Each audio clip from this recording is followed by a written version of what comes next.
là. Hop là. Oula. I need to be gentler with my computer. Here we go. What is happening? Hello, hello, hi, hi, hi. Give my computer a second. Okay, here we are. Here we go. Hi, hi, hi, hello, hello.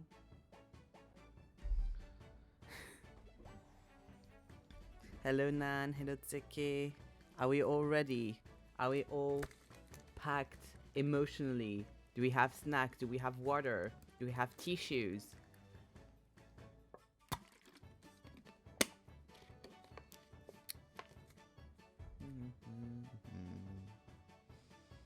Are we all good? I feel like my stream has a huge fucking delay. For some reason. How much delay do I have? I don't know. Everything ready? Nice, nice.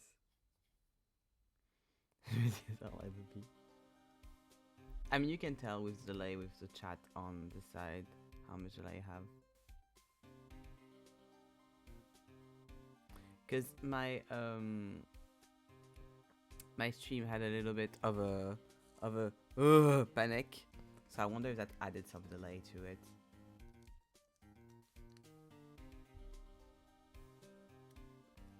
I have my little, once again, the final sticky note with all of the stuff that I still need to do.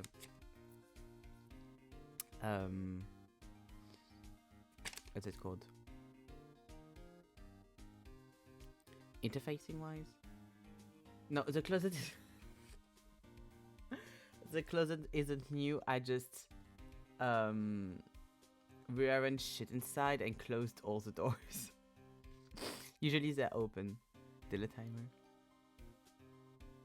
Basically, I have an issue right now with some bugs, so I had to deep clean all of this, and I took everything out, and so it's all in the thing that's all closed now. 13 seconds. How can I fix delay? How do I fix that?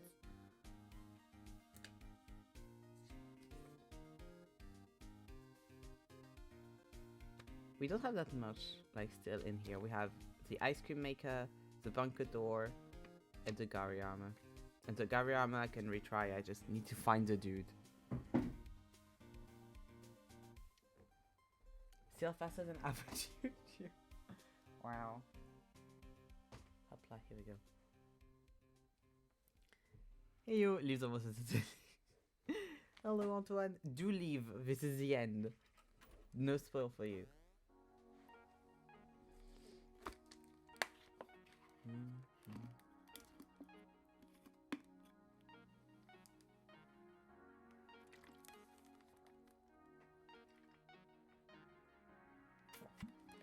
Okay.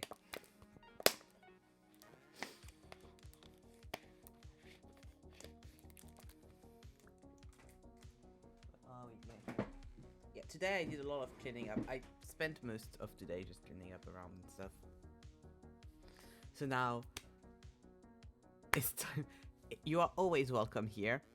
I don't want you to get spoiled, and I am on my last few hours of the game. Antoine, I don't want you to get spoiled. I feel like the delay has gotten better. Hello, Sunny. Hi, hi, hi.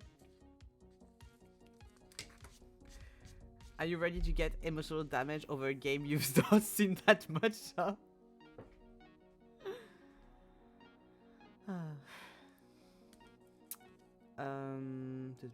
But yeah, over the past 2 days, I've had around 7 to 8 hours of sleep total. Sorry. So I feel like I am in the perfect conditions to play this end of the game. Me, always amazing. Very little sleep, spent all of my morning, and by all of my morning I mean like 8:30 until like 11 or 12, cleaning up. The world is shit everywhere. Perfect mental capacity for the end of this game. Let's go. Here we are. We're finishing this tonight. I don't care how long it takes. We will finish this tonight. Why is the game over the chat? Give me a second.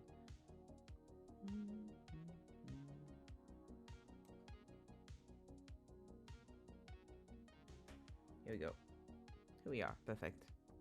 I'm stealing all your sleep like someone in a gym empire. Don't steal my sleep, you fucker. Tell me about it. Yeah. Truly. Okay. Oh, I need to... Give me a second. At some point, it might become very small at some point. Okay. OBS needs to fucking chill. Here we go. Please. Why is OBS being a bitch? There we go. If at some point Disco becomes very small, just tell me, I'll put it back to normal. I have too much, please free me. That's because you had so much time where you did not sleep, so now your body is trying to catch it all back up. I got Red Bull, I'm ready. The Red Bull won't do shit because caffeine doesn't work on you, but yes. Oh, amazing. Oh, I need to change this. Here we go. Bye-bye. Hope OBS fucking chills. It was buffering sometimes. Got ramen and little cakes. I'm ready for chilling. Oh my god, the best chilling experience. Ramen and little cakes. I love that for you. I still have some of my skillet cookie. Yeah, I think it's just whenever I change stuff, OBS is panicking right now. But since I'm like, I should be set right now, so it's fine. Oh, I should move. Let me just. Last thing I'm going to do, and then we'll be all set for everything, is moving to camera so you can see my health. Here we go. Of course, you fucking have ramen too, okay? Presumably, maybe ADHD gang.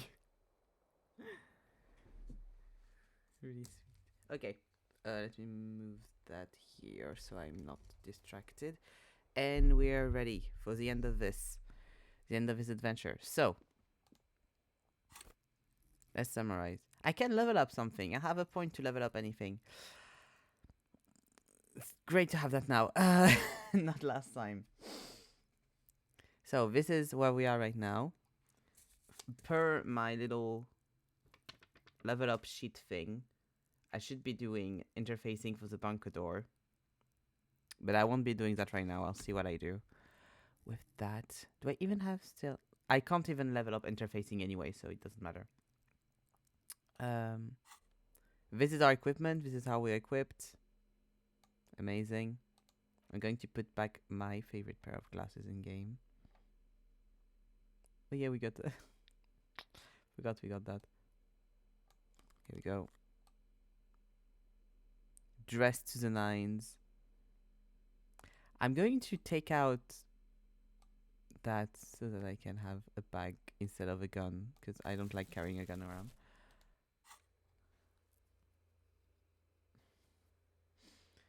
I was gonna say you can't, lol. Wow. So this is all that we have left.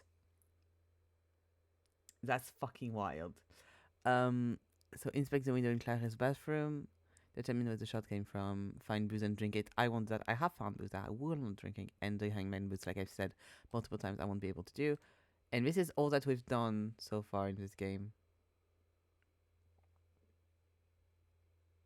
Nice.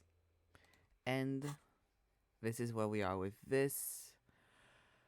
I just have 3 that I got because I have Wumpy Dumpy Dump Center, Fairwaver, T500, Jamrock Shuffle, and Anti-Object Task Force, but I don't know if I'll do any of them, honestly.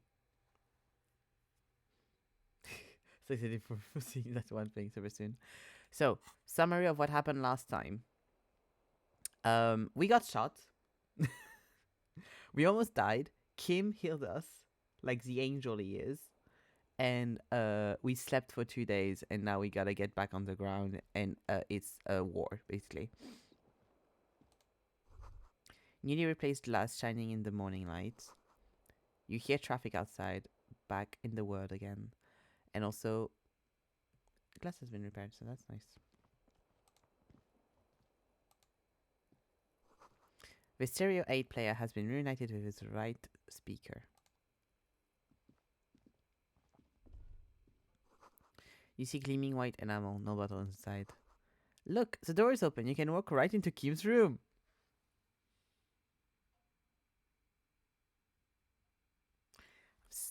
Yes, I am happiness right now. I've been waiting for this moment for so long. It's so small. I'm so sorry, Kim. Oh, out of the 3 rooms, he got the mini one. I'm so sorry, Kim. This alarm is set for 6:50 a.m. Of course it is. Medicinal supplies on the cupboard. Mercurochrome, a scalpel, and antibiotics. Oh, the notebook. I've heard about this. These papers bear the stamp of the RCM. They appear to be fragments of the lieutenant's paperwork, half finished. You may have notes on this and other recent cases. I had Garth open the door to your room. You were running a low bacterial fever the first night. I love him. Thank you for keeping this thing alive a little longer. Point to yourself. I am a bird and I just fuck off. I should just fuck off. I saw an apocalyptic vision. One of the darkness behind darkness. I thought I was dead for a moment. Thank you for keeping this thing alive a little longer. It would have been easy were it not for my concussion. We both got lucky, considering the odds we faced. Let's go.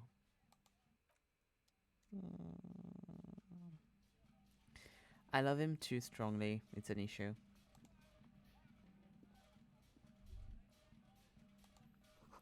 Ouch, that leg hurts. Maybe you won't run? If you won't run, it'll be okay.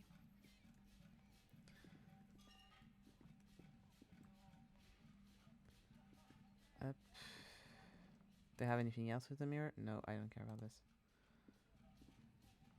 The bathroom mirror has been wiped completely clean.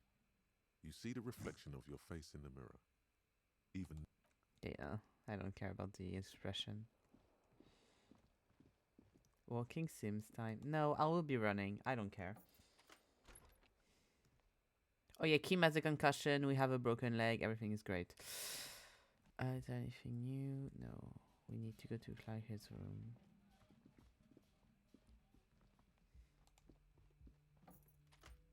Oh yeah, Claire fled. So we don't know where she is. Oh, and Ruby died. Rip. Look like she's left something on the table. Okay, tell me. Next to the stack of bills, you see a note. A few lines jotted down in large, uneven handwriting, just as the writer was about to rush out the door. I'm sorry, I fucked everyone over. P.S. I didn't kill him. P.P.S. Gift upstairs. A gift. The lieutenant turns to the staircase suspiciously, looking for any sign of another presence in the shadow alone. Why could this gift be? I am not drawing my gun yet, but I don't like gifts. Seems she left in a hurry. It's hardly surprising. You look at her rough, jagged handwriting on the note. She was in a rush, but not panicked. Deliberate. Focused. Okay. Let's go see. I'm going to miss Kim so much. Gift time. A red thread made of nylon lead out of the room onto the roof.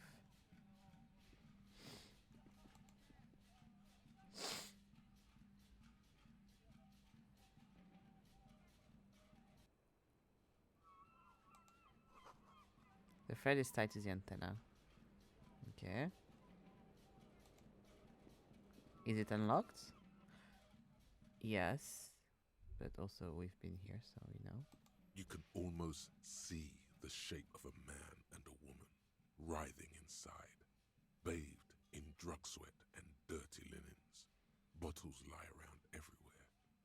I think I can see Claire's room from here. What are those people doing in there? You lean closer to the peephole instinctively. I bet they're doing something quite unnatural there. Sensationally unnatural. I think I can see Claire's room from here. You can barely see through. Better not to jump to sensationalist conclusions here. The footprints on the floor, however, definitely suspicious. Okay. Da, da, da.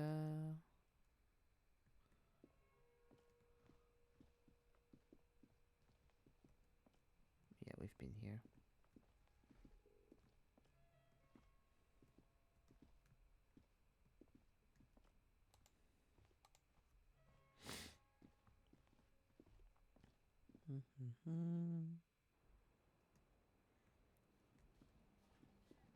Okay.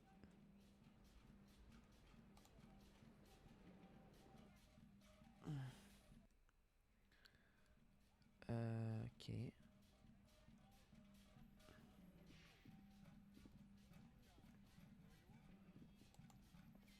Can we not talk about the red thread? Like, I would love to talk about the red thread right now.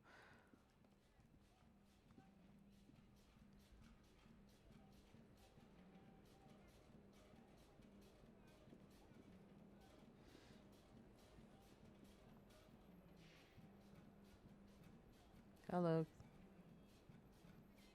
Hello, Kuno.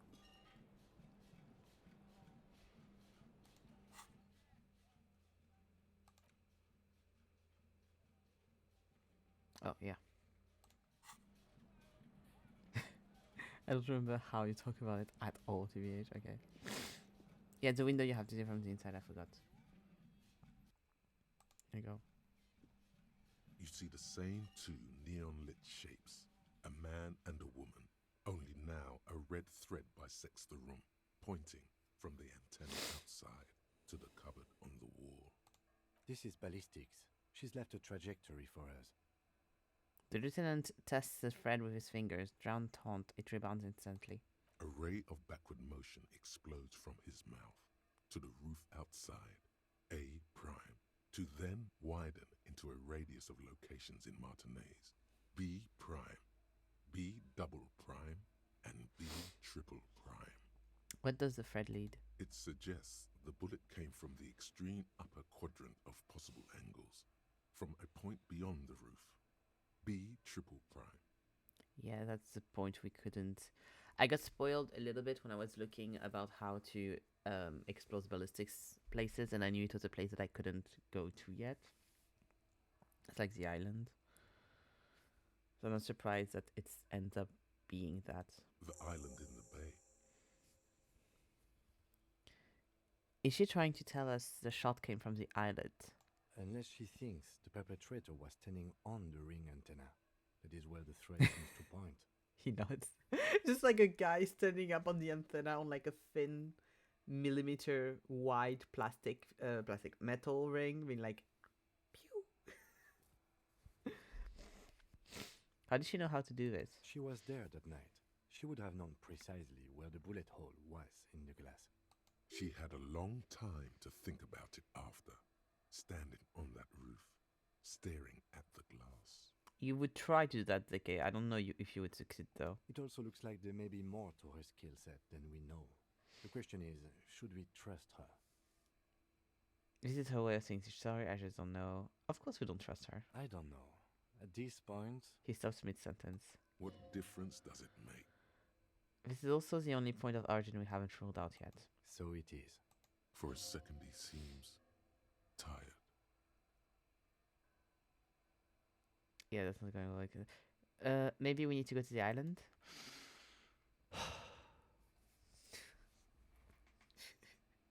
Don't do that to me! The wind blows in from the window. The lieutenant sighs, looking at the cold distance across the water. The lead is flimsy. You might as well go around Martinez, looking under every rock and talking to every person. But what else is there? Kim, let's go to the fucking island. Okay, let's go to the fucking island. I love when Kim swears. Can you turn up the game a little bit, by the way? Yeah, of course. Here we go. He takes a second to gather that himself, then says, How do we get there? Joyce Messier had a sloop, but she's gone. Lillian, the net picker, she's steering her boat. Ah, yes, of course. The village. Let's go. Let's go. He's so hyped. Okay, let's go. No. Yeah, that's what I want to do. Yes, thank you.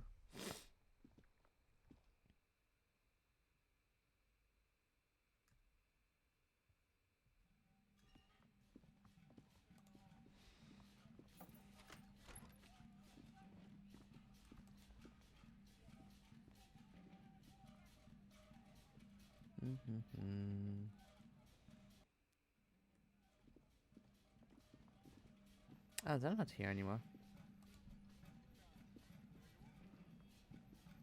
Oh, you're up. It's good to see you back on your feet. Did you like your room? I cleaned it for you. I did Thanksgiving improvement. It could have used more work after all. I just took a bullet for this place. You did? I was too distracted to this. Let's be nice. Let's be nice. I did Thanksgiving improvement. You're welcome. I thought it would be nice for you to wake up in a clean place after you, let's be fair, defended this establishment and its clientele from gunfire. If he makes an effort, I make an effort. If he's an asshole, I'm an asshole. Bring what you give to the world. I give credit where credit is due, and that, sir, was an honest effort. I was watching until it went down. Crawled inside, then bullets started flying. Anyway. He clears his throat. I wish you a quick recovery. Also, you and your partner are staying here free now. This establishment supports cops. The stay is free, the drinks are not. Just felt I needed to specify that. This establishment supports cops is horrible. Oh, I hate that. I fucking hate that. I'm glad that we can stay for free now because I want to stay in the same place as Kim, but fucking hell. Where's it? It's the last day anyway, so I would need that guard, but thank you. Where did everyone go? Oh, you know, people don't tend to stick around after shootouts. Turns out they're not good for business. What happened to the man with sunglasses? I don't remember everyone who comes here, and many people wear sunglasses lately. Must be a fad. I mean, I say as like I am wearing sunglasses indoor. Okay, so I have my mission. When it happened, you were right out there on the balcony. Yeah, I was. Yeah. That's because I'm a badass. Yeah, I guess you are a badass. If you say it as two different words like that, it sounds like there's something wrong with your eyes. Just nod stoically. Just nod. He nods back at you, even more stoically. It's so funny. Putting down Just the radio. two badass men nodding stoically. I like guard, but that sentence is horrid. I know what he meant to say by it, but I hate it. Make that three. The lieutenant is nodding too, hands crossed. Oh my god. Kim is so happy. Kim, I love you so much. Kim is so on board with us now. He was on board with us from the start. But since that is the incident, he's been like, now I don't care, let's fucking go. And, alright, thanks. No problem. They'll come back. They always do. Thank you. The cook's not here. That's going to be sad. Okay. Hi again, Gendarme. Okay, Bye-bye, Gendarme. Bye-bye. Let's go. Seeing you approach, the bruised man raises his beer can in welcome. Oh, it's you. Didn't think we'd see you walking anytime soon. Elaine, look. It's the cowardly cop. Yeah, it's only 2 of them now out of 8. Huh? What? He looks up, his eyes full of confusion, as if he'd just woken up from a deep sleep. Our condolences for your losses. I want a deep sleep. He says with a little nod, But the remaining Hardy Boys don't seem to register his words. Is he okay? What's going to happen to the Hardy Boys now that Tele is dead? Any idea what happened to Claire? Take care, guys. Any idea what happened to Claire? Damn songbird of misery, that one. The man shakes his head. And do you have any information on this songbird of misery? God said she took off sometime before the firefight. That's all. Trying to remember if there was anything. Oh, yeah. He said she seemed to be in a real hurry. She's gone. Face it. Is he okay? Does he look like he's okay? He does not. His unshaven face is almost grey, and he reeks of piss, sweat, and booze. Yeah, I suppose that was a dumb question. No shit, Mullen. Okay. Take care, guys. Yeah, you too. It's a rough world out there. He shakes his head. Not easy being a cop. We were too hard on you. Both of you. We shouldn't have fucked with you like we did. You got between us and a lot of bullets in that fight. Matinees owes you one. That's kind of you to say. Take care of your friend, okay? I Oh. will. You take care of yours. A sharp pain That shoots was up your sweet. side and into your stomach. You must not look too good. Luckily, it passes. I wonder if I get more pains if I run more.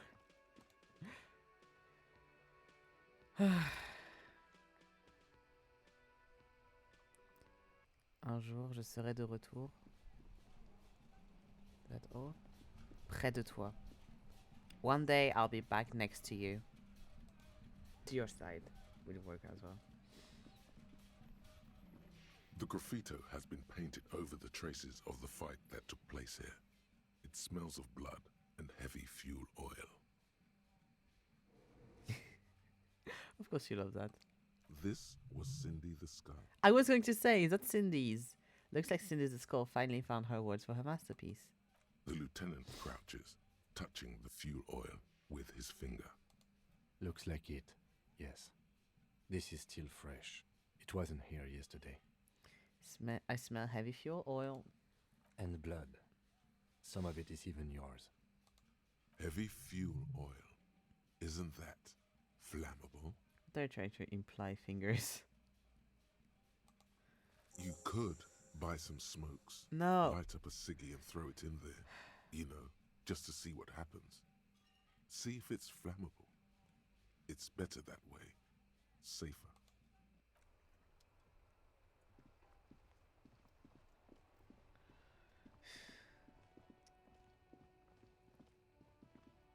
Oh, the racist is gone. That's nice. They're all gone. Everyone's fucking gone. Okay.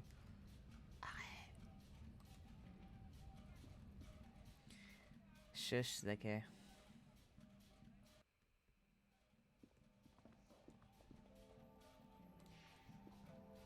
A colorful display of cigarettes and alcohol. The bottles wink at you in the light. The smokes too glitter in their wrapping. It's like looking into a kind of heaven. Your knees are weak. Say nothing, just take it in. The beauty, the truth, the poetry of it all. I'm obliged to inform you that both alcohol and cigarettes damage your health.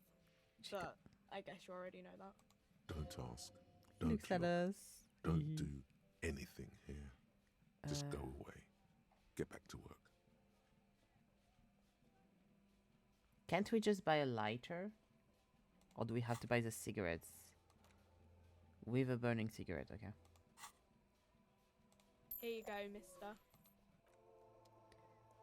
Hehe.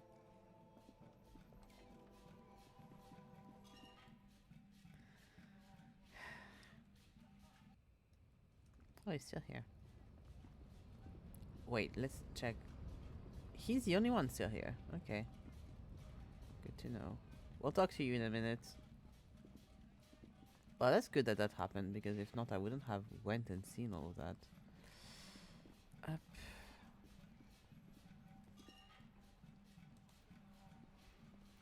The graffito has been painted over the tray. This was Cindy the Sky. Step back, Lieutenant. The fuel oil catches fire immediately with an ominous hiss. A bright orange flash across the surface of the letters. Black smoke rises from the burning message. Makes a good screenshot for the thumbnail. Disco Elysium, you've been policed, Martinez. God, I'm on my way. Say nothing, starting something. Disco Elysium! The lieutenant has taken a small step back. He looks at your face illuminated by the flames and nods silently. Then the fire falters. Fucking like. What happened to Kim? Like, he was like, I almost died. Now I don't give a shit anymore. Let's go do the cool shit. What the fuck? The flames warmed him too. Not at all in a bad way. Fucking love him. Let's go to that island. Yes!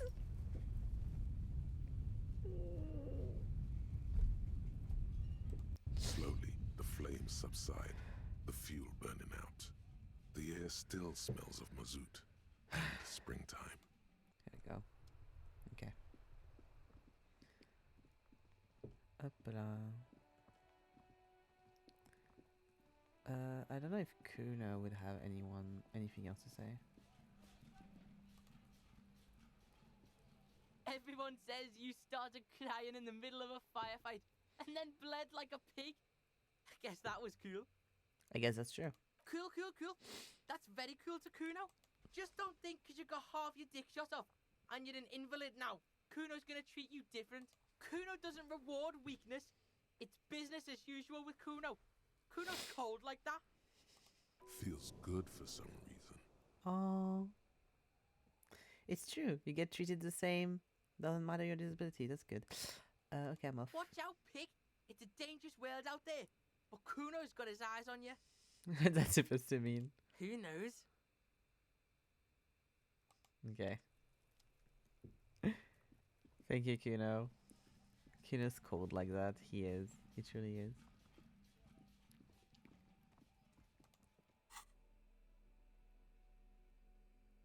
Oh, it's a speed bottle. I was like, do we have a Molotov cocktail? I love that I'm on a fully no drugs, no anything route, but I do have a bottle of alcohol, some speed, and cigarettes. Yes, that'll be good. I'm going to the island. Give me a second. I have shit to do. Why am I so zoomed in? Okay.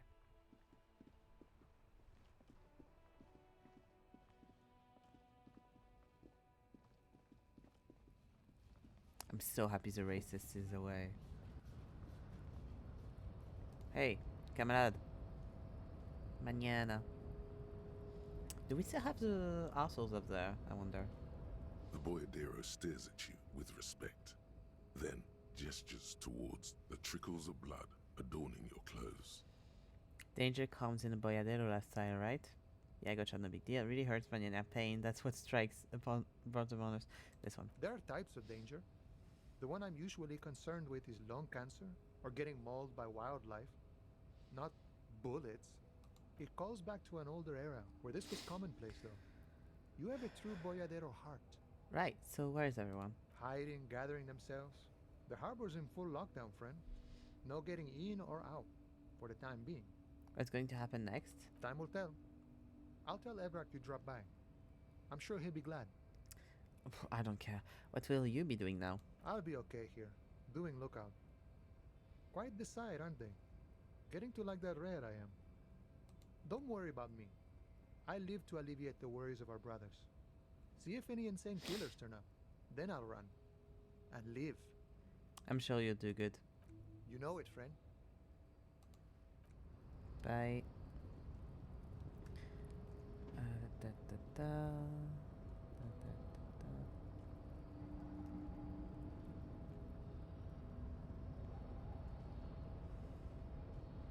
Yeah, no one else anymore over here. Up.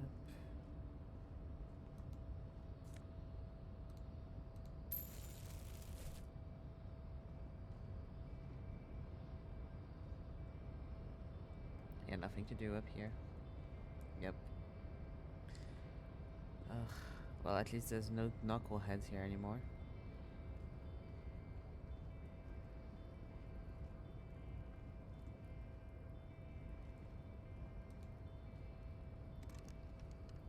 Ooh, that's locked now. Yeah, that makes sense. I was thinking it would be, but I wanted to check anyway. Okay.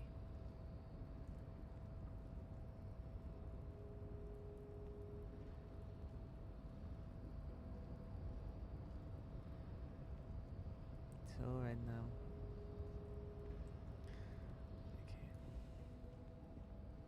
Okay. I don't like being that zoomed out. Here you go. It's a normal amount.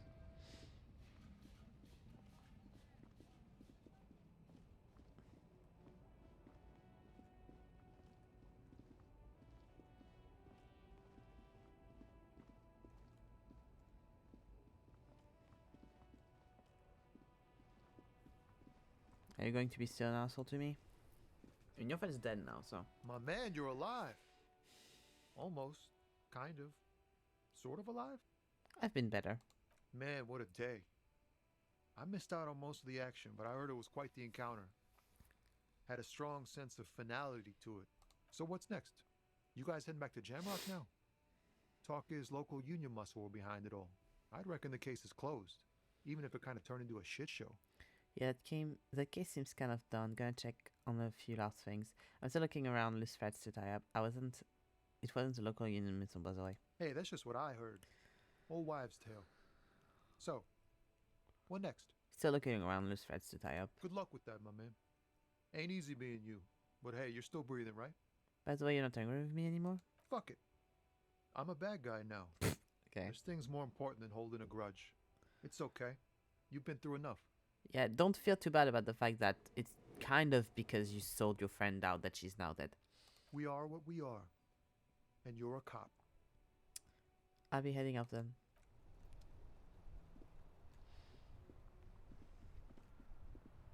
I don't think you'll have anything else to tell me. Da, da, da, da.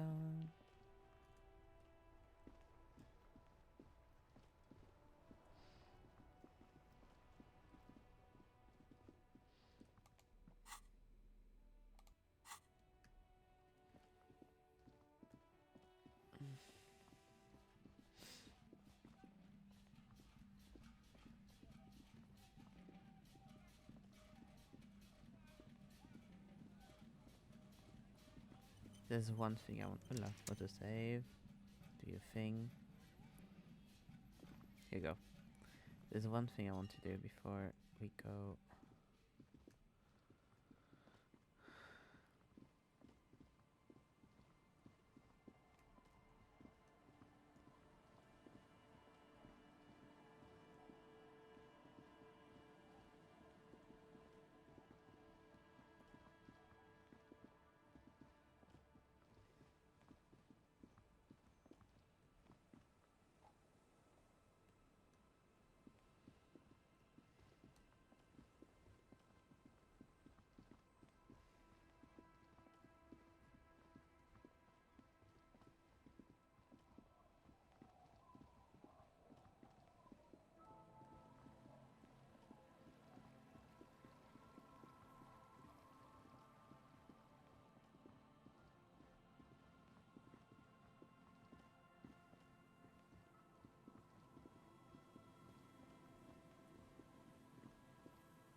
Okay.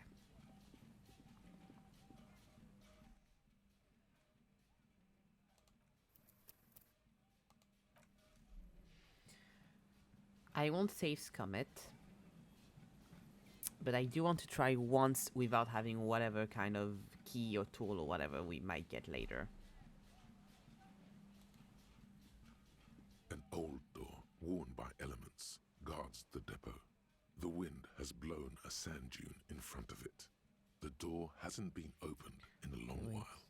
You see... Interfacing. What I'm going to do is... I'm going to try it once.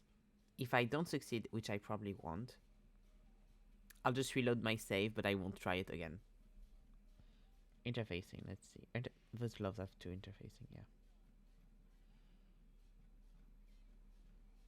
I think I'm already like the most interfacing I could be, but I want to check.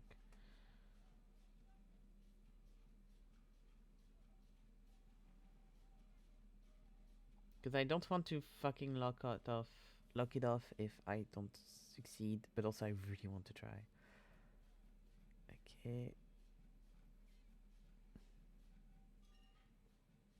Okay, and I don't have -2. Yeah, okay.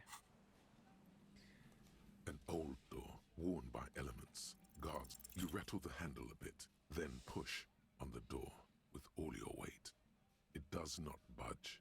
Not only is it locked, it's also jammed shut. The door's shut tight. How can we get in there? We don't get in there. What do you mean? We get into like everywhere. Frankly, you're just going to have to accept the fact that you can't get in through every single door. No. We've gotten into every door thus far. That's what we do. We open doors. We're cops. That's our perk.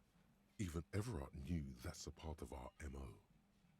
But what? That's who I am. That's who we are. I'm not gonna accept this. It's awkward part of the investigation. Relax. No one's hiding in there. If we can't open it, others can't either.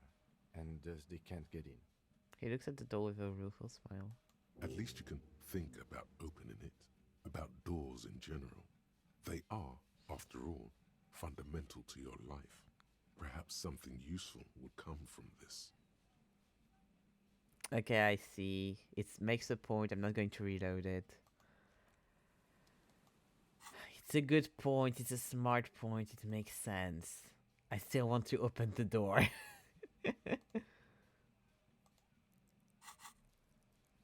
must have enough for a second one. Okay.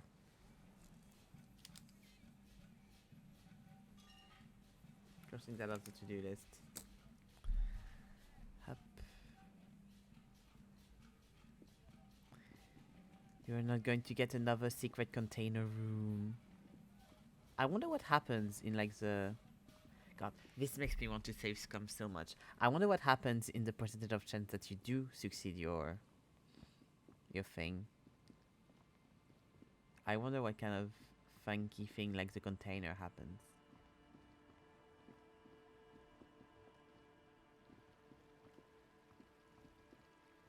Oh, it's not over here.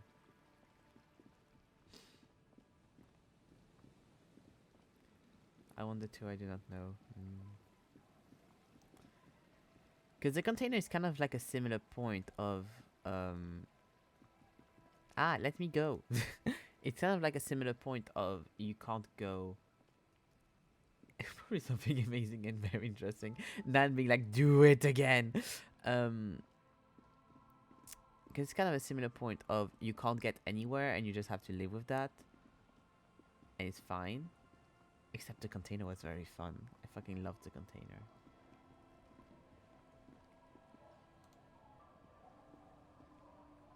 Officer, what happened? You're limping. Why are you limping? You look terrible. She sounds almost disappointed with you. Reprimanding you for falling and hurting your knee. You seem angry, why? I got shot in the foot, it was pretty badass. You would have liked, like, some people hurt me. I wanted to talk to you about something else, you're both. You seem angry, why? Look at you, you can barely walk.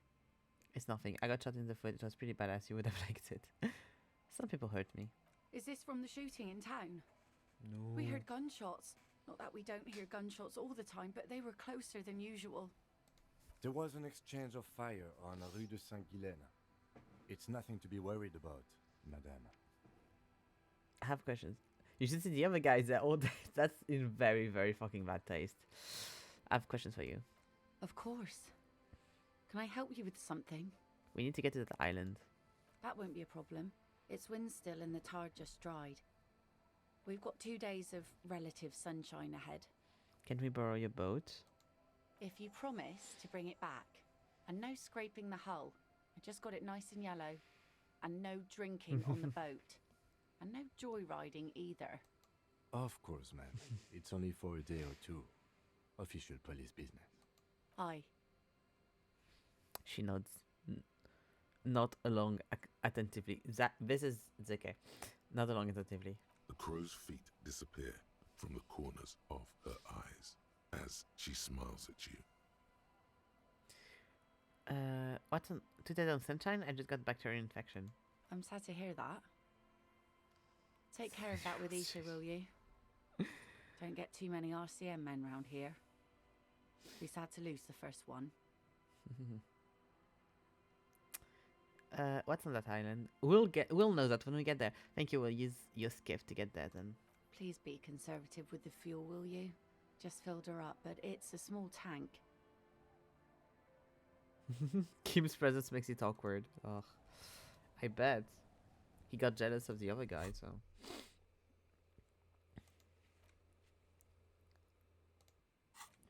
I get screams from one. I get sick from one cigarette. Cough, cough, cough. Keep your filthy paws on my silky drawers. A skiff with a small steering engine in the back floats on the calm mirror of the sea. Its 2 seats are empty. Once you get in, that's it. One pull of the starter handle, and you're off into the bay. A strange trepidation comes over you. Are you sure you want to go now? Have you made all the necessary preparations? Closed all your accounts? Remember what the netpicker said. It's a small tank. You won't be going back and forth on this. I'm thinking, I have went to check the stuff I wanted to check. The only thing I'd want to do, I'd try the ice cream maker once more, but I don't think. Also, the thing is, the ice cream maker is linked to Suna, and Suna won't talk to me, so.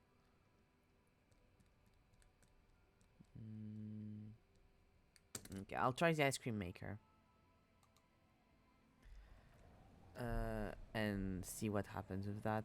But that's, I think, the only thing, because the other characters I talked to already, or I don't really mind that much. Suna hates me. Suna hates me because I let her fucking work in peace. Suna hates me because I didn't turn her church that she wanted to work in into a nightclub. And I made that for her. I forget we can fast travel, and also I don't know how to do it. Let me. This is a chill stream. Let me walk.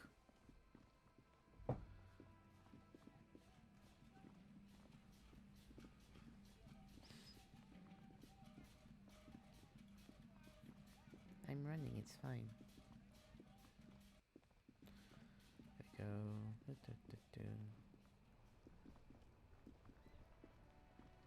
Yeah, he's hurt. I'll do good to run a little bit.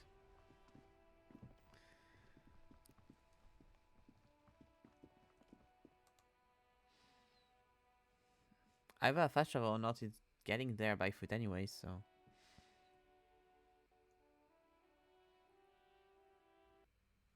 Here you go. Oh, yeah, I need a crowbar, I think. And I need this in the other hand. Good thing you are not a doctor. Yep.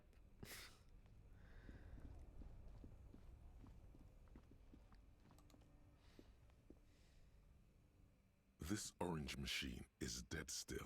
It has a hand-cranked ice cream churner. Minus and an electric freezer. 20. The ice around it slowly melting. Okay. Well, I don't know what's the physical instrument. I don't know what the probably stronger crowbar you can get is, so. I tried to see if it was in the shop. It was not in the shop.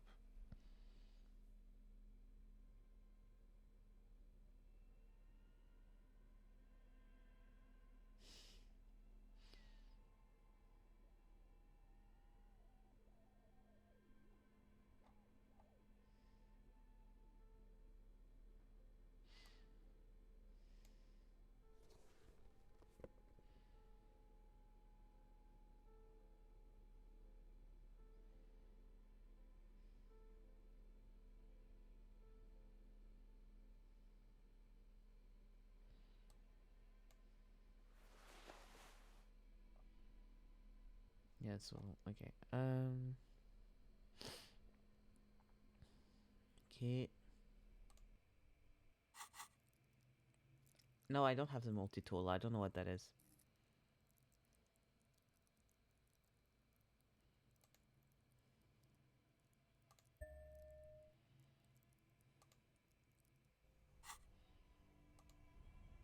That's what I have.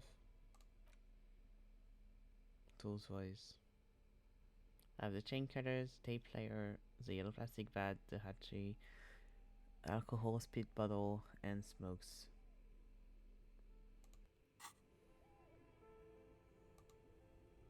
This orange machine is dead still. It has a hand-cranked ice cream churner and an electric freezer. The ice around it slowly melting. Right, okay. I don't even know how you... Like, I've been trying to look around because I was like, okay, the bunker door, the ice cream maker, the doors and stuff. I'm going to need something for all of that. And I haven't seen anything anywhere. I am sad and I don't have the tools.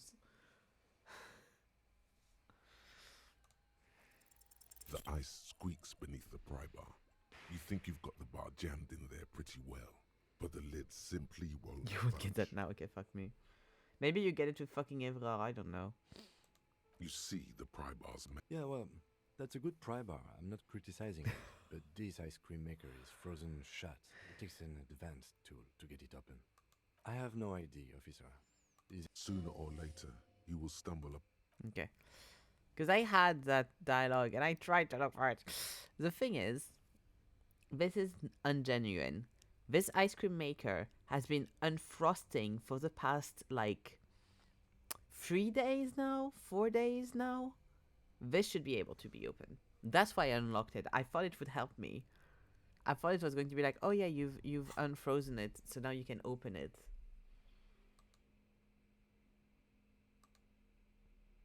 Another thing that doesn't serve me anything because no one cares.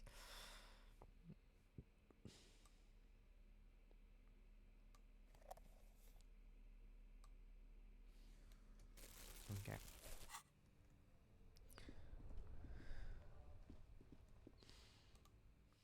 Going to go sell the few bottles I have. I'm trying to think characters wise. Is anyone I want to talk to before I go? But I don't think there's anyone.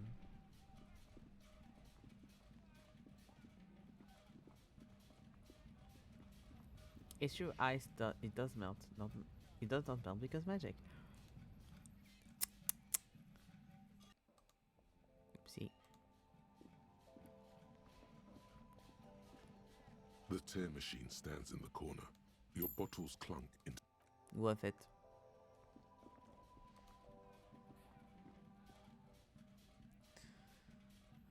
Trying to think of also. I'm going to go see Cindy maybe. I love Cindy.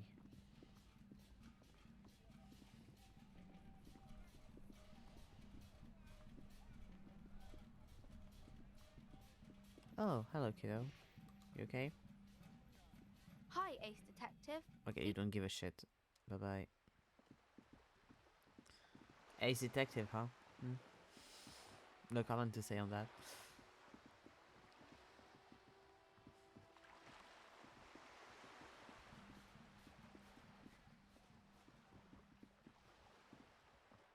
Oh, she's not here anymore.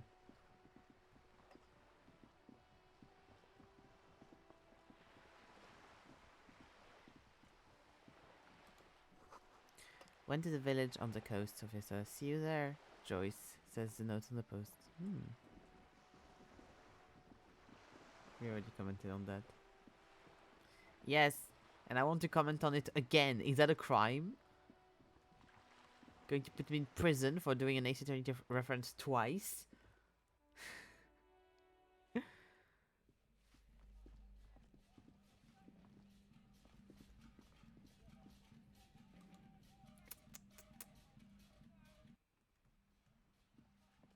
Maybe. Wow.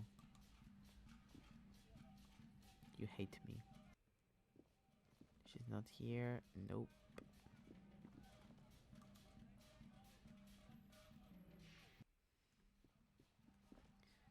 We need to lock you up for that, I'm afraid. Wow. We need to lock me up for many things then, because I do Ace Attorney references a lot. And I do a lot of them.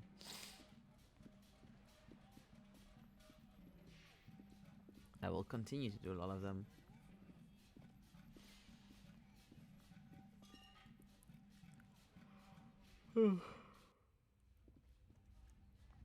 She's not here. Okay. Cindy's not anywhere. Good for her.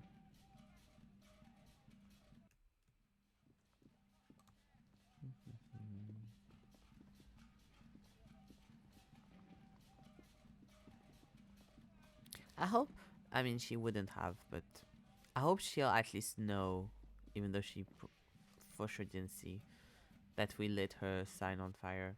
She'd like that. Also, what do you mean you'll be at the village on the coast? Haven't seen you there, Joyce. I'm going to look for Joyce on the village on the coast now. They told us we couldn't see Joyce anymore. What do you mean you're on the village on the coast? You're not there. I've been there, you weren't there. I was told you wouldn't be anywhere. I was told you were just gone. What do you mean? Have you lied to me, Joyce?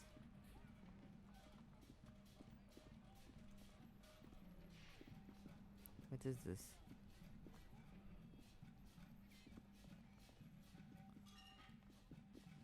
Oh, true, that Joyce interaction is goaded. Where is she? God.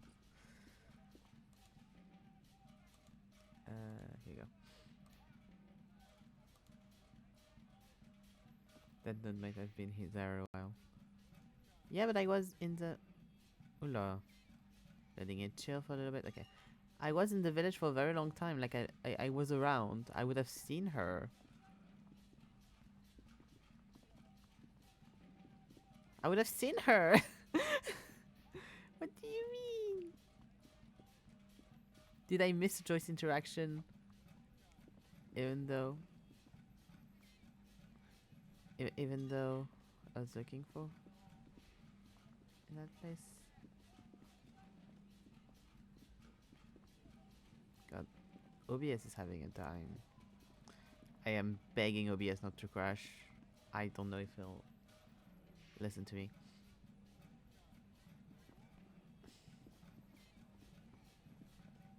You in here, Joyce?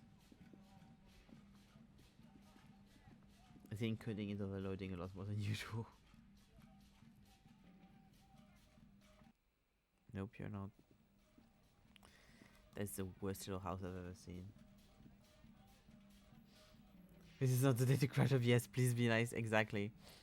Honestly, I should have, like, with the way he's been acting, I should have restarted it before stream. But the thing is, like, it started acting weird once I streamed, which, you know, it's usually the case. But yeah.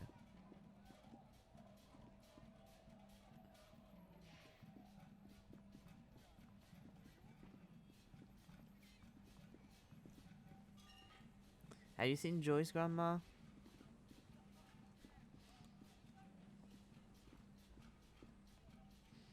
Our tenant, the policeman. I hope the waves don't keep you up at night. I got shot. Even I can see that. I told you not to bring your trouble with you, policeman. We've got troubles of our own here. So I suppose I suppose you took the worst of it.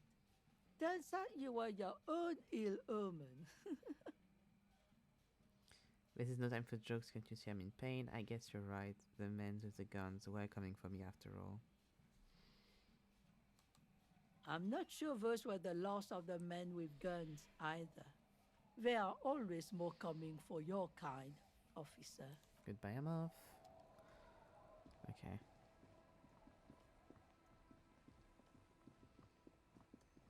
I'm going to look for her a little bit, but I'm guessing that she is not anywhere.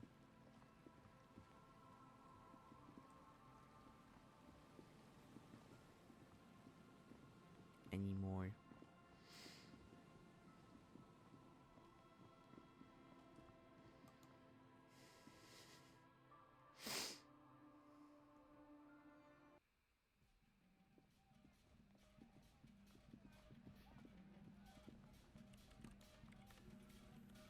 Yes, what is it? Yeah, she doesn't give a shit. Okay, bye-bye. Ugh.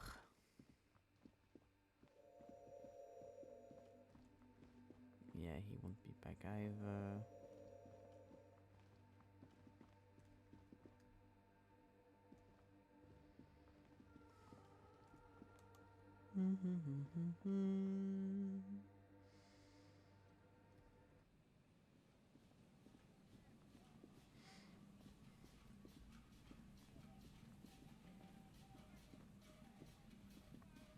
She did have a village, so she shouldn't be that far out, I don't think.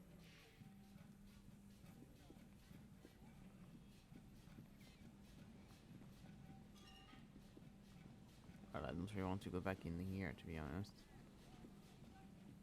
He's gone too.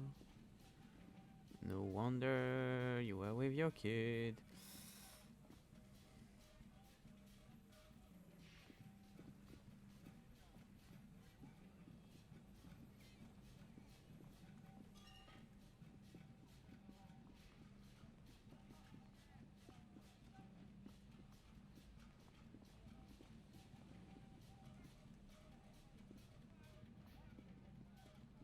Yeah, she wouldn't be down there.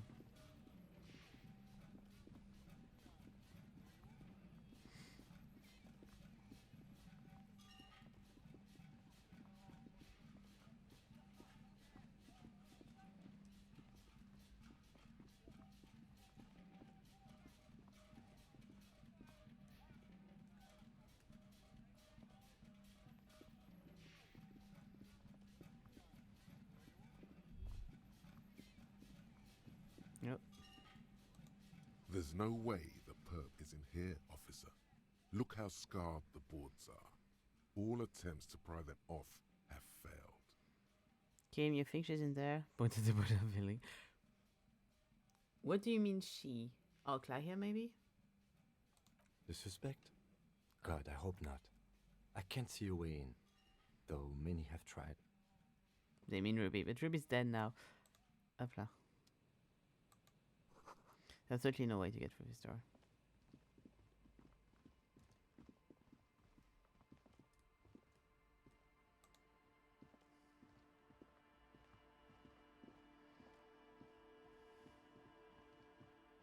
Yeah. I was like, hmm?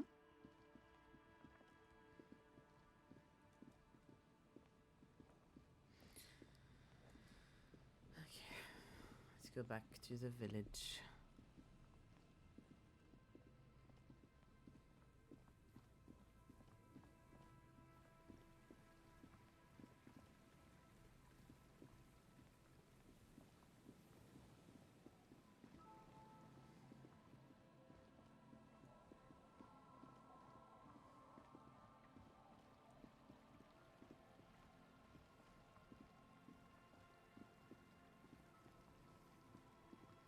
I wonder if Joyce joins the rave parties if you make them happen.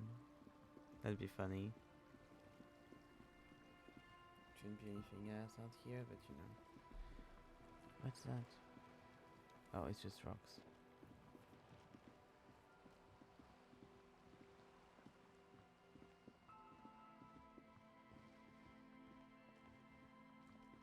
Yeah, nothing here. Nothing's new, nothing's new. Nothing's new, nothing's new, nothing's new, nothing's new. Nothing's new. Nothing's new.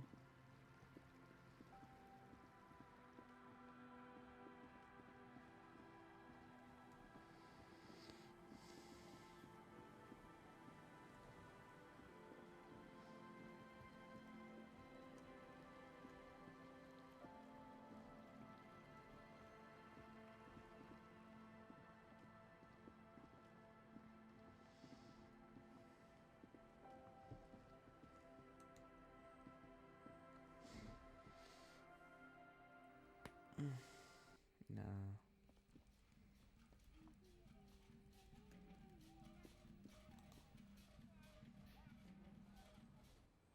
Okay. Okay. Da.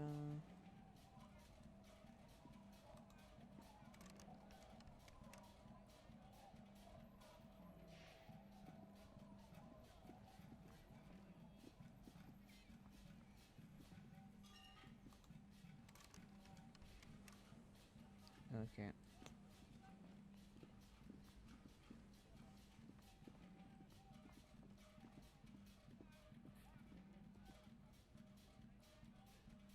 She doesn't seem to be anywhere, so I'm guessing she left by then.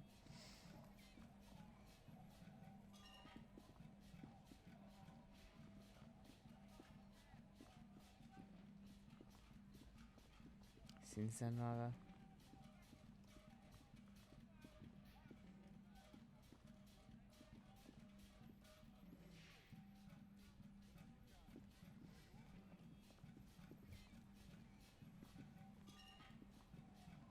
I can't believe they hide Joyce somewhere and I can talk to her.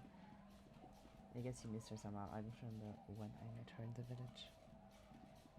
Yeah. Maybe she was there like in between this little spans of time where I had to go from point A to point B and I didn't look that much in the village what was happening. Ugh, sad. Well. Time to go on the island then.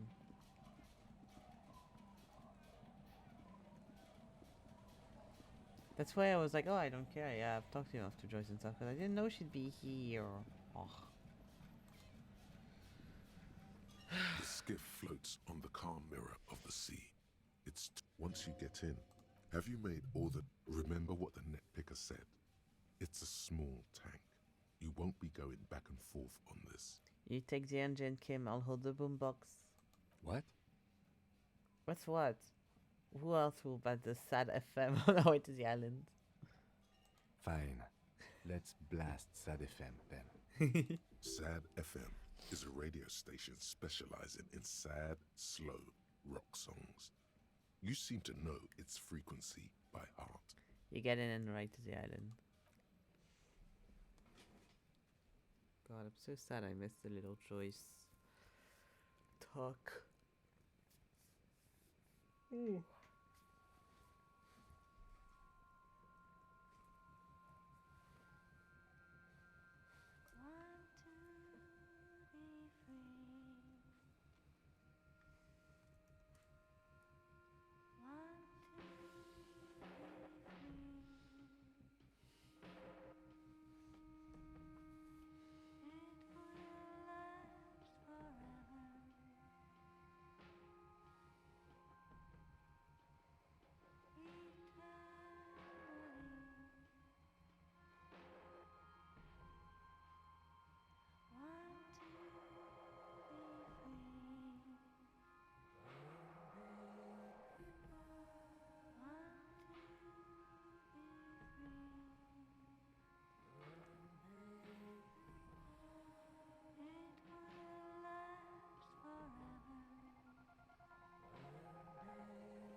So far we could have gone there by foot.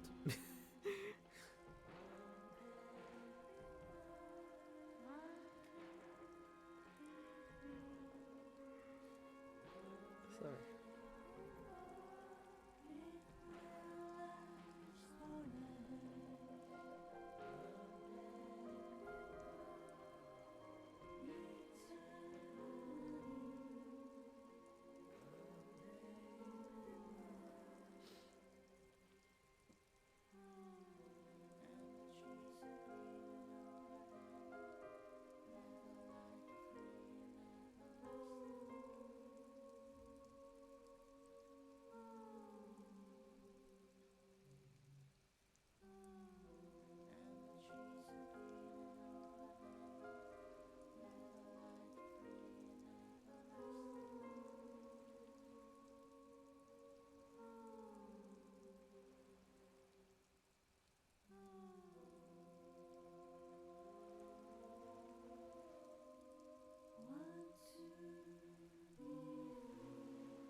The boat comes to a slow stop. The lieutenant turns the engine off. Then there's silence. In the silence, a sputter of wings.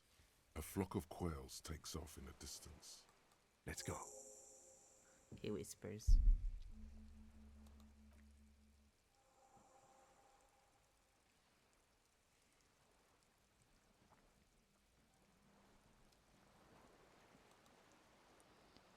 A makeshift bridge, the bombs are powerful enough to break its foundation. The rusted chain trails off into the ocean. The chain trails off into the ocean, connecting the island to the supply depot on the coast. This is the depot on Land's End. Ah, yes, so it seems. What do you think it was used for? For bringing munitions to the island, maybe? And supplies? You could also lock the bay when you raise the chain. As a defensive measure, lock it off that side of the bay. Look it from whomst? From enemies. Enemies of the commune of Revachol. This sea fort was a revolutionary fortification, I believe. I see. Da, da, da, da.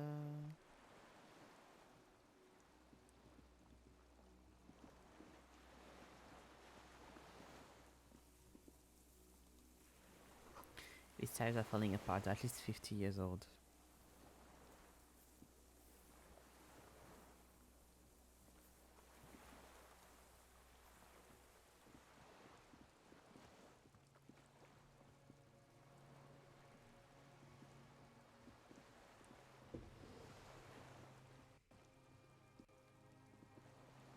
Can I go there? I don't think. No.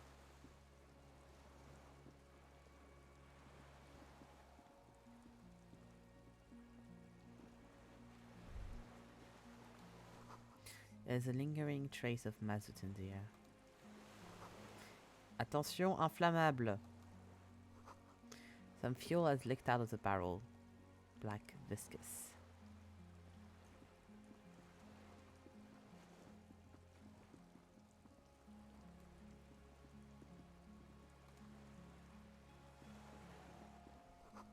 This barrel says ICM. You can see a star of reduced spec in it.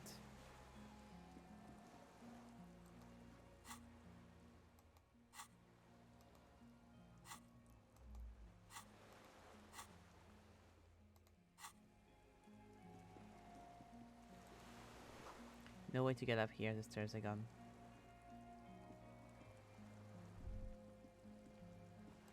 ICM? This feels familiar somehow. Okay, what's the ICM? Insulindian Citizens Militia. It's the official name of the Communards Army. The black and white army of the revolution. Sounds an awful lot like. RCM. It sounds like RCM Revolutionary Citizens Militia. It does. Why? The RCM may descend from the ICM. It's impossible to say. It was chaos after the war. The name was good for getting people to join us. Revachol West was mostly workers and criminals. Nice political thoughts rush through your neocortex. It's going to be hard to say them. Carrying around all that weight on a busted crutch is making you pant. What I'm hearing is, we descend from the glorious Revolutionary Army. It's a little embarrassing in 51 though, maybe we need to rebrand. ICM sounds like ICP, very close to the International Collaboration Police, nice and noble that way. Just catch your breath.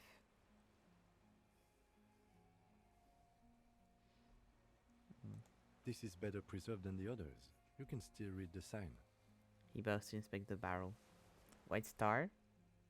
No, an upside-down star. With its horns in the sky, the symbol of the commune. I will spec stars too. No, that's the uninhabited archipelago. A DeLorean-era symbol of Insulinda, known as the face in the sea. Looks old, what's it still doing here? After 44 years? That's not nearly enough to hide what happened here, Lieutenant Gefreiter. One of these barrels was still leaking fuel, as you saw. The city is full of things like this. Old bullets, guns, fuel.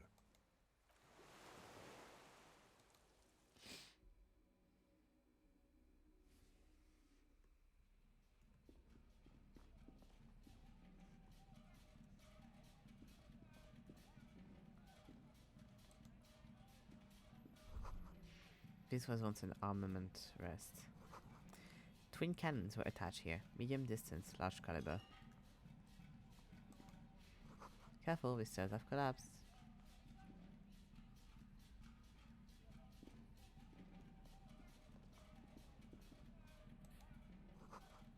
Books, mostly fantastic and historical fiction.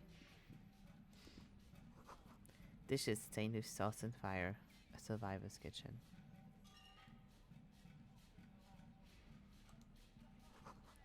A moth-bitten bedsheet keeps the wind out. You see candles planted on a broken rangefinder. There's a greasy old spring mattress in the corner, resting on piles of soft-cover books. White linen and a pillow are visible under a worn-out caracal blanket.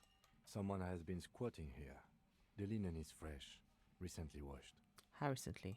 You force the rest of the sentence out through pain, thick as molasses, no longer able to hear yourself speak. You know, officer, you can rest here if you are feeling tired. I will keep watch. You could use some rest for what's ahead. Maybe shut my eyes just an hour. No, I'm full health. I'm fine. No time for rest now. Yes, anytime. If you need a rest later, it's okay by me.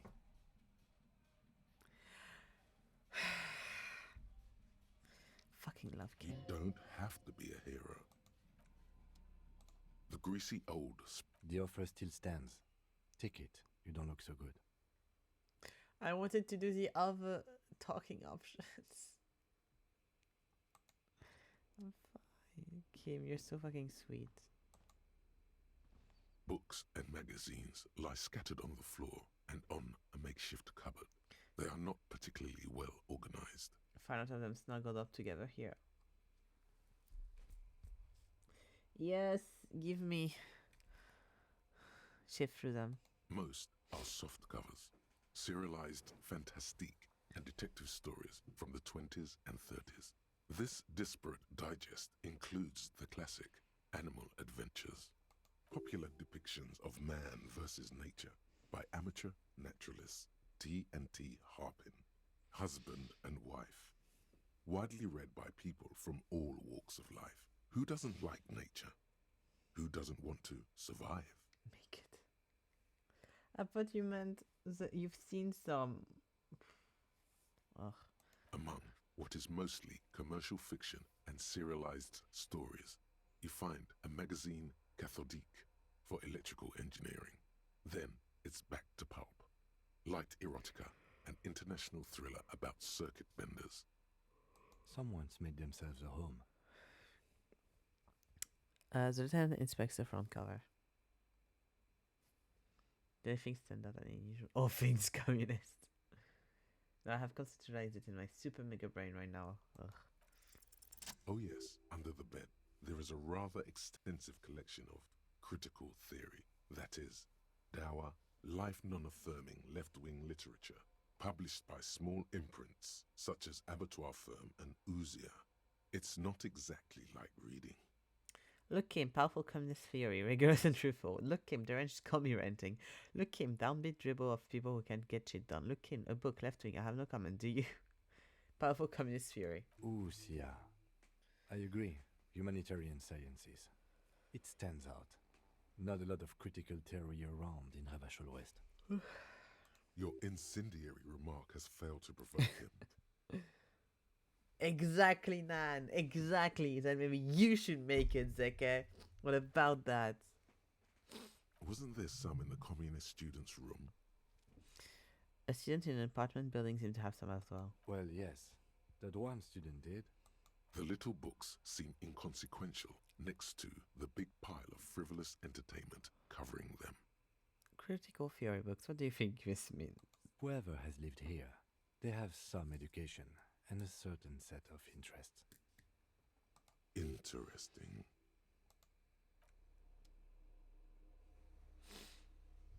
That was a third thing? Yes. Gimme. Thank you. Oh.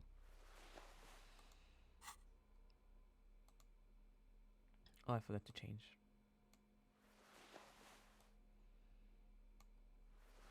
Oh, it's the same but in black? Amazing. Oh, that's us. No, I'm joking, of course.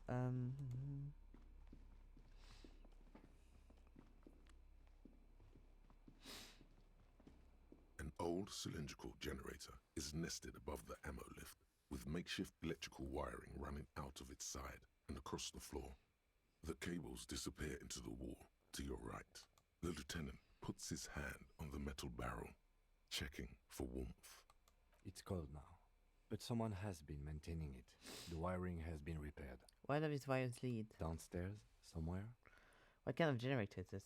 Liquid carbon. I would imagine it takes mazout. He points to open fuel cap on the side of the dynamo. Oh, I have to do it? Okay. The kind that's favored by vagrants and fuel thieves. It's been a long winter, long and cold. If anyone stayed here, they'd need a generator. Tap on the side. A hollow ring. The canister is empty. Dust falls from the generator and down into the ammo lift. What does it mean, a generator here? I don't know. I'm not a philosopher. I meant, why is it here? Someone with basic electrical skills has restored it in order to keep the room warm. The wind outside picks up suddenly, with a faint howl. Inside, it's warm.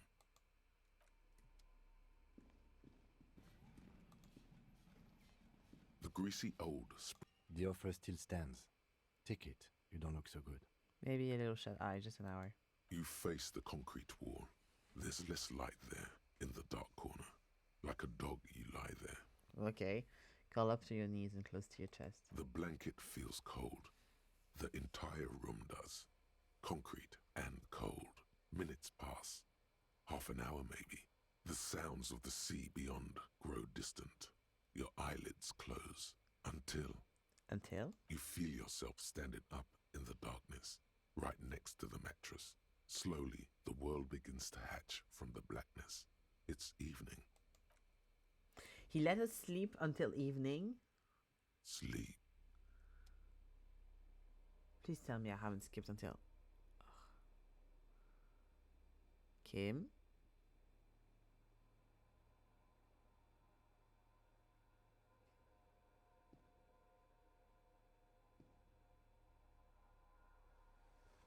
Kim?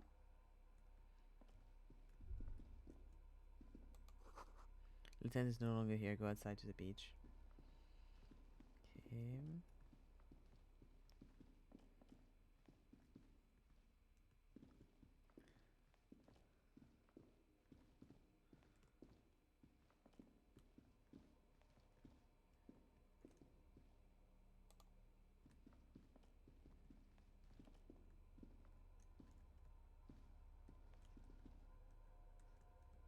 There's nothing.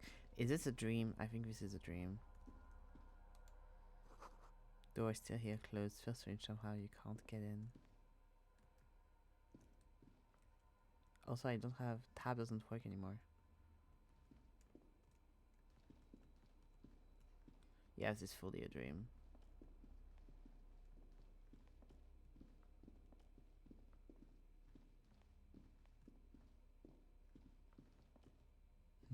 Shadows.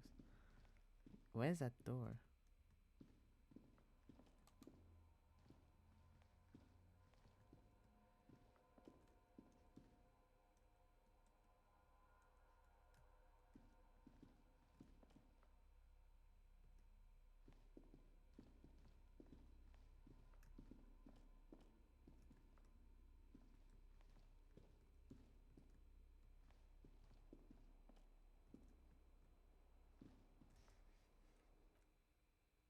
Okay, that's still working.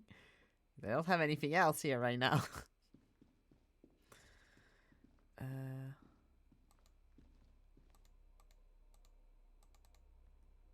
Okay. Can I do anything?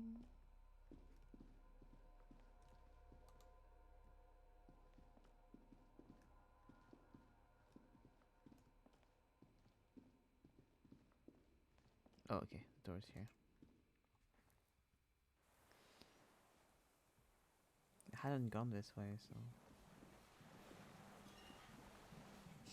Love that they kept my music. So, like, you don't have your inventory anymore. But this you still have.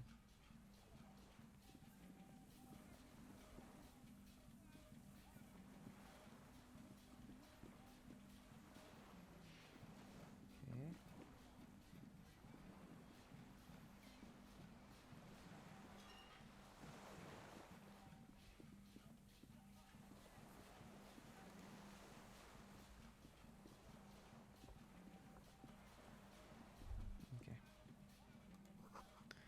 Go to the chain, there's something else.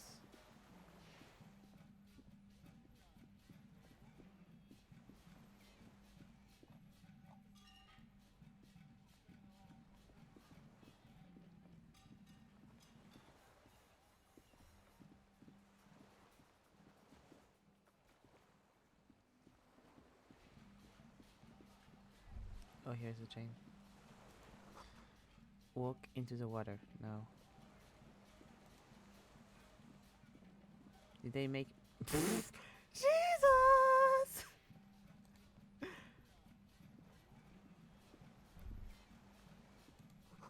Further.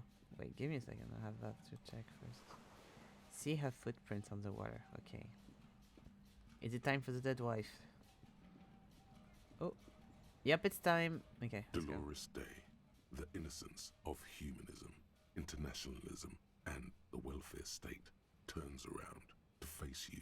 She has an airship airbag in her hand. She seems to be in a hurry. I love the whole like, oh yes, I am the innocence, I am thousands of years old, but I do have the latest carry-on bag. Off to advise the Queen of Shest, most likely.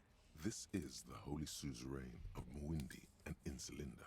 Definitely not your wife. You need to talk to her. Think of the historical knowledge you could glean. I don't know, man. What is the Holy Suzerain doing here? Something seems off. Yes, you're having a dream. Hey, something is off. Where are you going? What's in the bag? Can you stay for a moment? We need to talk. We need to have a massive epic showdown. Goodbye. Hey. Hey. Hey, that's all I get? I mean, hey to you too? She said apprehensively. How you doing? I'm doing really good, actually. Both professionally and romantically. I've come to a fulfilling and peaceful period in my life. Well, how are you doing, Harry? I'm not doing very well. Well, don't say that. I know this positive thing sounds stupid to you, Harry, but it works. We all have an obligation to be happy. You too. And you will be. Now. She looks over her shoulder. Something's off. I'm sorry. I was heading to the aerodrome. I just don't have time to... She stopped mid-sentence, glances to her right, and looks at her bag. She means she doesn't have time to tend to your emotions. You don't have time to tend to my emotions? She sighs and looks over her shoulder. Where are you going? I'm going to Morova. To live there, in Grad. It's 1 million kilometers away, Harry. Might as well be another lifetime. What's in the bag? Just my scepter, my globe cruciger, a spare silk gown, a toothbrush, travel documents, the crown of immortality. Kind of immortality? Aren't you already wearing one? Oh, this. She corrects the wreath on her forehead. This is just a wreath. The crown of immortality is made of rarefied light, mana and raw palladium. It was passed on to me by the rulers of late antiquity. She looks at the suitcase, not knowing what more to say. Then, over her shoulder. Anyway. Can you stay for a moment? We need to talk. We need to have one more massive epic showdown. No, Harry. No. I don't want a massive epic showdown. I want to go to the aerodrome. I have tickets for the 10:20 flight to Morova. Really. We don't have anything to talk about anymore. Every combination of words has been played out. The atoms don't form us anymore. Us. Our love. Our unborn daughters. It's all gone. I have to go to the aerodrome. I have to leave Revachol and you. And you have to be alone. In hell. Forever. That's just the way it is. Well, if I have to be in hell, then... Oh God, whatever you do, don't try to kiss no. her yet. Yikes. Not after that. You're still reeling. You'll fall over if you try now. That's not a very good way for things to be. I bought you a figurine of the Headless Farm Rider. I don't want it. It looks expensive. I don't want it. Okay. Please don't give me any gifts. War criminal. Who says that? I have ruled with kindness, grace, and temperance. It's perfectly normal to have an army of humanity. I am the innocence of humanism. I call it whatever I want to. That's so fucking funny. Besides, you're only saying this because things didn't work out between us. I really well- have to go to the aerodrome. I don't have time for this. All the other options were bad. I'm sorry. I don't want to be like, no, don't go. No, she should go. He should move on. This should be happening. It's the only option. That's not. Please don't go. Or worse. I always say that to people. As you should, Nan. As you should. Honestly, there's many that you could, so. Wouldn't you say you didn't behave like a war criminal with me? You're right. I'm sorry. You're soft and good, not war criminal. You were very bad to me too. We've talked about it like 7 million times now. I don't want to do that anymore. Also, I don't know if I'm tripping, but I feel like I did have this sequence for some reason. Just like Zika just didn't have the ex-wife. Zika just... That's not a very good way for things to be. It's not. But She looks at her feet, little golden sandals over her toes. That's it? that's it, yes. We've talked about it a million times. You will get over it. Just like I did. People do. Things will get good for you again. Where in hell? Stop. You're only making it worse for him. You never help with anything. I'm so glad it's not forcing me to do all options and then kiss her. I was so worried that's what's going to happen. I almost just skipped the sleep CH, but Kim was just so sweet about it. Oh, yeah, I wanted to skip it. If it hadn't given me the quest to do it, I wouldn't have done it. If it hadn't given me like the quest. Oh, if you didn't sleep, then that's why. Because like I was like, but it's a quest though. I like having my quest be done. I don't like that I have 2 quests I'll never be able to fulfill in this game. I am a completionist at heart. Good for me, you are in fucking hell. I'm not getting over it at all. You're right. I don't even remember who you are anymore. Haha. See? It just takes some time. For you, it will take something like 20 years, maybe? It was hard for me too. I used to think I couldn't live without you. She looks you straight at the eyes. Her eyes are light blue, flecked with green. But I can. She keeps her shoulders squared and her back straight. But it's clear you're still making her sad. Okay then, super okay. I still have other things I need to do. What other things? No! We've been through all the things, Harry. I have to, Harry. I wanted to Really, proceed. I've already missed the 8:30. I'm gonna go now. I was wrong. You don't have power over her anymore. You shouldn't have said that. I am wrong about everything. The whole sequence. You should go on without me. Okay. The whole sequence is also so interesting to me because the whole ex-wife thing comes up sometimes in the game, but not that much. And then suddenly there is this whole thing about it. Yeah, I knew about the ex-wife thing, like, because it's hinted, of course, but I had seen a few things hinted about it online and stuff, and I was like, oh, I don't want to do the ex-wife thing. So I kind of knew it was coming, honestly. Wait, can't we sit down, have coffee? Hold on, what's there to do in Mirova? Okay, I understand, not silently like a martyr. No, you don't. You're just being a martyr. And I'm really going now. The time is up. I must be on the 10:20 flight. Will we ever see each other again? I won't see you, but you will see me. I do feel like it comes up quite a lot, but really isn't my focus either. I don't know, I feel like I've had like 2 or 3 hints at it, but every time I shut them down. So it was like, I don't care about her, let's go. Because I sensed it was the ex-wife thing. Like, I feel like for at least 2 or 3 days in game, I haven't had a single hint about her. It was mostly towards the start, I feel like. How could that be? Oh, Harry. This is a dream. Can't you see? I'm already in Morova by now.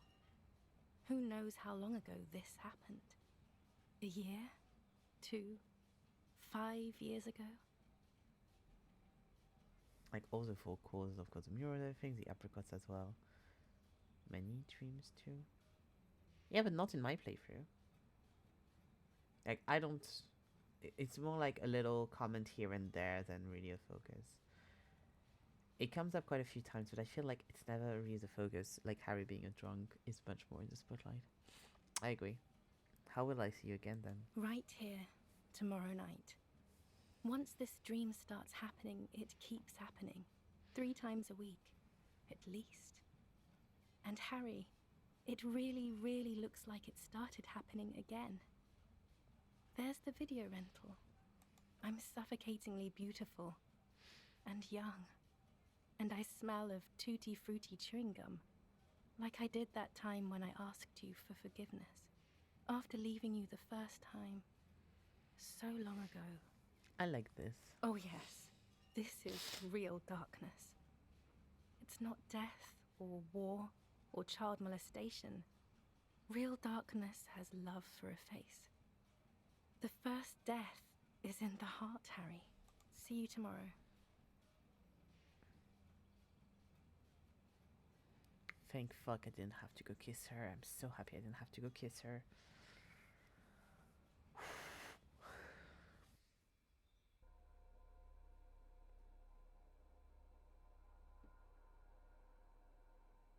Thank you, Kim. I now have emotional damage.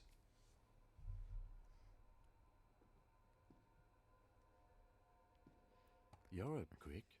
How was your sleep? Oh, good. I didn't sleep too long. I'm also glad that, like, I had my boombox the entire time. Let's solve this fucking case. My sleep was deep and invigorating. Try to cover up the blood seeping out of your hands. Actually, it was a total annihilation came, solve the blood and conclude. Let's comb the entire island centimeter by centimeter. That's the next step in the task chain. Let's spit out blood and get back to work. You're a badass like that. Actually, it was total annihilation, Kim. I did not want to wake you. Perhaps I should have? Was it a job dream? Nah, an ex-wife dream. The lieutenant nods solemnly. He's so fucking sweet. I understand. We've all been through similar things. It can be overcome. You have an ex-wife, Kim? Let's solve this fucking case. Are you sure you're okay? You thrashed around and you bolted up, half covered in blood from your wound. Stop being so nice. Spit out the blood and go back to work. Okay. He's still worried. You must have really thrashed and squealed in your sleep.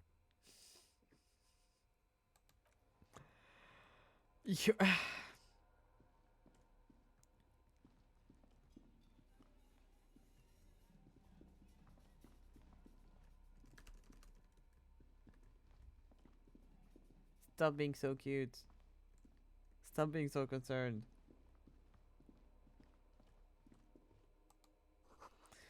This great blast storm must weigh over 10 tons. Just peels off of it. Rust peels off of it. You see a small metal door nested inside a larger one. A heavy steel blast door. There is a conventional keyhole above the handle. It's very small. What's on the other side?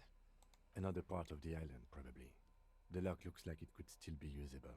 How do we open this? Are your thoughts finished? Have you talked to Kim since?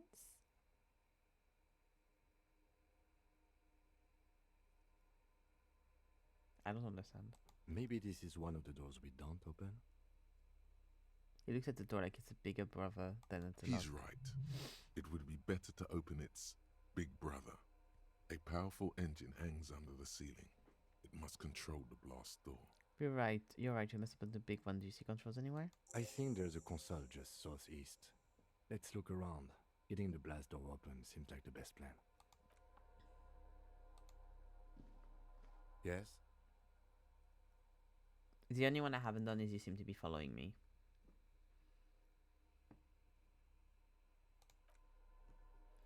If that's what you mean.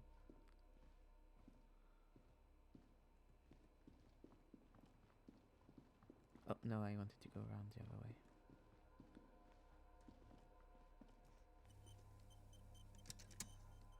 Oh, there's a thing here. And there's controls there, okay.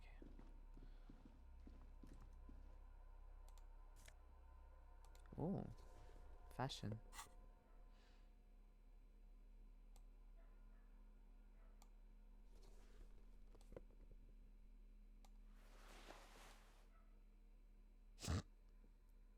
Okay, okay. Stares in confusion.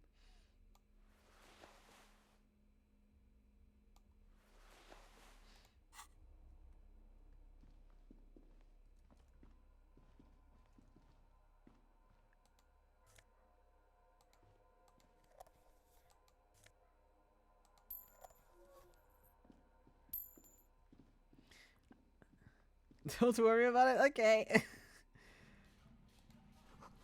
The hatch is jammed shut. Green paint flecks off the monoblock aluminium cabinet. There are rows of switches on the front panel, a frequency band, and even a keyboard. Run your fingers across the keyboard. The keys rattle like teeth. This keyboard hasn't been functional in decades. What is this then? The console of an antique computation device. The generator upstairs, with wires coming out. They terminate here. Sorry, could this open the blast door? Possibly. Urgence, ouvert, allumé, radiodiffusé. It sounds like this device was used to control the electronics here. Maybe it still does. I wish we had more French Kim, because it's so nice. This device was used to control the electronics in the room. It could open doors, control lights, function as a radio computer. Turn emergency open. We need to restore power before using this, officer. The generator, it didn't look like there was fuel in it. Okay. We should look around outside. There are barrels all over. Maybe one of them still has something in it.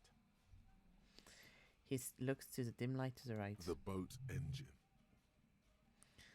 Not in agreement. The console looks on as you talk, mute and unpowered. Its dials are covered in dust. Okay. Oh.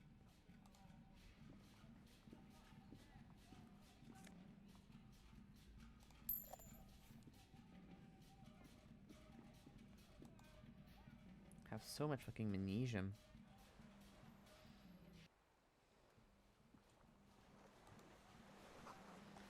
A firing slit you can see inside. You can't see inside.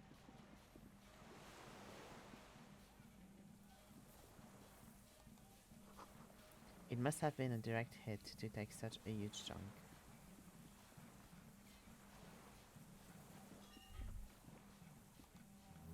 Distant sound of cargo ships, signal horns echo on the waters. Magnesium-based life form.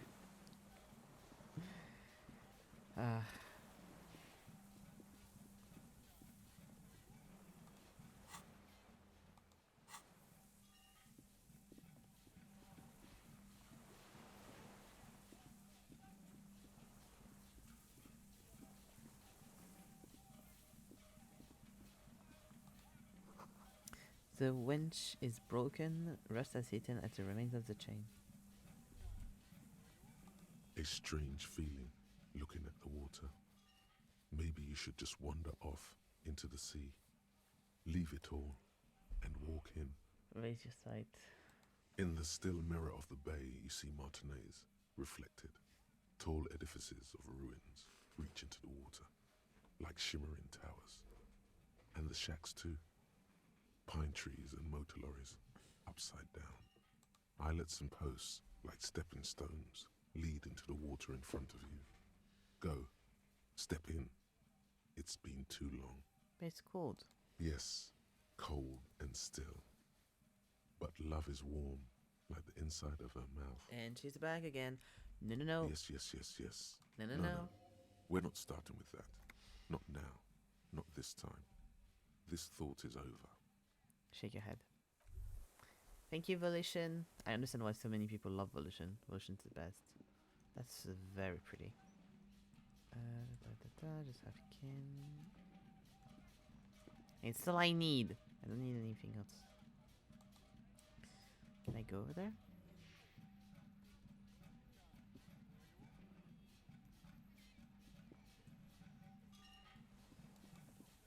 No, I can't. I can't click there.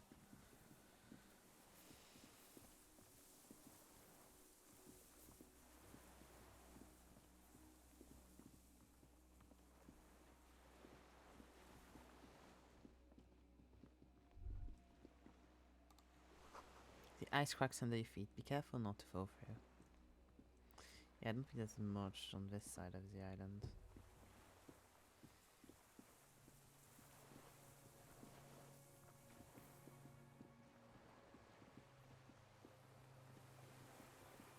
I can't go over there, right? Yep. Oh, there's stuff up there. Can I get up there? I don't know.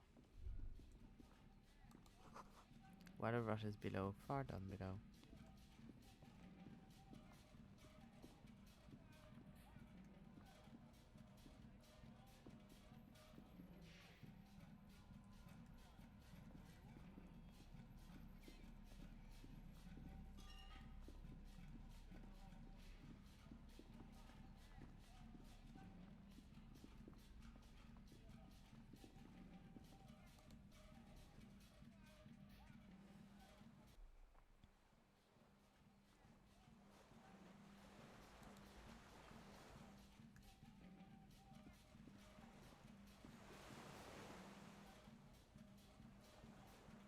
Okay.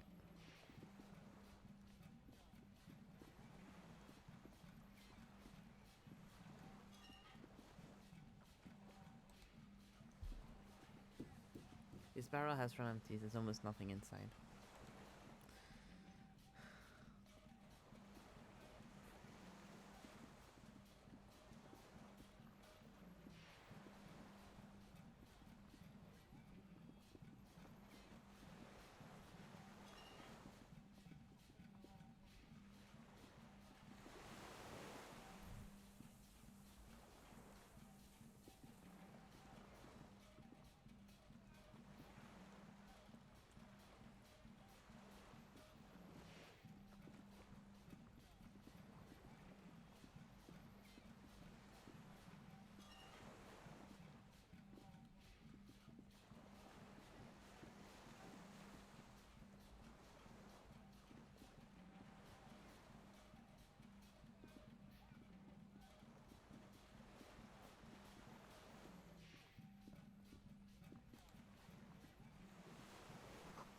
Inside of the fortress, you can make out the console and the blast door.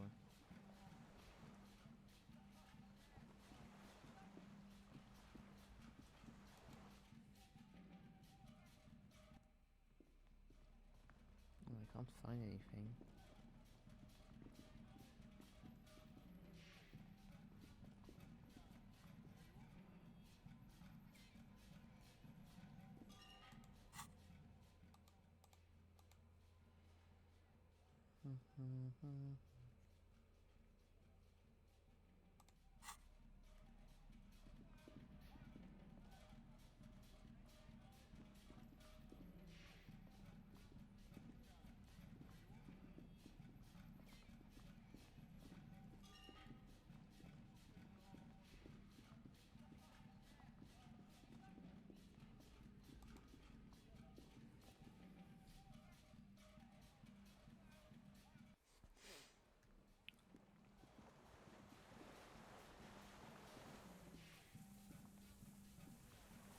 Yeah.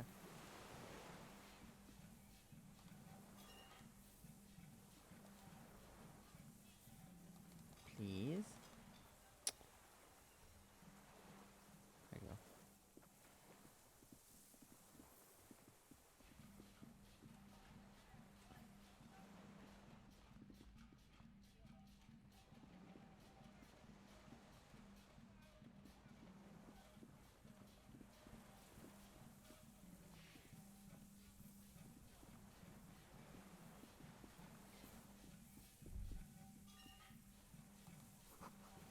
The depot that supplied this chain is long gone from the coast.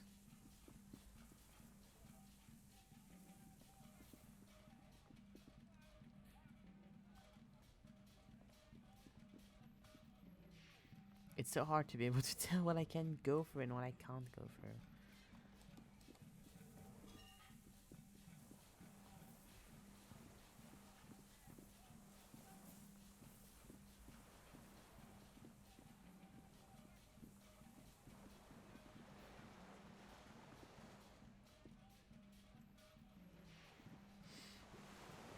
Can I put fucking magnesium in there? I got like...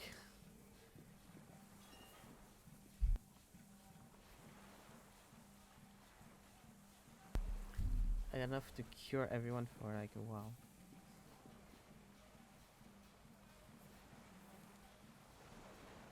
Yes?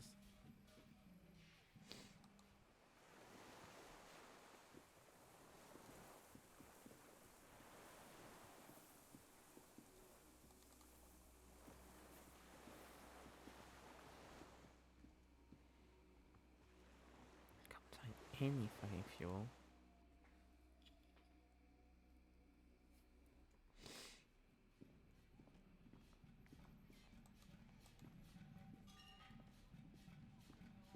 The console is powered off and covered in dust. Urgence?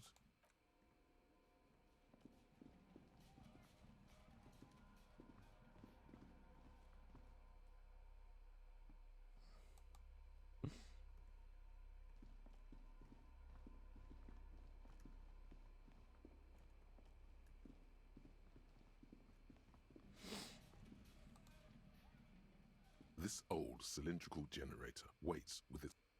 Okay.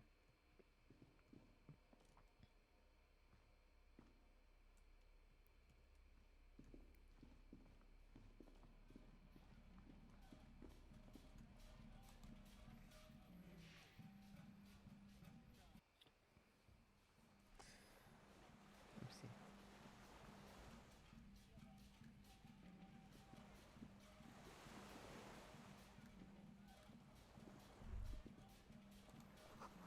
Be careful not to fall, the cliff face looks steep.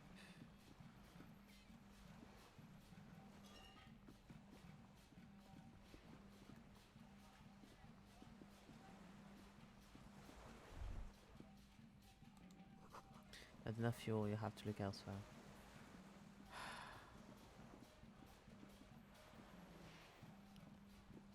I don't want to take the fuel from the boat though.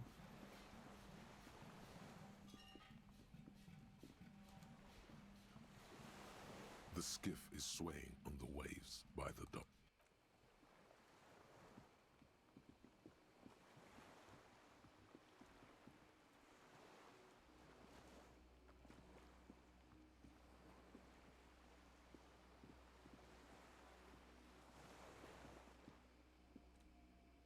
Can you find anything, Kim? I can't find shit.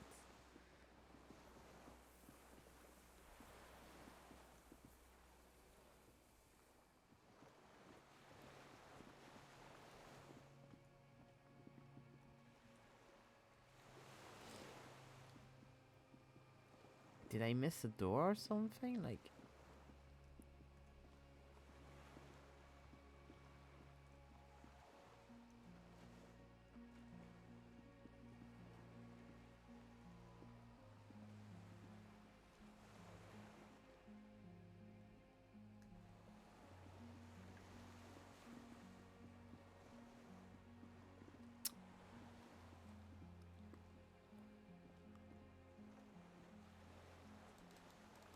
Yeah, I can't click on here.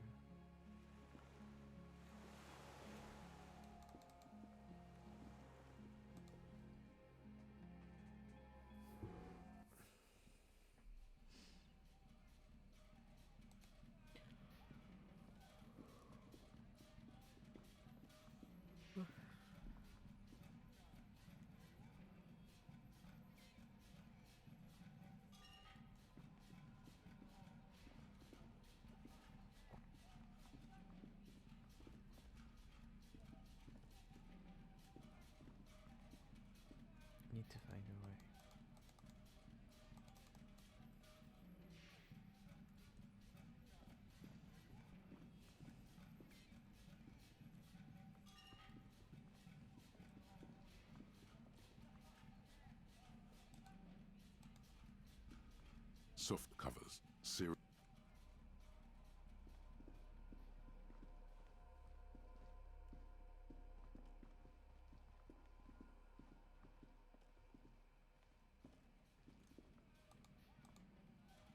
The console is powered up. Nothing happens. The dial slides under the glass. Silently, you make out defunct stations on the UKV frequency. The words, Feld Insula, are written on the band. An idea lights up in your head. Maybe you could contact Suna to program a lady. She could open the door for us remotely. This is an air-gapped system. Of air, I think they call it. That won't work. Are you sure? No, I'm not. But it would not be very good military technology if programmer ladies could control it remotely. Also, it's Programmer ancient. Incompatible. Programmer ladies.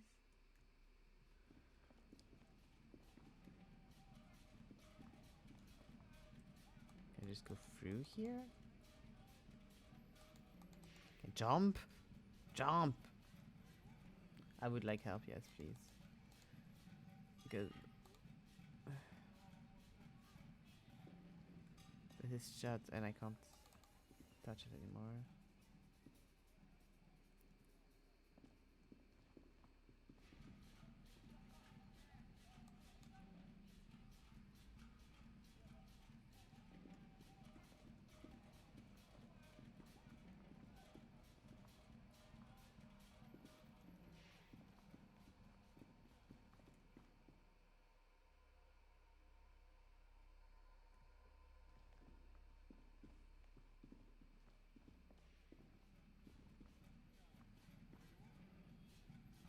It's when you go out that door, southeastern path of the island.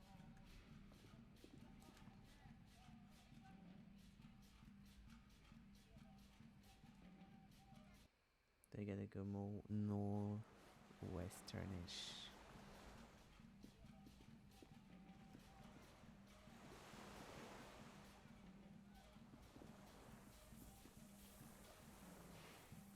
I think. Okay. We agree it's not like, yeah, we can't go that way, okay. I wish it was I so wish it was clearer where you can and cannot go, cause okay, I see. The pain in your pelvis makes you wince, then you continue. Okay, okay. Yeah, like the way it's shown, it almost looks like it's on top and that it's going to be, you're going to have like an entry somewhere else. Ugh. A weather artillery map showing the coordinates to the Bay of Herschel. All message cabinets. Newly stocked with Dramine.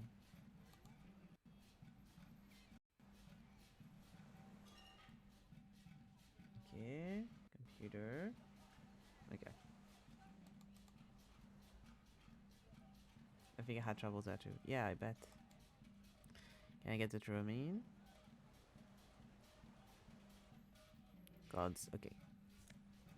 Okay, thank you. Ooh, this is a lot of Dramine. That's worrying. How much health stuff they're giving me now. I know it's because I'm off Revachol, so they're like, you don't have access to any kind of health thing. You should say it's lagging so bad. Yeah, but I had to wait a little bit.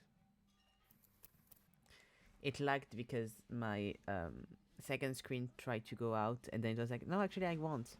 So I think it had a little hard time of like not knowing what the fuck was happening. It's fine now, it's back.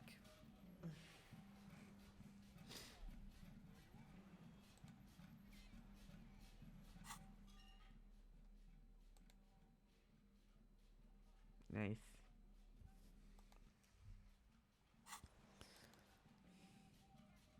There's a rain-soaked mattress on a concrete slab, only half covered by the crumbling roof.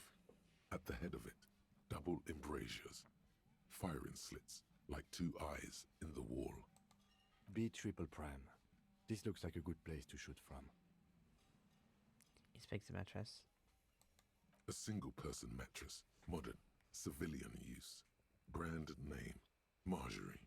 There's a fuel stain on the cover, along with cigarette burns, and an empty can of beans on the ground next to it, filled to the brim with cigarette butts. Pick out one of the cans. The silhouette of a tobacco picker adorns the paper filter, the brand Tio Moteri. Contemporary Revacholians prefer Juan, a local blend from the southern islands, or Astra, the legendary cigarette from Grad. Tio Moteri is favored by older men for its paper filter tips, sweet smell, and added tar. Tiamatiri, like the ones we found at London, remember? I may have been wrong when I said it wasn't important. This means the same person could have visited both locations. I didn't see any signs of smoking inside, though. If people live there, they keep it tidy. This here may also be a smoking spot. Inspect the wall. There's a firing slit in the wall in front of you, like a little window. Touch the concrete first. Quite old and grimy from years without cleaning by anything other than the rain. Look for the hole in the concrete.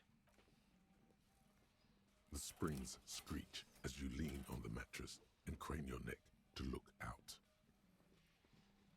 A small piece of Martinez coastline opens up in the square in front of you, like a tiny landscape painting.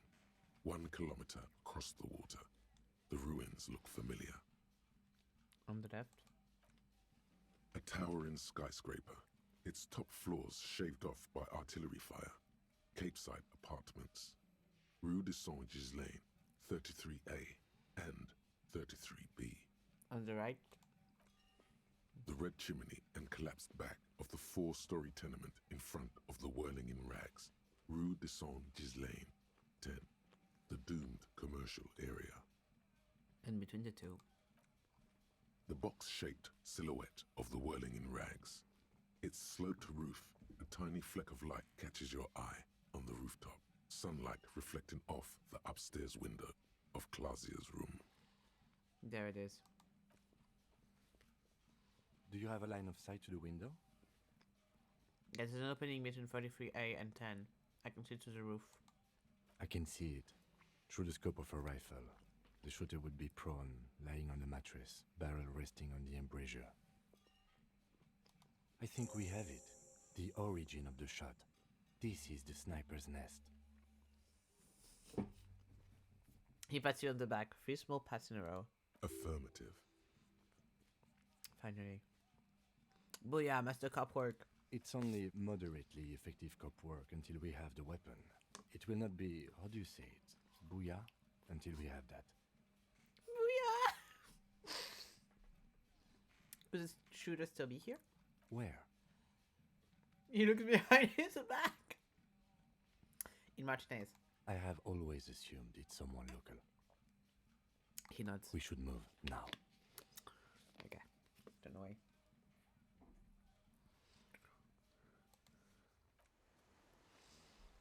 Anything else in here? No, okay.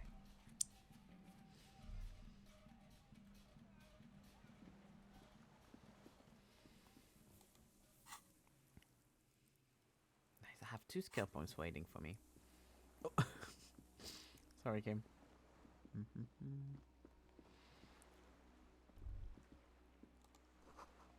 No way to jump down there without breaking a few bones. Is there any... Because I don't... It's good to have one skill that's like...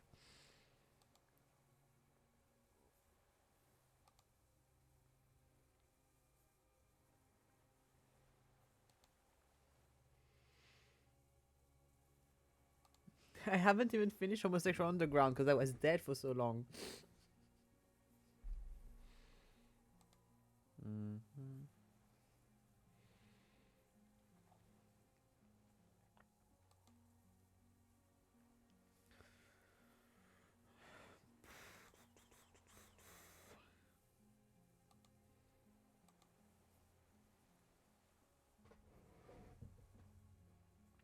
Okay, 85%. Yeah, I still have an hour, it's fine. I don't know if I have any that I really want to do. But like, I want to do one just because I have the option for it. I'll see when I finish Homosexual Underground.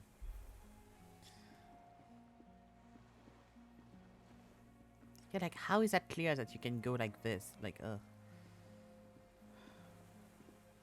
I love this game, but it does have issues with the map and the mobility of the characters.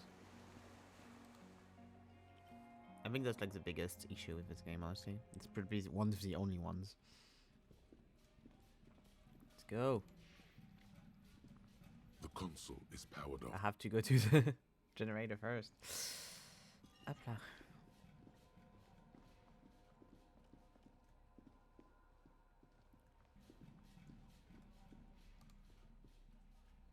This old cylindrical, the lieutenant assists you, holding the canister up to the fuel tank as you tilt. Dark brown, viscous fluid pours out, and the room fills with a chemical smell. There's a red starter switch on the side of the cylinder and a start rope on the other side. The lieutenant flicks the switch. Pulls the rope. The recoil start wakes the old generator up. The machine sputters like an old warhorse before settling down to a rattle. That should do it.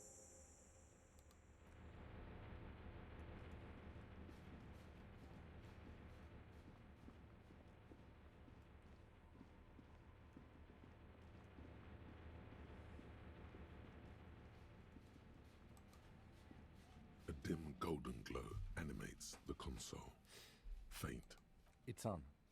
Turn emergency open. He smiles. Automatic boot. The blast door opens with a series of clicks. A shaft of light appears, then widens as the light shines in.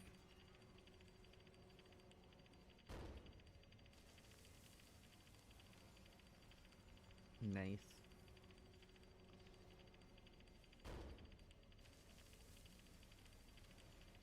God, that's a big ass door.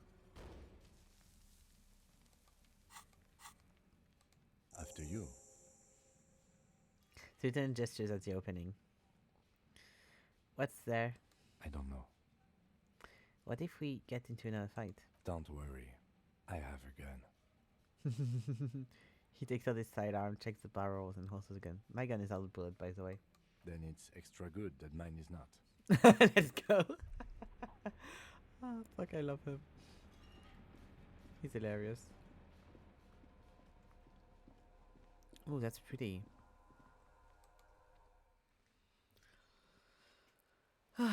Another door opened.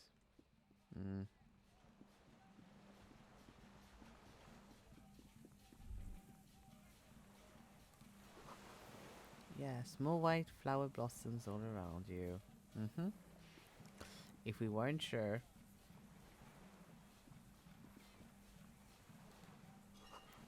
A rubber dinghy. It's deflated and broken. Kim getting cocky after hitting that eye. One shot on the right. As he should.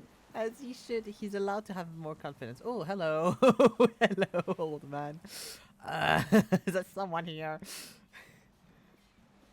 Going to explore a little bit before I go talk to you. Oh, it's an old man as well. Ugh.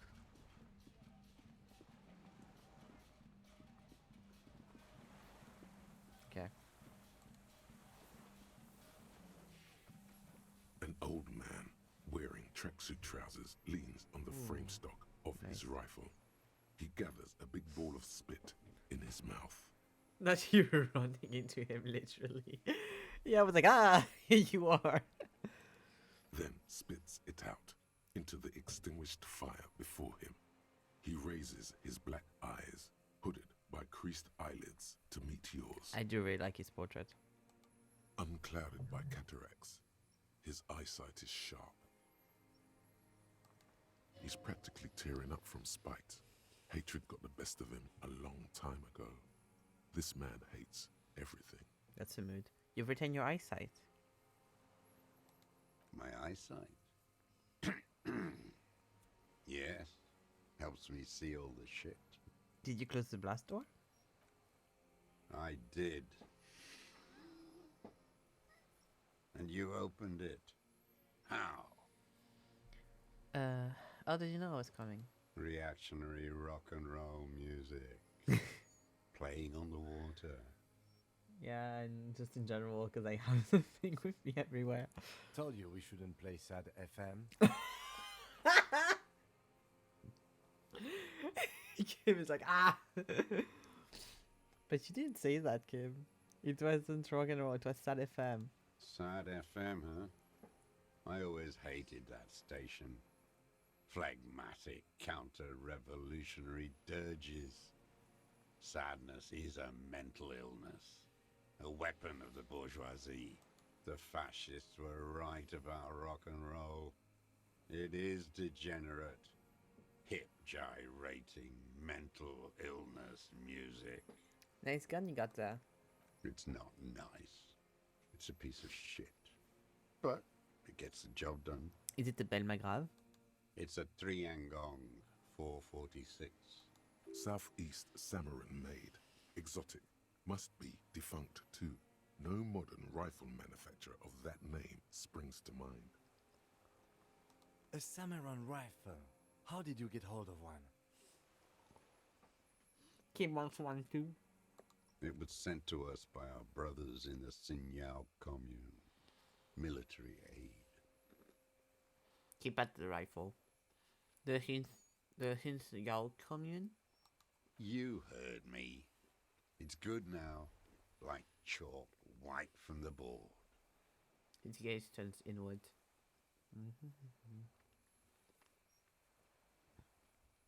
So I need you to put down that gun so we can talk further. We're in the police. I'm in the police. You can keep the gun, but keep it down. Stop one move. The lieutenant pulls his pistol from the holster. You are a glorified night watchman. This is a service rifle. I can only lay it down before an enemy commander of corresponding rank. There does not seem to be a magazine in the well. The rifle's side is clearly visible. You don't even have a magazine. Okay, but put the gun down right out. Kim? The lieutenant aims his pistol square at the man's forehead. That's not what I meant! That's not what I meant! Put it down now, sir. Or you're gonna blow my brains out before you question me. To hell with it. It's a walking stick anyway. It's out of bullets.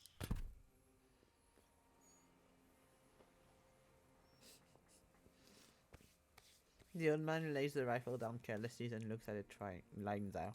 Like an amputated limb in the sand. Pick up the gun lying in the sand. His gaze follows your motions. The rifle feels surprisingly light in your hand. Frame stopped and patched in places with tape and wire. Inspect it closer. The rifle's in a shabby state, like a crutch that's seen too much travel. Hieroglyphs are embossed into the forearm, made of walnut. On the butt, you see Vespertine writing, burnt into the wood. Triangong, 4.46mm, made in Sinyao. It's as he said. It's a Trigon made in Sinyao. This uses jacketed ammunition 446. Jacketed. Military grade ammunition. Stable in flight. Good for hitting something that's very, very far away. He says mostly to the old man. As he speaks, he stresses every word. He's liking this. It's as he said. Worn. Personalized even. Looks like this weapon has seen a lot of use, hasn't it, sir? No response from the old man. The plastic cape around his shoulders rustles in a small bout of wind. Stow the gun. The old man keeps following your motion with his gaze. His right arm twitches suddenly. This looked very much like the murder weapon. It could be used against him to get a confession. In time. What have you been using this gun for? No reply. His leg twitches.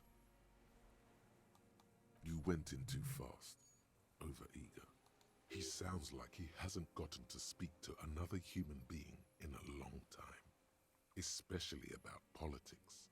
That's what you should do first. Very loud liquor. Give me a second.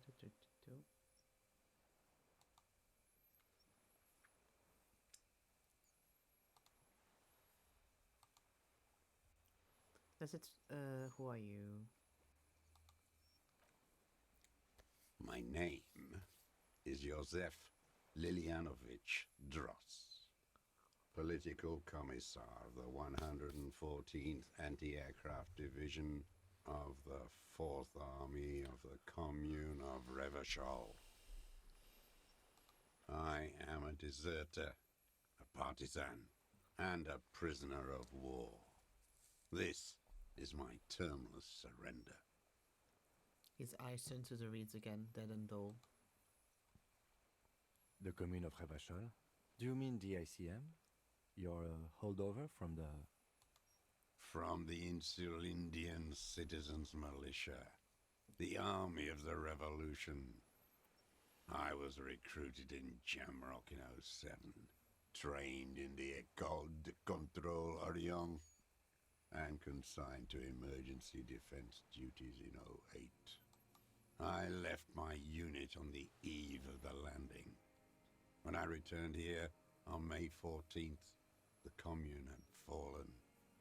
Still armed and ideologically trained, I wrote a criticism of myself and resumed partisan duties. 51 minus 8 equals 43.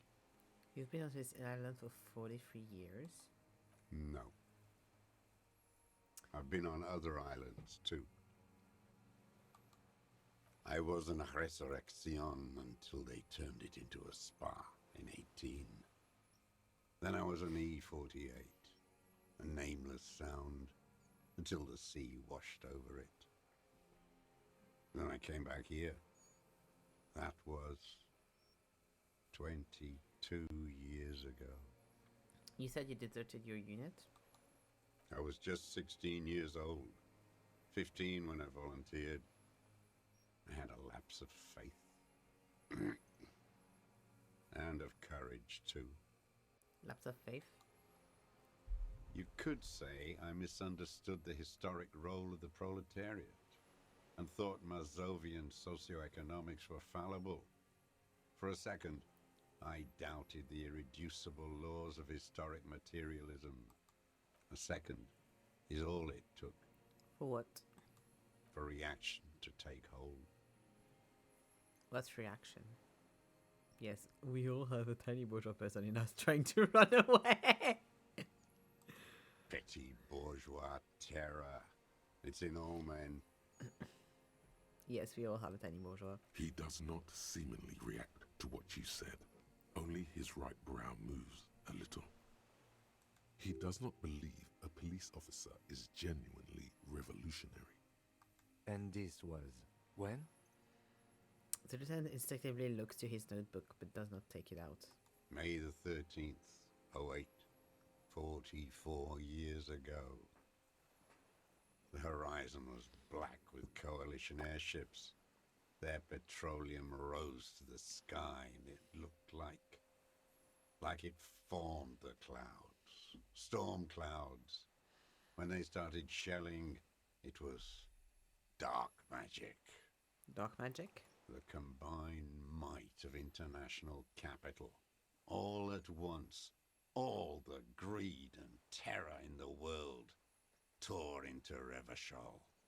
It lifted streets from the ground and turned houses into ghosts. We were in the flak tower. He gestures towards it. Huddled on the floor. The artillery was 80 kilometers away in Ozon, but I knew the commune would fall. We would all be turned into ash. So I said I was going to the map room. He looks east. A terrible shame still within him. The lobes of his ears are red with it. The shame and smallness of what he became. You didn't go to the map room. No. I climbed the chain link across the water and hid inland, in the bunkers there, like the weakest of the weak. A mouse, frightened at the ordnance all night, and the sound of the rotors in the morning, whirring. He looks at the sky. What was that? Airships. I climbed out into hell. The landing was complete. The chain was submerged. I had to swim back. The fortress was half submerged too, shattered. They'd all drowned in the lower levels or got torn to shreds above. The anti-aircraft gun had malfunctioned. So had I. I left them without ideological direction. It was real. I'd seen it. I'd seen it in reality. Seen what? The mask of humanity fall from capital. It has to take it off to kill everyone, everything you love. All the hope and tenderness in the world. It has to take it off just for 1 second to do the deed. And then you see it, as it strangles and beats your friends to death. The sweetest, most courageous people in the world. You see the fear and power in its eyes. Then you know. What? That the bourgeois are not human. Say nothing, let him finish. I had to. I had to fight it. I had to never stop. The old man falls silent. His black eyes keep piercing your skin as he looks to some great distance behind you, shaking his head slowly, retreating from it. What is this place, this island? It's not an island, Dwat. It's a defensive fortification of the commune of Revachol. And I am its last surviving defender. What's it used for? The congenitally deformed King Philip II built it to restrict access to the Bay of Revachol. We captured it in '02, retrofitted the fort with an AA gun to defend against an airborne landing. Against the whole world. You mean the landing retaking of Revachol? Coalition military called it Operation Deathblow. I later found out on the radio they called it Deathblow. You're one of them. Tell me, who speaks like that? We had 50 million people on Caillou alone. First, I'm not one of them. Coalition military, someone who's come to end madness, murderers, I know what you mean. Tell me something else. First of all, I'm not one of them. Sure you are. You're RCM. Answer me. Who calls an operation against 50 million people Deathblow? Coalition military, someone who's come to end this madness, murderers, I know what you mean. You don't know. You haven't seen it. Iblis. Iblis?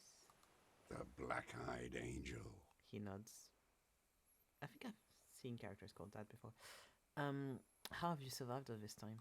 How does anyone survive? I steal. What do you steal? Supplies, vegetables.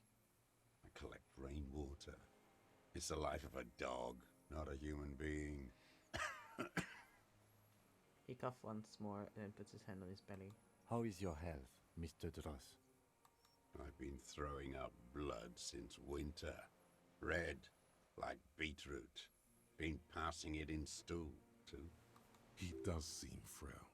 Gaunt for his age. More like 75 than 65. Trouble putting on weight could mean cancer. The RCM can provide medical services. You need to be looked over. I need to die. You don't have medical facilities. You have guns. That's all they give you. Toy guns. We have Dramamine and other opioid-based painkillers. You must be in pain. It's a serious situation. You need to be looked over and we can do it. How have you coped mentally? You have Dramamine. I have been running out of that stuff. A light goes on in his eyes. He smacks his dry lips. It's a serious situation. You need to be looked over.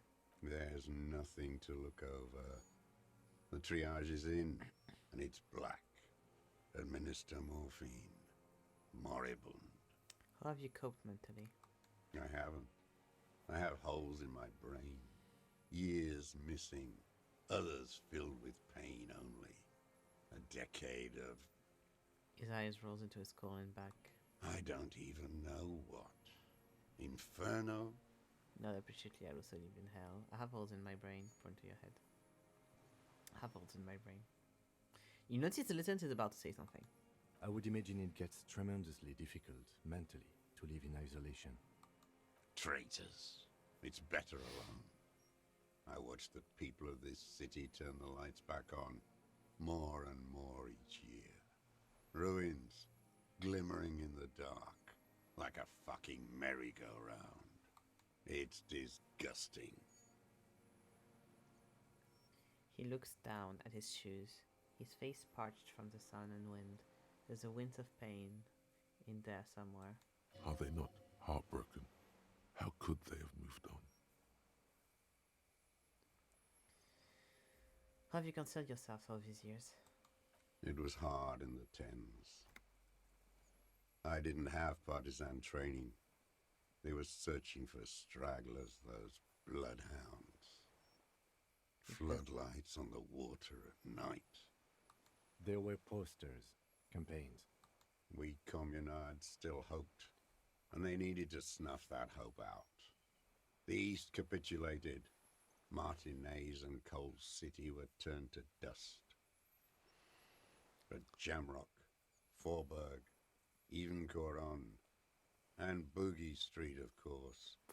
Those fucking kips had Marsov coursing through their veins. And others too. Some cordons of Revachol was still fighting. There were cells. I tried to contact them. Soon they all went silent. The frequency's dead. How did you get between there and the mainland? At night, I used a dinghy. I only went after dark then. When I got to the city, I stayed underground. Patrols, you lot, the commons too. They'd started snitching. In the city, you move underground? From bunker to bunker. Not anymore. No one cares now. I don't even have to hide. They think I'm another antisocial vagrant. I could walk straight into that town if I wanted. I just... He falls silent, his gaze fixed on the shacks, huddled together across the water. The weapons cached under the G10 22B. In the basement, have you been there? So you finally found it. There must have been a small squadron's worth of arms in there. Elmer Graves, right? They were damaged beyond use. I know. So you've been there? Sleeping. Some nights. Ammo scrounging on others. Those McGraves were shit, even before they corroded. Some had bullets in the chamber, however. You feel the dots connecting. Little dots on the map he's walked across. There's a small bunker under the Feld building. Have you stayed there? The propaganda bunker. I used to, but not anymore. Propaganda bunker? They stored leaflets there. Broadcasting equipment, too. Made broadcasts, I think. Propaganda officers. I buried them with their leaflets. They killed themselves. 2 young boys. Killed themselves? A lot of our boys did. I spent some winters there. Never liked it. Kept thinking of them. No need to go underground anymore. It's better in the ruins, on the ground. One more question. Do you smoke Tiomotili cigarettes? I do. Ever smoke them on mainland? They're good. Plenty of tar. I like that boy on the pack, too. Reminds me of the last century. Why don't you just walk there? I don't want to. They're all traitors. Pigs, rabbits, and dogs. Men without ideals are only animals. He does not want to see life moving on. People forgetting, drinking, laughing. Tell me another thing. The old man looks across the water at the city, the ruins, the motorways rising above it. You said this was your termless surrender. You're with the RCM, the coalition-appointed mob that enforces bourgeois morals in Revachol. We're not coalition proof, we just try to help people. That's why I chose the good guys. We enforce the law, we keep these animals from killing each other. I know what it looks like, but I have secret plans to turn the RCM into an Amazonian revolutionary unit. We're the RCM, leave it at that. The 4 is very funny, but it's not true. Like, as much as the character is very like, communism, to be fair, the way it could be is just like he awoke to communism. He's just like, I'm going to continue my job. But they are cops. We're not coalition approved. You're the RCM. You represent the Moralist International, the enemies of humanity who took this city. I represent their adversary, le Parti Communiste d'Insolande. Take me to them as a prisoner of war. I have relinquished my weapon. I can no longer serve. No superiors can relieve me of my duty. You bulldoze them all to a mass grave for trying to free humanity. His hand shakes and he breaks into a coughing fit. A spray of blood from his mouth on the black charcoal in the fire pit. I love the completely unhinged communist option. Me too, but it feels a bit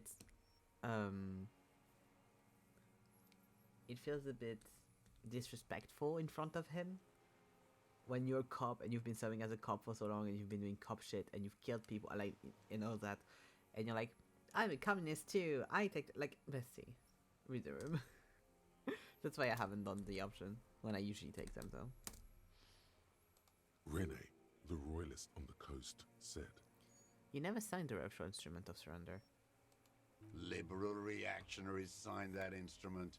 Traitors who should have been burned alive. Liberals, ugh. I answer to the Communist Party. Is that part of why you've been here all this time? Because the party didn't surrender? He just wipes the blood from his chin. Honorable. Honor is a feudal atavism. My motive is class. So you're a communist soldier from the communist army? No, I am not a soldier. I am an ideological officer. I belong to the party, not the army. But you said you were trained and assigned at the Defense Corps. Trained in historical materialism, then assigned as a political commissar by the party. These things used to mean something. That means you're trained communist, right? He nods slowly, then another tremor. I'm also a communist. No, you're not. You're a liberast. No, I really am a communist. I have communist thoughts in my head. All the real communists are dead. They died fighting for communism. Are you dead? No. You're an inert lumpen with a gun. Detective, we have not come here to discuss ideology. He turns to the old man. We have come to ask questions regarding a murder investigation. The old man spits into the fire pit. He does not say anything more. A jitter passes his lower body. Again, you've been hiding here for 43 years. 43 years and 10 months. That's steadfast. It's not how a human being should live.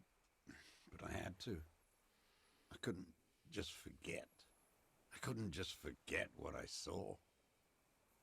We always step up to discuss ideology, true. What have you been doing during all this time? Hiding, fishing, waiting. He looks across the water. 2 police officers step out of the Whirling in Rags cafeteria. Satellite officer Jean-Vic Mayer inspects a series of burnt black letters splashed across the plaza mosaic. Should talk to him about peace. Esprit de corps? What's... okay. Patrol officer Judith Minot points west. The fishing village. She glances at her watch. We meet in 15 minutes. It's a 10-minute walk. The officers go, leaving behind the writing, still smoldering. One day, it says, I will return to your side. Always waiting. Flashback.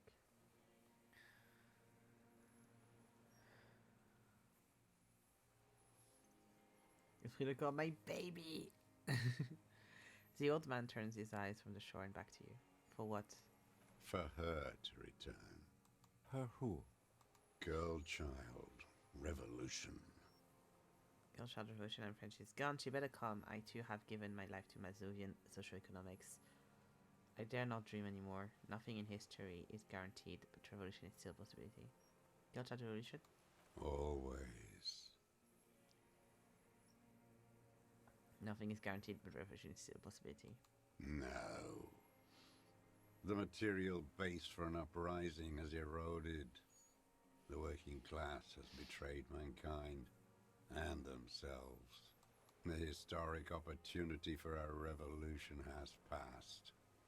It will not come back anymore, however hard I try, whatever I do. So that's why he's the deserter. Once a deserter, always a deserter. I have done everything a man can do. What have you done? We keep people alive. We help them survive, whatever the ideological situation, day in and day out. Come down, Kim. Survive? For what? I have another serious question for you.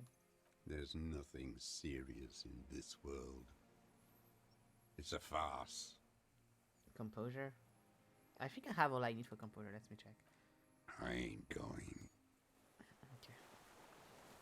Composure, composure. Let me see.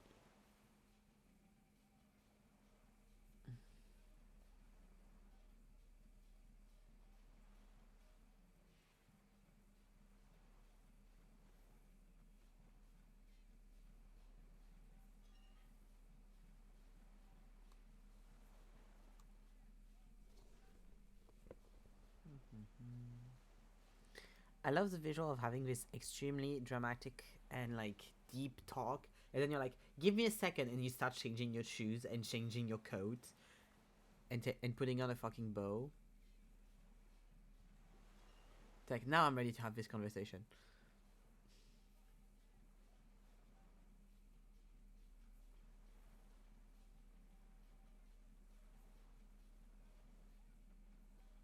I feel like I should put that on. Composure, where are you, baby? Here you are.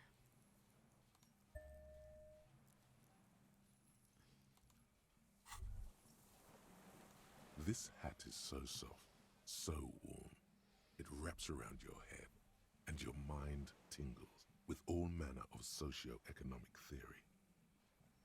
It is a Uchaka, right? Pat the hat. Kraz Mazov would have worn this Yushenka. Mazov knew where to cook those thoughts. That's why it bears a Mazovian logo. Glory to the revolution, comrade. Whether you like it or not, wearing this hat has made you more communist. Yeah. Okay. Minions of capital. What do you want? +1 dress code, winter revolutionary. What strikes you about this gaunt man is not the stomach pain, or the cough, or the malnutrition. For a man who spent 44 years hidden in the urban wild. He's surprisingly okay. Indeed. He speaks fluidly. His movements are rapid, if erratic. His voice, despite the cough, is there. It is capable of expressing complicated ideas. Above all, he seems animated. Animated by what? It's a mystery. This animation comes at a cost too. Erratic hand gestures, thought processes cut off like threads, as he just stares at the logs or the reeds. He also suffers mood swings, bubbling to the surface, unconstrained by his nervous system. I mean, that just sounds like a normal day with ASD. Great leaps of emotion, from anger to grief, despair. Dementia? You've seen demented people before. This feels similar, yet different.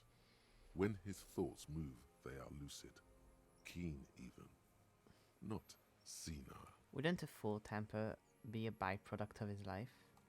Perhaps, but his seems more than that. The inner turmoil takes unexpected turns, as if forced on him in a way. In summary, you sense some underlying neurological disorder. Mr. Dross, are you okay? How is your memory? No, I'm not okay. I shit blood, and I'm surrounded by insane people. There it is again. Erratic hand motions, bouts of rage, and the stomach thing too, of course. One more time, what have you used this gun for? What have I used it for? I've used it for killing people. Killing people? It's a gun. That's what they're for. You want a moralist euphemism? Defending your family and your property. I haven't done that. I've used it to kill people. Interesting. During or after the war? There is no after the war. Class war is never over. So he's continued killing after hostilities ended. Okay, okay. Go in straight. No euphemisms. He doesn't like those. No. Be careful now. Slow and steady does it. Make him repeat it first. Don't mess this up. Remember, he wants to tell you. Get personal. So you're saying you killed people after the active fighting stopped? Use that gun to shoot and kill a colonel of the security contractor Krenel.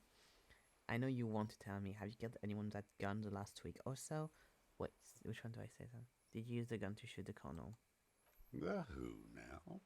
He leans in and cups his ear. He heard you. He just wants to hear you say it again. This is dramatic flair on his part. Right choice. We're in. Do it, sire. The corpse in ceramic armor hanging behind the Wellington rag. Did you shoot him? The fascist death squad who took bullet in the mouth on the night of the 4th. His name was Ellis Crotenar. He was part of the security detail in Martinez. Beautiful, strong man sent here. No more private military company. Krenel, you know who I mean. The fascist death squad. Oh, yes. That one. Ugly piece of work, that boy. Did you kill him? The lieutenant takes a sudden step towards him. I am a son of a welder and an officer of the commune of Revachol. Let's go. I do not collaborate with murderers and pederasts of the liberal regime. Exhaust him with proof. Pile it all on him. Get a confession. The scent of blood in the air. But what else? There was something you can't remember. Something about the tracks. Suddenly, all those tracks are so confusing. Go with something else first. I don't need your cooperation. I've got this. Shows a Triagon 446. We've done ballistics. Went to the tower. The shot came from this island. You're a communist. I talked to a dead man. He told me communism killed him. True, he did. He did tell me communism killed him. Come on, what am I forgetting? Hit yourself on the side of the head. We've done ballistics. I saw you poking around there, looking for evidence. You're damn diligent when it comes to dead fascies. I agree. Did you like the view? You had direct visibility. There are embrasures in the concrete, specifically meant for a top follower to use. And you had a long-range rifle in your possession. The lieutenant softens his voice.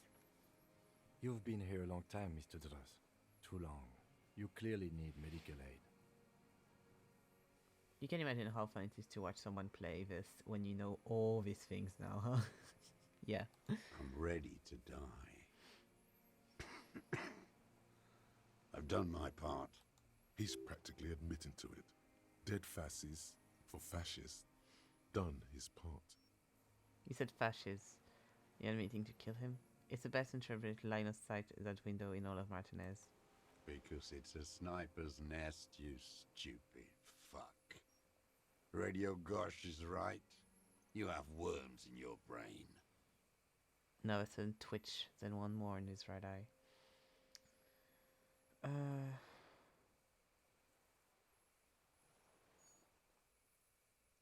I don't like that answer.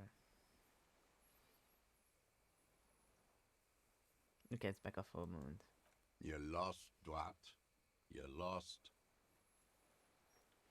He shakes his head, tufts of grey-white hair from his skull and chin. One more time, Mr. Droska. Now we need to talk about you killing him. Josef Lilian Vestros, you're under arrest for the murder of Alice Gardner. One more time. Petty bourgeois law. This is all you care about, right? The only thing in the world for you types. A drop of blood in the saliva. That's right. Pile it all on him now. 3 should do it. Maybe 4. You communist. Stupid Dwat.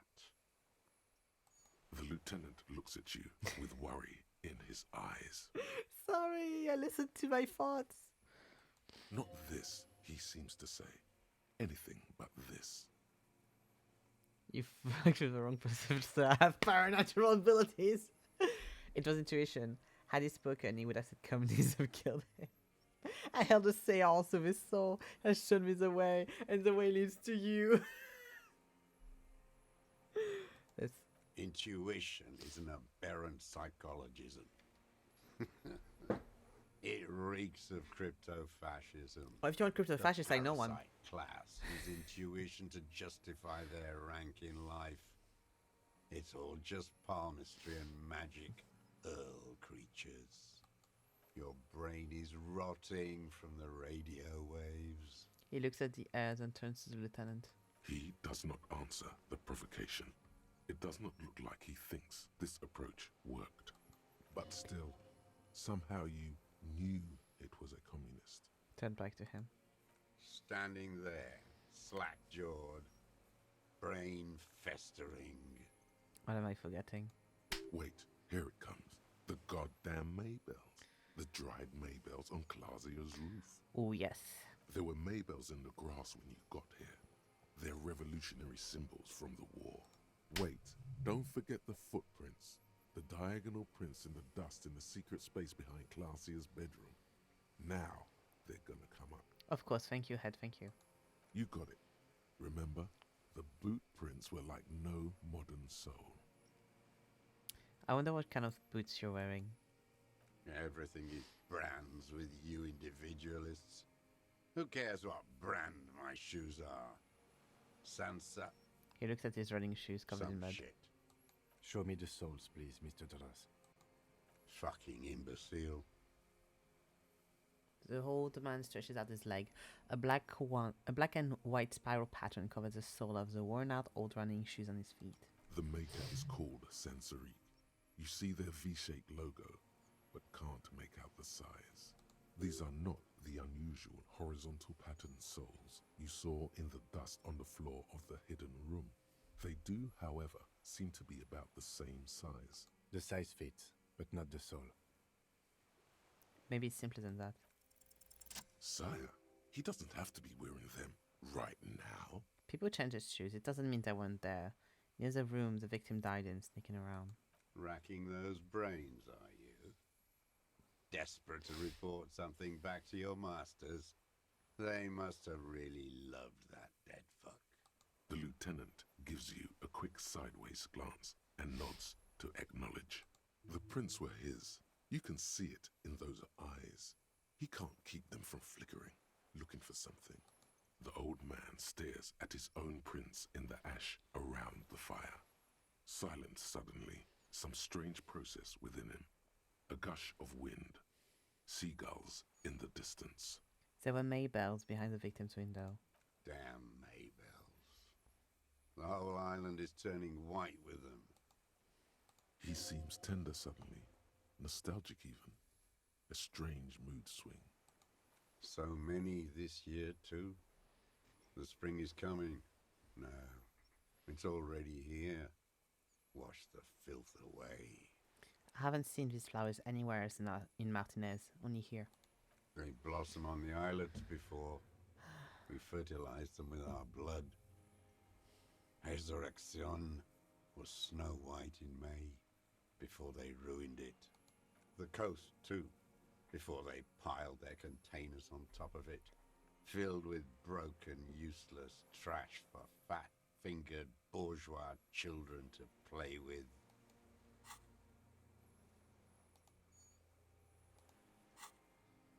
You must get around a lot to stay undetected all these years. Do you know any secret paths? Pinball workshops? I may. A curious tremor passes his face. A young woman called Claire. Rings any bell? These dried flowers were behind her window. Classier. I will never be able to say her fucking name right. I am so sorry. I keep forgetting how they say it. Claire. Claire. He knows her, but hadn't heard the name. Yeah, Claire. You hadn't heard her name, had you? My ears don't reach the city. You know her, right? You had intimate relations with the victim, the mercenary. With the victim? Yeah, I agree. It's a choice of words. He turns his sight from the whitening fields of flowers and falls silent. Then the muscle in his jaws twitches, a spasm. There is a small tremble. Looks like a smile. A crooked smile. Yet isn't quite voluntary. He's about to burst. Don't leave any loose ends. Get him on everything. I don't need your cooperation. I've got this. Not a lot of guns around that use military-grade ammunition, are there? It's a real gun. Not like your little musketeer pistols. I've seen you prance around with those. Jumping hoops for the liberals. You look like imbeciles. Why don't you ask them to give you real weapons? Damn, he saw you. He's watched it happen. Sorry. Real weapons going against automatic rifles with those toy guns. Of course, you got those boys killed. So he saw you. Okay. So what? Don't let it divert you. We saved a lot of them. I don't. And that musician, we handled it. Subterfuge subjects. We have the murder weapon. You know what? You're right. I'm convinced this made the shot. Should we call it? Lieutenant looks at the weapon most strikingly. Dramatic ask, you think we have the murder weapon? Let's go dramatics. He likes dramatics. 4.46 jacketed ammunition, modified for range. We have it. This is it. I'm calling it. We have the murder weapon. Good. The lieutenant takes out his notebook and draws a single line. This feels good, doesn't it? Tearing things up like this. When you have the murder weapon, you have the killer. Murder. Kim is going all out. Kim is like, let me do my little speech. Going to be dramatic and everything. It's like, ugh. Murder. The old man does not say more. He just glances into the reeds and then twitches once more. You know who he was. A coalition-trained murderer. Armored and armed. He wasn't human. The blunt end of a hammer. Dripping with blood. He was a killer, but he was still under the protection of the law. Beating us to the ground. Moaning with joy. You hounds get so thorough when a company-trained killer dies. I haven't seen you on this coast for 40 years. You know, maybe I should have killed one sooner. Got your attention. Now you stop beating druggies and prostitutes in your basement. Now you come to investigate. Not when they die by the hundreds. He breathes through flame nostrils. Just so that... Hopla. Hopla.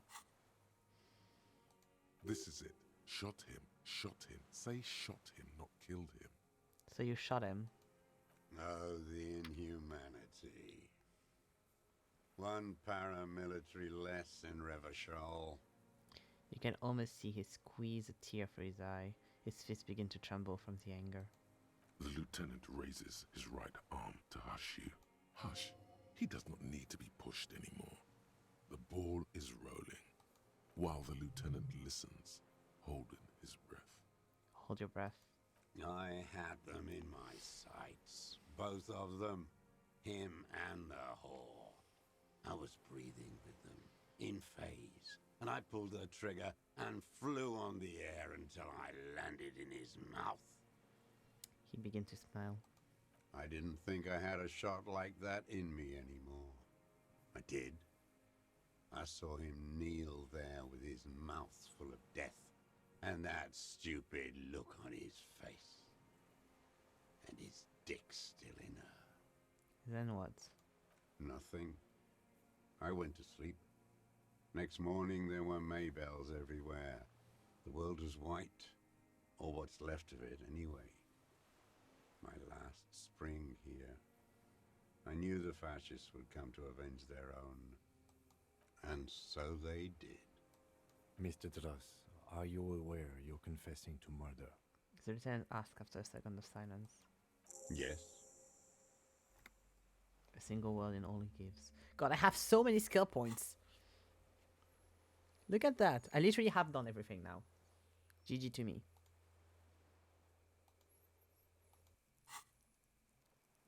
So much. I have 3 fucking skill points. Where were they when I needed them? And you were looking at them, the victim and a young woman, having sex, through the scope of your rifle that night, before you shot him? The lieutenant takes out his notebook slowly, very slowly. The old man nods. Number go bigger makes brain happy. Why? Because that's what they were doing. He shrugs and smacks his lips. The motive. This is where the motive is going to come from. I don't understand. Do you, detective? I don't understand this part.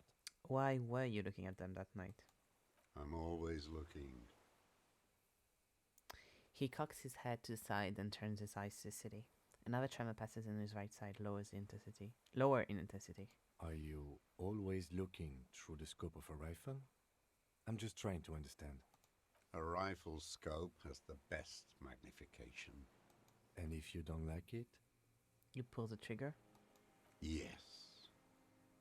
Think of it as a form of critique. You got him going. Connect every little piece now. Wrap this up like a gift. Okay.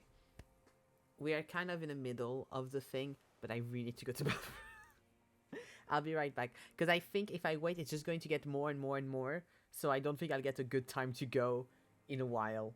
So be right back. I'll be quick, I promise. I know I'm in the middle of it, but you know. It's not my fault. I'll drink a lot of water. Hydrate, kids.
And I'm back.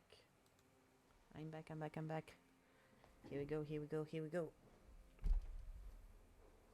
Hopla. Also, I'd like to note, everything except the fucking armor one is done now. I mean, the ice cream maker's not done, but we're not going to do it always, so. You got him going, connect every single little piece now, wrap it up in a nice gift. Up like a gift. What specifically did you not like about what you saw the night of the murder? Been looking at anything else you haven't liked? Josef Linovich draws under arrest. What specifically did not you like?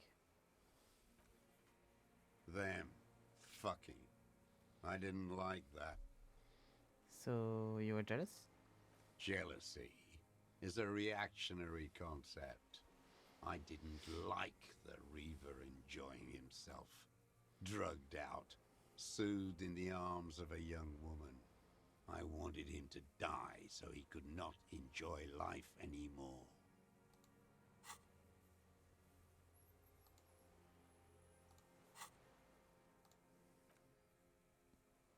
And I wanted to see his head explode. That too. She should know better than to hold a child murderer between her thighs. I knew he'd be there for one more second, writhing. That's all it takes for the bullet to reach his head. Now that I think of it, I wasn't aiming for his mouth. I wanted his brains to spill out on her. But you can't have everything.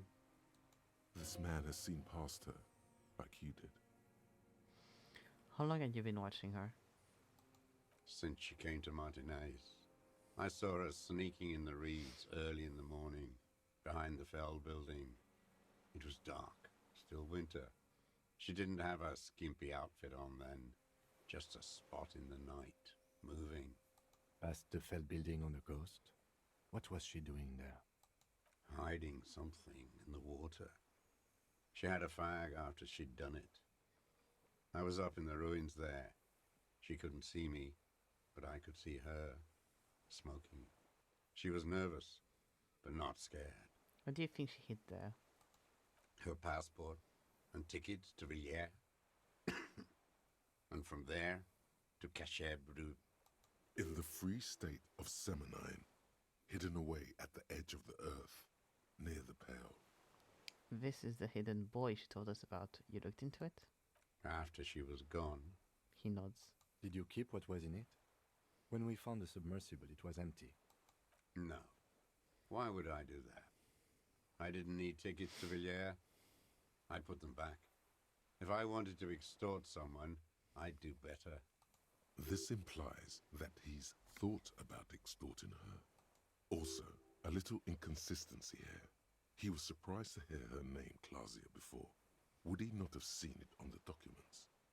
You saw her name on the passport, but before I said the name Claudia, you didn't seem to recognize it. You didn't say Clausia in there. He shakes his head.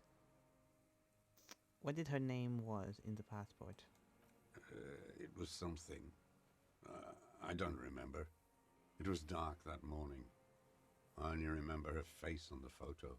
I sure checked the submersible and there was nothing there. Why would I need that trash? I'm not going to Villiers. A strange confusion comes over him from time to time. Some kind of aberration of the nervous system. Moving on, did you continue watching her after this? I did. She had a face like an archipelago with those birthmarks. And a body hard and lean and bruised all over. Black and yellow. I could see she's taken a beating. I could see who she was, too. A spook. On the run.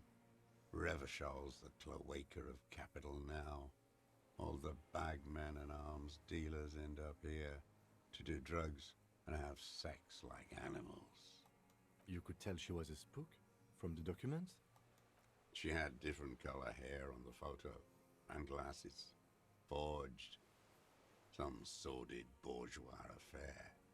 I've heard about this kind of thing on the radio. He's setting it up for you. The bruises, you can't make that out in a scope. You could see the bruises through the scope of a rifle. You can't see bruises through a scope. It's just a blur. He shakes his silver head beard. How does he know minute details about her body? It quickly comes to you. Ever seen her through a window on a roof? There's a bruise on her body, any chance you've seen them through the hole in the wall? Oh, yes. Cutting those drugs of hers into little lines with a knife. Masturbating. Did you make that hole? With a clip point knife. Ever see her through the window on a roof? Like that, too. Yes. Bending like a bow against the glass. You've been through the secret routes behind the rolling in rags. Those were your footprints there. You must change your shoes. I've been through all of Martinez. Every nook and cranny. And that too. Yes, that too. The things they did in that little room. What she'd do to feel good. Funny the way light works. You turn it on inside, and it gets so dark out, you can't see a man looking in. I learned that in the 20s, when they were still hunting me. I've seen people do some shit, but... He's shaking his head. Those two took the cake. You hear the familiar scribble of the lieutenant's pen. A quick glance at you. One more loose end down. We're doing this, detective. They were like, at this point in the game, you have no health, you have no morale, let me heal you so much. And I'm like, I have everything, 9 plus for everything. Are you going to just try to hit me down in like the next 20 minutes? What's happening? How did you get in there? The hidden pinball workshop. Also, God, it's already been made 3 hours. What the hell? I can just walk in there now after a good wash. I told you, they think I'm an antisocial. Closing hour is a good time. The kitchen's empty. You had to open the steel door in the kitchen? How? The key. I got that open a long time ago. Some bourgeois game merchant lived there. I don't know, 15 years ago. He left spare keys all over, and I took one. Then I saw her turn the light on one night in my scope. He points towards the wailing in rags. Andy found use for it. A spare key, like the one hanging behind the Union Box window. Do you have feelings for that one? So I don't think. There's nothing to hold on to. Only this. It's not enough. The coals of his eyes glisten suddenly, like stones dripping with water. Is he crying? Man needs to feel something else. In this fight, it helps if you have your eye on something there. It's weakness, I know. There have been others? Yes, over the years. It's not unproletarian to feel something. It is to be anti-feminist, though. Was that why you left the dried flowers behind her window? No. He starts to shake his head again, the sunflower on a withered stalk. Why then? I don't really know. I was there one night and she was crying, like a child, in the corner of our room on the floor, like she does sometimes. When was this? The day after I killed him. And you brought her Maybells? Yes. I don't know why I do the things I do anymore. See nothing. Neither does he. He lowers his head, like a sunflower on a withered stalk. In the silence, the lieutenant draws a line in his notes, then nods at you once more. One more down. So in conclusion, it wasn't about him, it was about her. Her. He repeats, staring into the ashes, then the reeds. There's a twitch in the corner of his eye. The lieutenant nods at you in acknowledgement.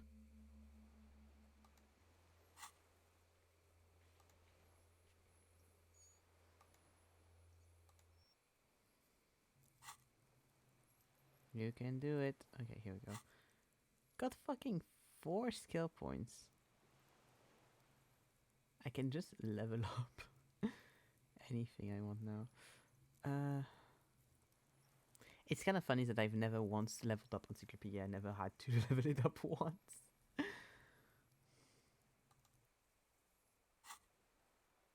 That's it. Motive. We have it. Where is she, that Clasier? I haven't seen her there for days. She got away. We don't know where she is. She got away, but she let us here first. She figured out someone was watching her from a seafort. Gone. I knew it.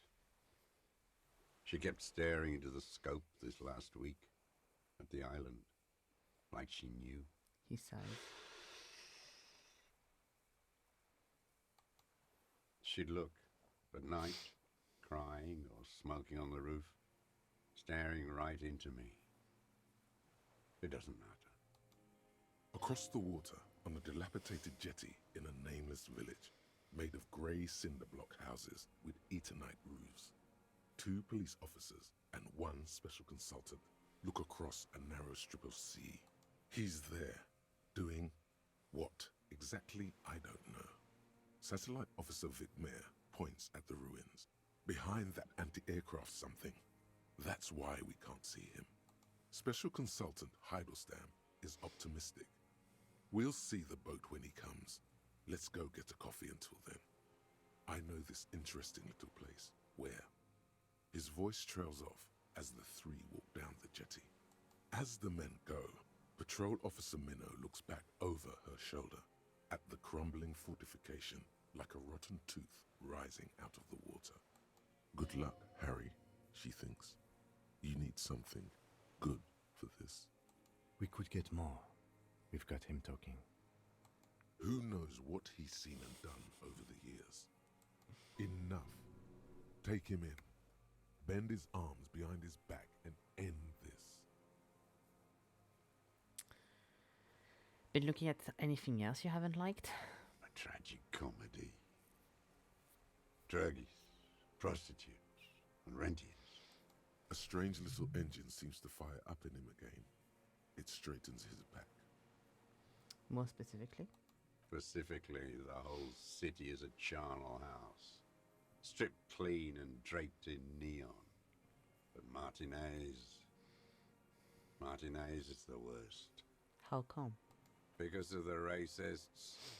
Everyone is a racist in Martinez. It's their favorite thing to do in the whole world. Listening to race-themed radio shows. In the ruins, in their lorries. He points inland. Pumped full of steroids and Radio Revachol 92. Race this, race that. It's all sanctioned by that Social Democratic Union and the farce of a Social Democrat who runs it. Mr. Clare? Yes, the fly larva in his container. He let some nihilistic advertising yuppies erect a statue of Philippe III, a syphilitic murderer, on the town square, to spit on the working class. Let him finish, do not interrupt. Not since the serfs of ancient Pericarnassus has history produced a more inert social class than the Martinez proletariat. The rest of Revachol at least pretends to rebuild. These people still live in ruins. In tents, like animals, like those boom-boom morons on the ice. A pity they didn't drown in that tent of theirs. He keeps shaking his head with sorrow for the sight he missed. Nod. The worst of them is the blood-drenched Sucrion on her yacht, licking her lips. The old whore's gone now. Her gun-toting porcelain men are dead. So, actually, no. The worst is that old cock parading around in his uniform, throwing balls all day. It's not enough that the racists and liberals are dancing on our graves. The old loyalist ghouls still parade the ruins too.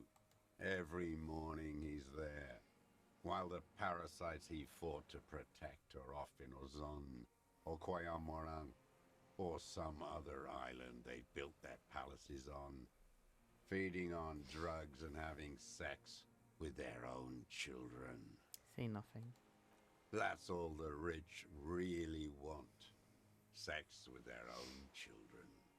Throughout history, even the royal bloodline of the suzerain, it's all just an excuse for them to have sordid sex.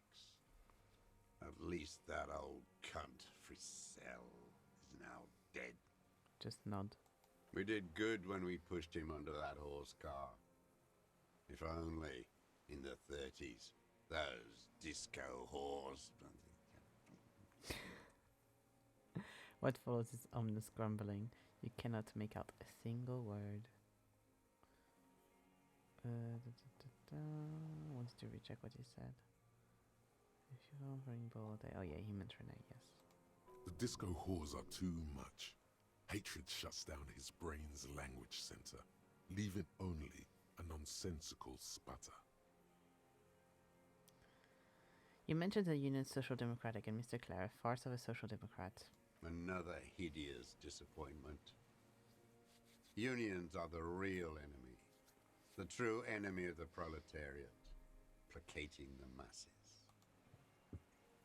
Disappointment. So personal. He displays a familiarity with the Union's top brass. Got it. First against the wall with them. Keep the mills running, collaborates, the whole lot. They should go before the owners. By cock parading in a cover uniform, you mean Renee? Every fucking morning for 34 years. Throwing that ball. One ball against the other. I've always loathed that game. That is not a working class game. I don't care what they say on Radio June. Royalist ghouls played like it was life itself. Click, clack across the water each day. And that uniform, like a parrot plumage. I won't even mention that he's a traitor to his race. A petanque maniac race traitor. Just nod. I remember him. I remember him from La Noce. Not him, personally. His make and model. There were tens of thousands of them. I thought we took them all out before the Liberals came to their rescue. We missed one. That one. With his shaky finger, he points the city towards the crater near the plaza where a lonely pine tree stands.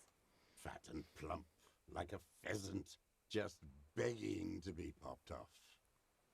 Please, Mr. Dross, shoot me. You'd like to kill him? Not yet. I like to look at him strut around, place the crosshair on his medals, right on his face, and just fiddle the trigger. Think about it. Let the bomb melt in my mouth. Well, I'm sorry to tell you that's too late for that now. Save the treat for later. The lieutenant asks cheerfully. He is a juicy bonbon, that one. A real treat for the black day, the blackest. When I put that gun in my own mouth, I think, no, don't waste it. Put this lead in that cock, Renee. For the boys he killed. And then I look at him throw those balls, and I suddenly feel... He lets out a wistful sigh. Better. I even hid one bullet, so I'd always have one. For him. Haven't seen him around lately, strutting around. Must be down with arthritis. I hope it hurts like hell. I hope he sweats blood. Renee's dead. He died of old age a couple days ago. No.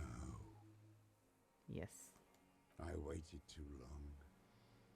I waited too long and now he's dead? The old commoner looks at you, his blackberry eyes shaking. I'm sorry, Mr. Dross. I understand you knew him for a long time.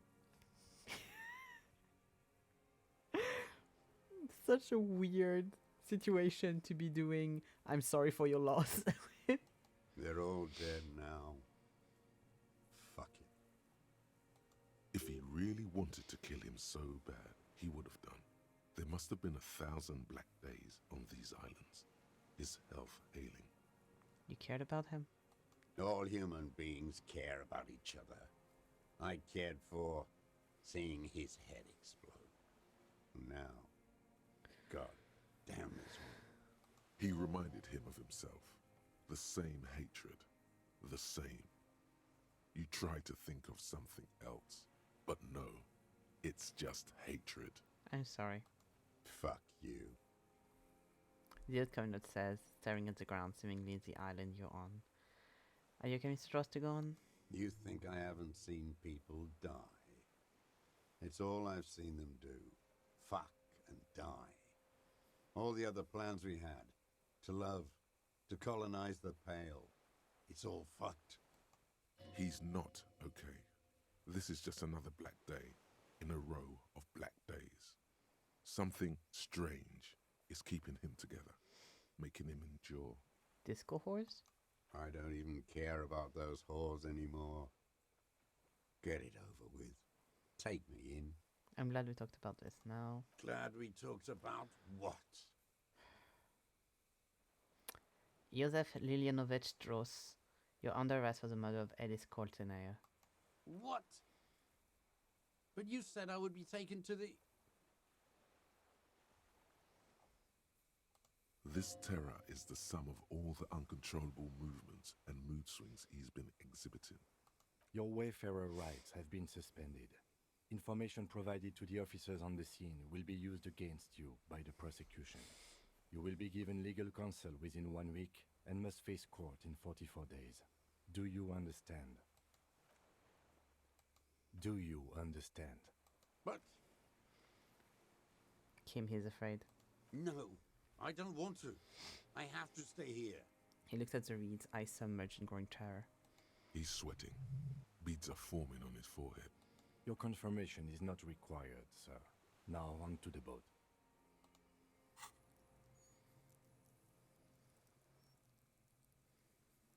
Perception, perception, perception.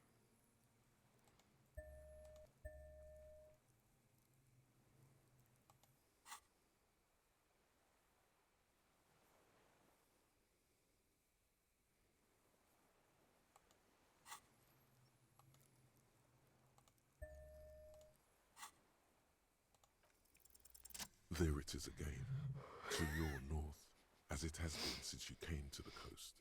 The reeds whisper, stalks rubbing against each other. But then, in the middle of it... What? Something completely different. It sounds like a bow, very slowly being drawn against the strings of a violin. A very small violin, made of reeds and rushes. That's joy if I've ever seen any. Maybe there is room for 3 on the boat. Shushkin, did you hear that? What? What are you talking about? Is this really us? Your skin crawls.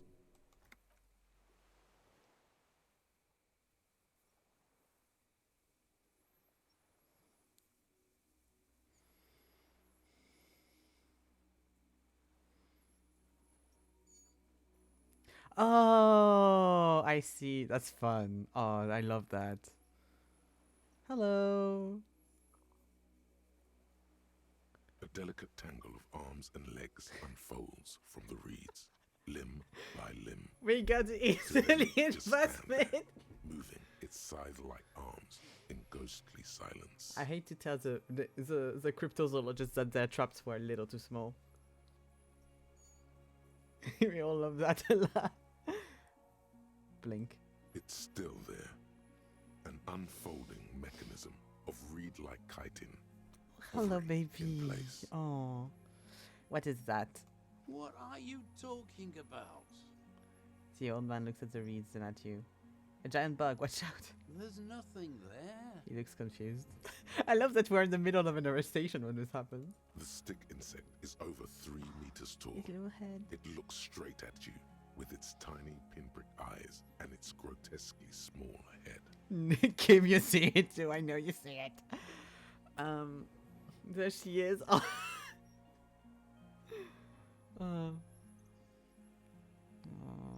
such a cutie. You feel your legs shaking under you and your gun hand moved to your holster to grab the gun. There is, I see it. See what exactly? A bug? He does not understand. Kim, can you see it? I can see it. Yes! Yes, Kim! 4 simple words, thank God. If he can see, then you're not insane. But that means it's really there, spinning slowly, in absolute silence. Its limbs long and slender. God, for a second I thought someone was going to fucking shoot him, and there was going to be a shooter. Like, it was never going to fucking end with a fucking bow and arrow, and I was like, no! Be very, very careful. The lieutenant whispers and takes a step towards the giant arthropod.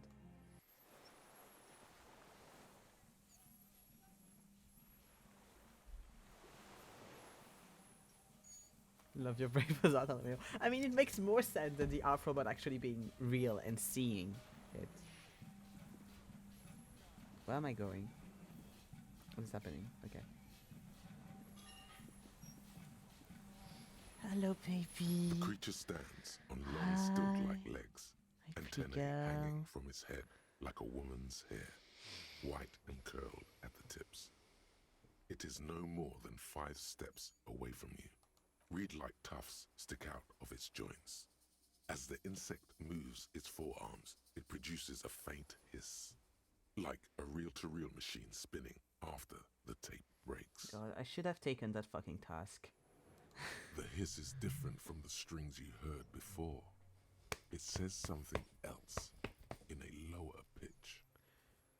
+3 Lena's childhood experience. +1 your corpse will be marked by stars. Your corpse will be marked by stars. Okay, fucking love that. +1's a miracle way out in the west. Let's go. Here we go. Slowly, with your breath held, you take 2 small steps toward the phasmid. The creature lets out a series of ultrasonic clicks that swarm around your head like swallows. Like laughter, a sort of happiness. It's purring!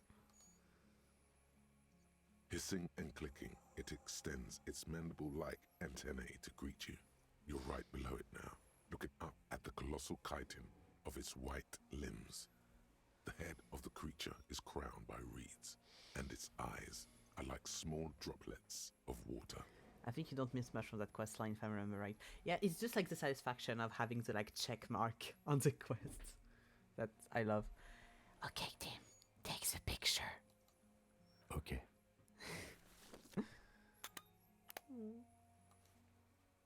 There is no change in the insect's motion while it's being aimed by the camera. It remains fixated on you. In 3.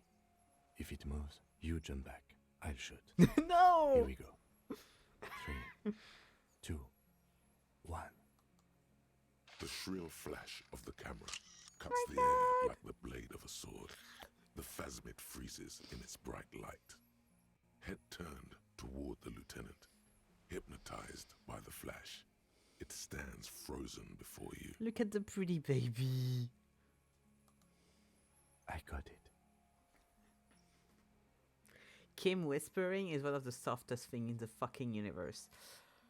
You hear the lieutenant whisper as the creature's shape develops onto photo paper in his hand, a polychrome ghost of white streaks against the reed of the sky, and you as a shadow before it. Slowly reach out and touch the creature's whiskers. The antennae hang from a great height. With your hand shaking, you barely touch the tip of the left whisker. On contact, the chitin curls into a spiral, like the tip of a poison ivy. Its touch on your fingertip feels cold, ticklish. It is surprisingly delicate, the curly end of the whisker, like a young vine. It's even a bit wet. Be careful, detective. It's moving. Look at your finger. You were right. It glistens with some kind of moisture. The creature in front of you stays frozen. Carefully pet its scythe. I am being too greedy. Carefully pet its scythe-like forearm. The limb before you is incredibly light, like eggshell. It's much lighter than a reed. You feel a soft push could tip the creature over. Its hollow exoskeleton collapsing. Run your hand up the symbol limb higher. No, it's enough. Like just a little pat. I don't want to be like. Pull your hand away. A sudden shiver passes the limb. Looks like the creature is awakening, wave by wave from its stupor. Some sort of countdown process is happening. That's all you have time to think. We got it. Back off. Another shudder pulses through the creature's limbs. It jolts back to life, like a record continuing where it left off, in a swaying, praying motion. Even the small black pearls of its eyes do not stray from you. Hello, I'm Harry. I don't really know who I am. No reply. A total ancient silence comes from its mouth, along with what appears to be some kind of foam. The stridulations of its limbs continue all around you. Okay, we've done enough. We've pet you and everything. I'm going to leave you be. Back off. The invertebrate stops, raising its scythe-like arms and tilting its tiny head, formed from the fused plates around its mouth. For a second, the effigy is frozen. Then it nudges back into motion with a click. Tell me, what are you doing? I exist. I exist too. Tell me what it's like for you. It's wunderbar. Fire burning. Fire? Where? Inside. I do not have fire inside me. In me, there is not even blood, but lymph, like sap from a one palm. I love everyone being so fucking excited about the Phasmid. Now, I will tell you what it's like for me. For me, it is a series of half-lit images. A kind of darkness, being intruded upon. Transient, dim, moist. Moist. Intruded upon my what? Shapes of plants and animals. And internal sensations. A swarm of sounds. Tiny vibrations on the inside of my forearms. All speak of complexities totally beyond my understanding. I am at the end of a narrow funnel. Weightless. So light, it only feels like something to be me. In truth, perhaps I'm nothing. I certainly do not have a soul. And if I did, it would never burn. I'm glad to be. You're the type of animal I would like to be. I'm glad to be me, an incredibly sensitive instrument. The fuck is happening to me right now? I'd like to be you. Are you sure? No, I'm not. Why are you asking? Sometimes, when molting, I will grow a lost limb. One time something went wrong, and a small leg replaced a missing antenna. A small leg, that's cool. No, the leg tried to move around independently, making it hard to walk. Okay, I don't want to hear more about that. You don't have a foot there now. Yes. Thankfully someone ate it. The next time I molded, I grew an antenna again. What exactly are you? I am an unknown species of the order Phantasmadia, endemic to the Insulandian Insula. For the last 350 years, I have hidden in plain sight, masquerading as the reeds, molding, cloning myself, unfolding at night to play with trash bins and boys. I went unnoticed by the first settlers and the land surveyors of the suzerain. Also, by the soldiers of the revolution and the officials of the occupation. Even the Seminese islanders who came here first, but did not stay, have not seen me. I have stayed hidden through 4 forms of government and 2 scientific revolutions, until I was accidentally discovered by a detective of the citizen militia in Rebelshaw, district of Martinez, March 51. Are you a miracle? No. How? The moral of our encounter is, I am a relatively medium life form, while you are extreme, all engulfing madness. A volatile simian nervous system, ominously new to the planet. The Pale too came with you. No one remembers it before you. The Nidarians do not. The radially symmetrics do not. There is an almost unanimous agreement between the birds and the plants that you are going to destroy us all. What? Wait, what are the pills? It is a nervous shadow cast into the world by you, eating away at reality. A great, unnatural territory.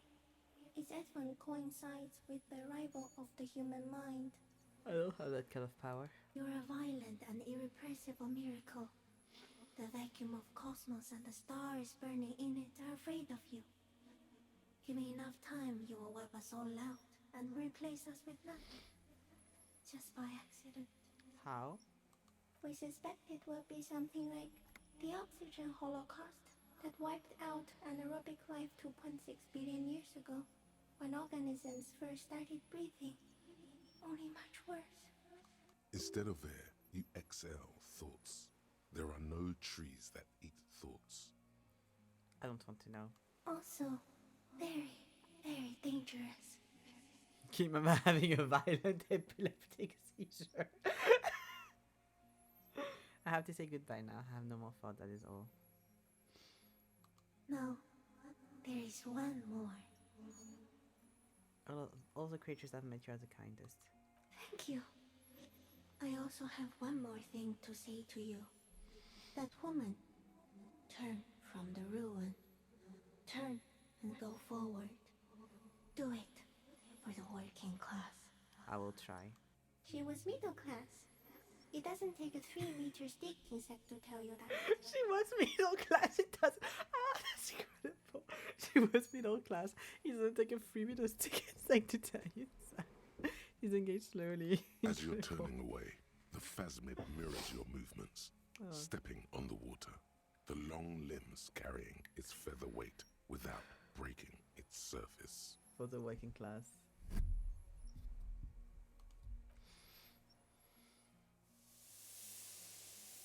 Bye bye.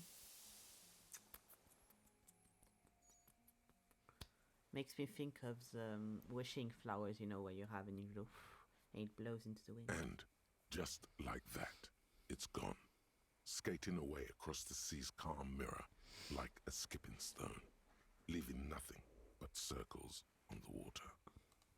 And something under it, in the place it stood, bobbing there, among the reeds, a collection of items. It's gone.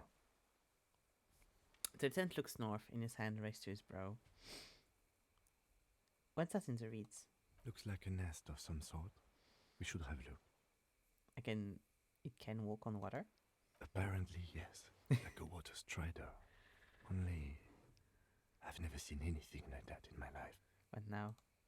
What Oh yeah, you're still here. God. Comrade Phasmid.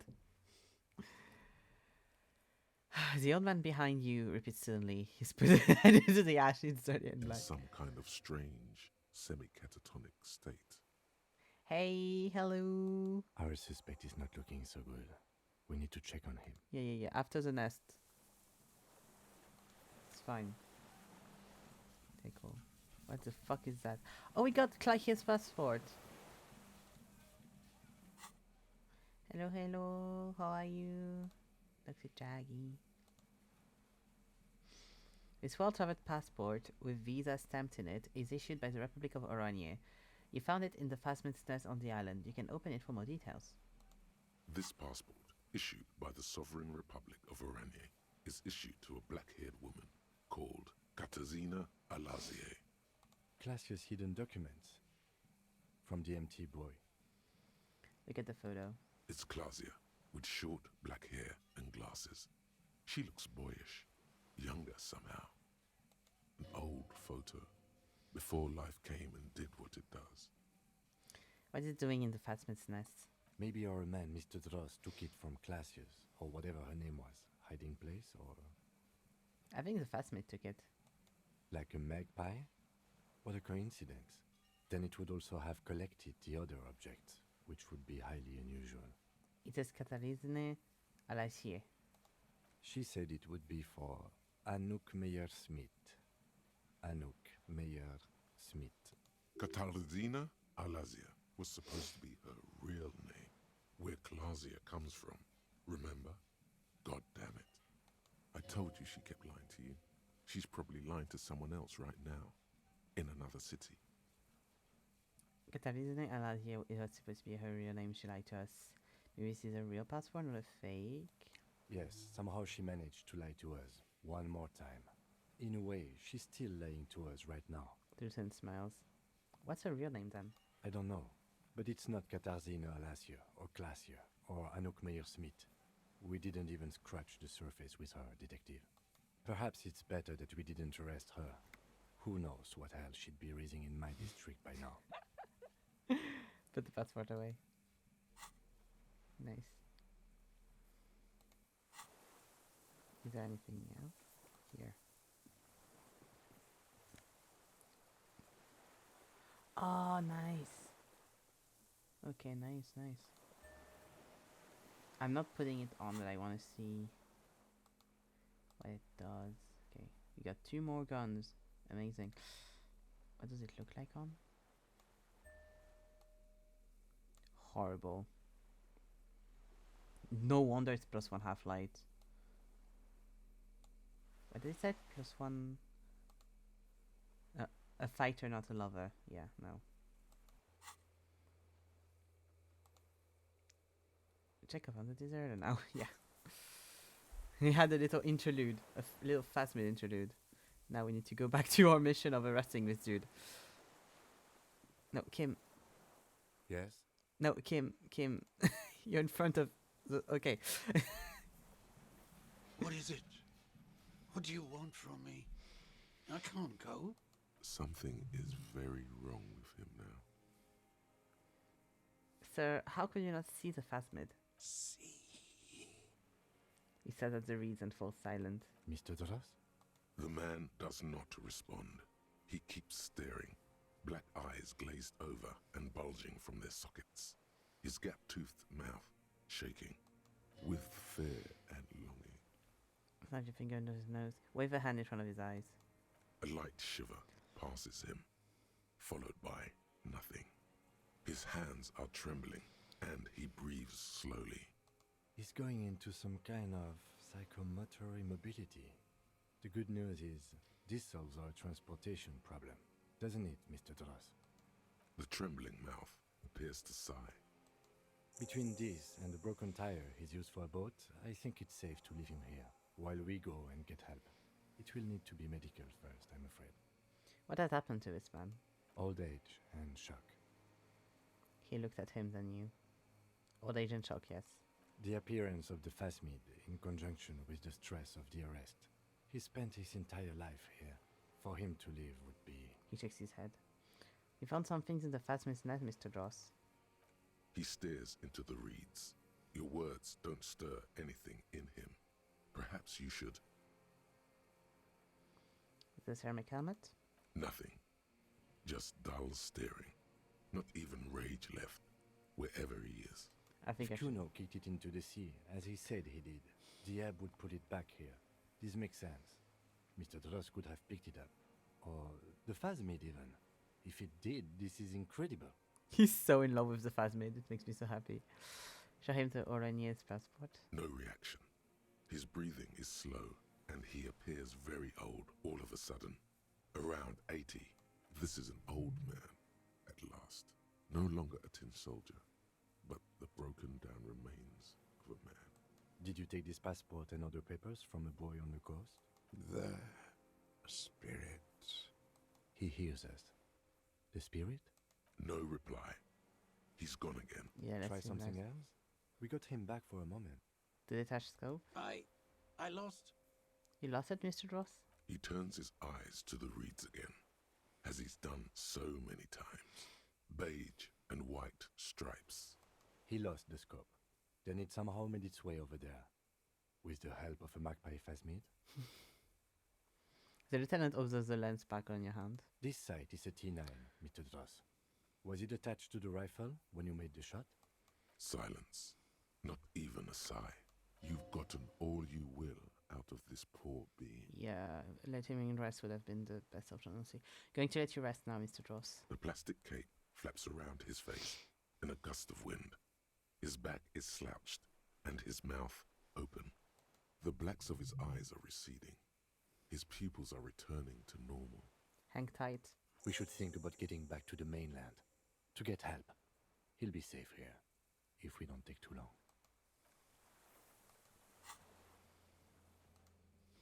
Okay, let's go.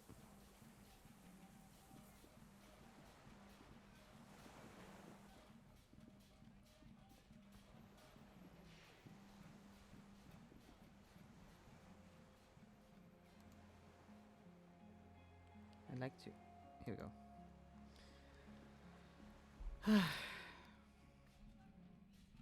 Allons-y. Actually, let's wait a little bit. Here we go.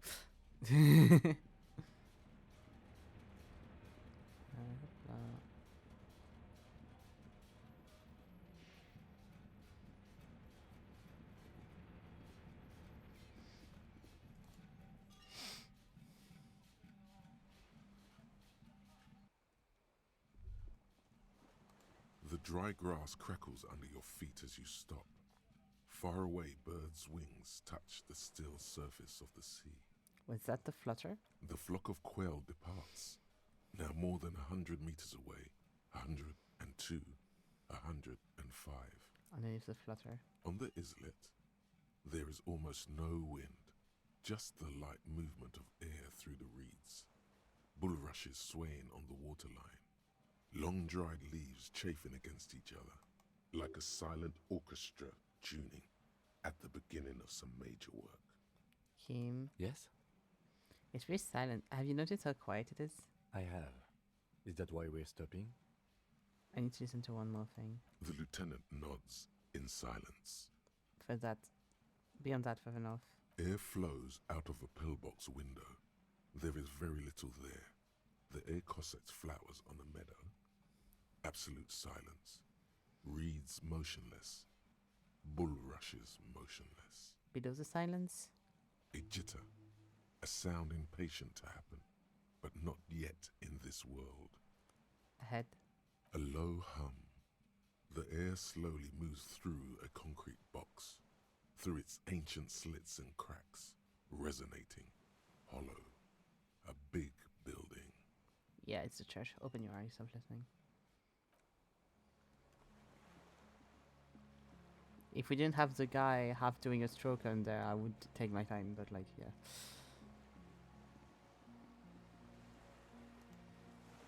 The skiff is swaying on the waves by the dock. Let's return to the mainland. Let's.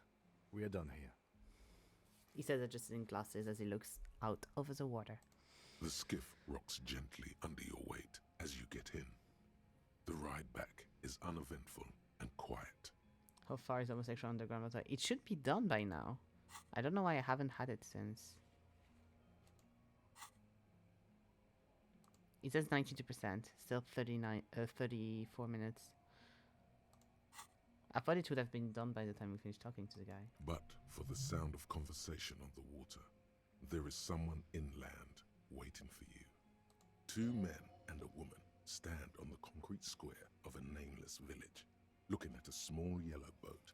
I won't have homosexual underground by the end of the run. Fuck me. No. You reach the jetty and climb out of the skiff. You never had it at all. Wow. Unsurprising. Kim. 2 straight, yeah. Yes? Excuse me? You have a distinctive way of walking. A moment passes. The lieutenant glances at the sports watch on his wrist. What do you want to know? You mean like a brief? 3 days ago, during that time. Okay then. Was there anything else you wanted to know? You mean like a brief? There's no 3 days ago, during that time. The victim had been stripped. Okay then. Was there... No, it's... The lieutenant adjusts his collar. It does... Good.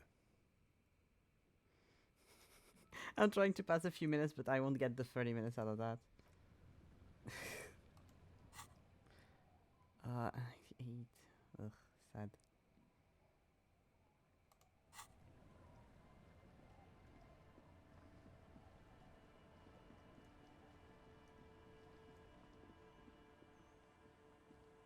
Look what the tide brought him. Says the man without sunglasses. Suddenly his expression changes and he tilts his head. Harry, you're bleeding all over the place. You're half dead. Whatever this is, it is completely unimportant compared to what you've just seen. This is the man with sunglasses from the whirling in rags. But where are his sunglasses? Forget all about this giant. No one else is bothered by the bleeding. Who are you people? Wait, you're the man with sunglasses. That's right. And you're bleeding. Forget about this, there's a giant. We're not forgetting about anything. Look at you. He points at you with both hands. No one else is bothered by the bleeding. Bothered by it? Harry, you look like you need a fucking organ transplant. Oh, fuck it. Let's not get into that. Who are you people? Hello, I'm Trent Heilerstein. I believe we've met on several occasions. Ooh, yes. I'm your goddamn partner, Jean Thomas, and this is your special task force. Or what's left of it. Special Consultant Trent Heidelstein, Battle Officer Judith Minot. Hi. We've come to scrape what's left of you off the pavement. Lieutenant Kim Kisuragi, Prison 57. We've just come from the island, where our investigation led us. The scene is making even him feel as though he has to justify your actions. Yeah, it's like, actually, we were not just like fucking around. We might need your help with something later. The tissue. He had, suddenly regaining his confidence. As if he recalled that he's in fact a decorated police lieutenant and not a naughty boy. But this is clearly a departmental matter, so I'm going to leave you to discuss it among yourselves. No, Lieutenant! No, Kim! Kim, no! You can't leave me, Kim! You can't do this to me! No, Kim, you gotta have my back. Let's destroy them. It's good to meet you, Lieutenant Kitsuhagi. She says warmly, flashing the lieutenant the tiniest of smile. Letting the lieutenant know he shouldn't feel embarrassed over the shitstorm that's about to befall you. What's this about? Ari, we want to help you. Trent, I believe this is where you come in? I don't quite know what I'm doing here. I was asked to participate as an expert. I think I need to manage your expectations a little. I'm at best an enthusiast in cognitive science. My background is in something else entirely. I engage in neurology on a merely theoretical level. In fact, I should probably get going. No, Trent, it's too late. You're part of this shit now. He turns to you. What have you got to say for yourself, shit kid? What does he have to say for himself? He left you to catch the bullets. You want the man with sunglasses at all? You're not even blonde! You never told me you're not the horse-faced woman, pointed at her. So Trent Hiddleston. Turns out you're special consultant Trent Hiddleston. Trent is lovely. Yes, I'm Trent Heilerstein. I never said I wasn't Trent Heilerstein. What's up with the kid then? Mikael? Mikael's my son. Oh, yeah. What was up with all the interesting stories spying on me? No, I was just interested in the Feld building and the Martinez beach. And Mikael wanted to see Martinez. It was a coincidence. You really... Like, they're like, oh, you don't do your job, you don't do your job. We're the only person in this fucking group doing our job. Those two sat at the Whirling in Rags for hours doing nothing. He just, like, was doing sightseeing with his son. And when we were actually going to get the guy that did this whole killing, those three went to go get coffee. Like, fuck you. Him being there with his son, it was not a coincidence. It's difficult to see, but he was worried about you. And also interested in the Feld building. Okay, you're trying to those terms. Special consultant, I get it. Again, I was asked to share my take on some of the more fringe academic theories developed in Königstein in the 30s. For example, partial psychotraumatic amnesia, group personality theory. He's here to see if you're insane. He is smart. Let's move on. Duped again. No one's who says that they are. You mentioned the task force. Where have you been all this time? There's been a mercenary criminal. Damn it, Harry. He shifts his weight, crosses his arm, and looks you in the eye. You told us to fuck off. You said we're cramping your style. You're detective god. Fuck everything. All we burn. Detect or die. Wait, so you let me face a squad of trailed killers alone because just to teach me a lesson? It wasn't like that. Fuck you, Harry. We didn't know there was gonna be a tribunal, did we? All well burnt as I left so Vicmar and make no mistake about it. Why didn't you detect or die then? So why? No, sorry. Why would you leave a literal police guard? I said all those things. It's not like I'm not like that anymore. Sure. You're not a superstar law official. That I am. Talk on the town is your Guillaume Le Million reincarnate. I know this shit. Nothing has changed. You mentioned the task force? Yeah. Major Crimes Unit. Under Lieutenant Dubois and Vicomar. Ring any bells? Yeah, totally, I get it. Major Crimes Unit. He doesn't remember. See? He really doesn't remember. It wasn't a sick joke. At least that's good. Yeah, that's very good. How did you know I was here? The cafeteria manager you fucked over told us where you went. We saved his establishment, sorry. Turn to face the direction of the railing and yell, "Damn you, cafeteria manager, you betrayed me the last time." Speaking of which, the giant aerograffito in front of the building. The one that's burning. Did you do that? It was this one junior delinquent. Yeah, lit on fire. It was a poetic gesture. I knew it. Didn't I tell you, Trant? I told you it was our shit, kid. The line is from Lou Giaton's Mirova 82, isn't it? About girl-child communism, the titular returning character to ghost the apparition of... Good choice, Harry. Don't encourage him, Trant. I mean, I just put it on fire. I didn't write it. Okay. None of this ringing any bells. The bells aren't ringing because you have brain damage. Trant, this is where you come in. How bad is it? Well, he doesn't have visible tremors, he talks without slurring, he can drive a boat, he's standing, Trent. All good signs, but complete retrograde amnesia, episodic and semantic. Meaning, you forgot both who you are and the definitions of money, Isola, Pal, and so on. As displayed in the station call, our interactions with him, and I don't want to be a snitch, but also mine with him before when Harry did not seem to know who I was. It's all very interesting. Interesting? Yes, interesting. I have my theories, but I would like to hear Harry's thoughts first. Harry, what do you think happened to you? Neurologically, psychologically, and why not socioeconomically? I'm very glad that Kim did not leave us and is still here. We won't be able to be gay with you, Kim, because I timed my homosexual thoughts not good, but happy to be here. Wait, socioeconomically, you think I'm so poor? I lost my memory. I mean, we have $30 to our name, not even. So like, I drank so much I lost my memory, and now I'm slowly recovering it. I made it all up. It was a fantasy, a stupid joke. I know what I am. It might have something to do with the anomaly in the church distribution to a hole in the world. I'm a highly experimental detective. It doesn't matter. I used to solve the case. I hate when I mistime my homosexual thoughts. Same. It's never hits right. Sometimes so sad. Something so sad happened to me that I couldn't be me anymore. I was a defense mechanism. This. Psychotraumatic amnesia, Trant? I can go for that. Shit kid is a broken man. Always has been. Who isn't? I know I am. But you know what? I keep my shit together. Also, I know a person can't wipe their own mind, however traumatic it gets. That doesn't happen. You're lying, or insane, or both. I mean, you just asked someone who lost the entire memory, why did you lose your entire memory? Of course it's only going to be thoughts and potentials. Yes, I forgot everything about life itself, the entire time.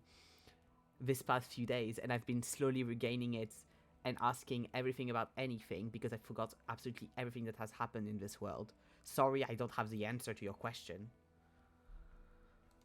But Detective Vigmer, he has blanked out before. I have? Yes, a couple of times. After some of the more serious benders. One was after the two drunks case, the other when we looked into that mural. Interesting. So at first he dipped his toes into it, prepared. That's where he would have gotten the idea, yes. Practice. And then he used alcohol to get there, so to speak. What do you mean? Well, here's my theory. What if this is an absolutely normal reaction to the world we're living in? What if this is not a significant anomaly at all? Something to be explained, approached as a defect? Look at the sensory input here. He just shows towards the scenery. I'd like to say that I'm extremely, like, I'm happy that I've said this multiple times, but I'm very happy that I've done my Harry straight edge, like no drugs, no nothing, no drink, no alcohol.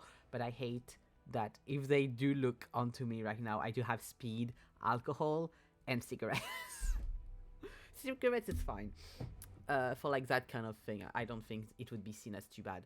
But the alcohol and drugs, I'm like, I hate that if they do look into his code, that's what they will find. Because I haven't done anything. I just got them and took them for the game, but I haven't used them. Look at the ruins, the neon. Listen to the radio, the multitudes, the people. Live here for 40 years. As a police detective, he's like a magnetic reader on the world tape, to borrow a known metaphor. Harry's been pushed flat against it. Total input. Hardwired to the free market. He just needed for it to end. Okay, Trent, thank you. That's absolutely meaningless. I'm glad we brought you. Will he or will he not be able to work in the major crimes unit? Is he a crétin now? I want to know that.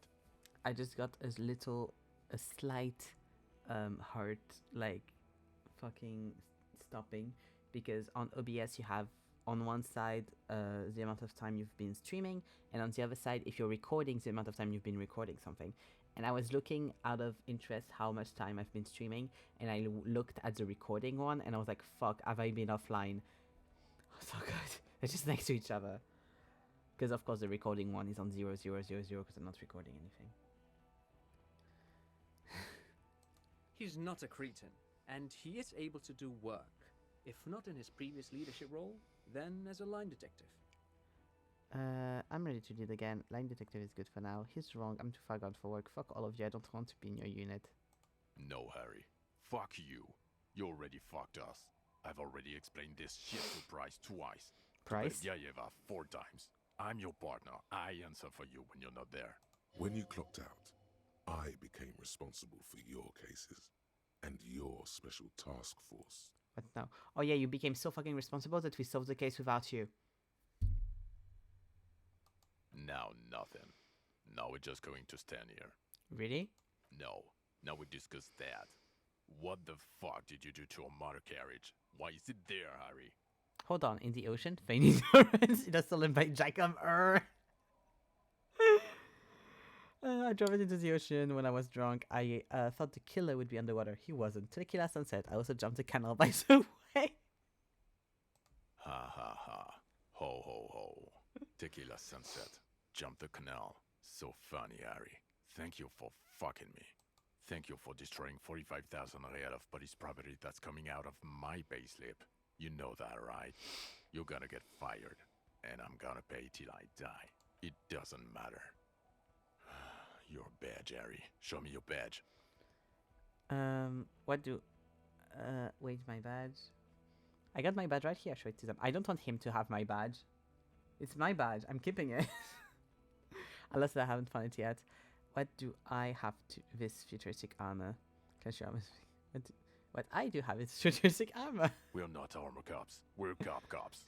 People don't know us by our armor. They know us by our badges. You called in and said you lost yours. Have you found it? I got my badge right here. He squints at it, suspiciously, trying to ascertain if it's not a blue candy wrapper or a piece of vinyl. Okay. And your gun? I have a new gun now.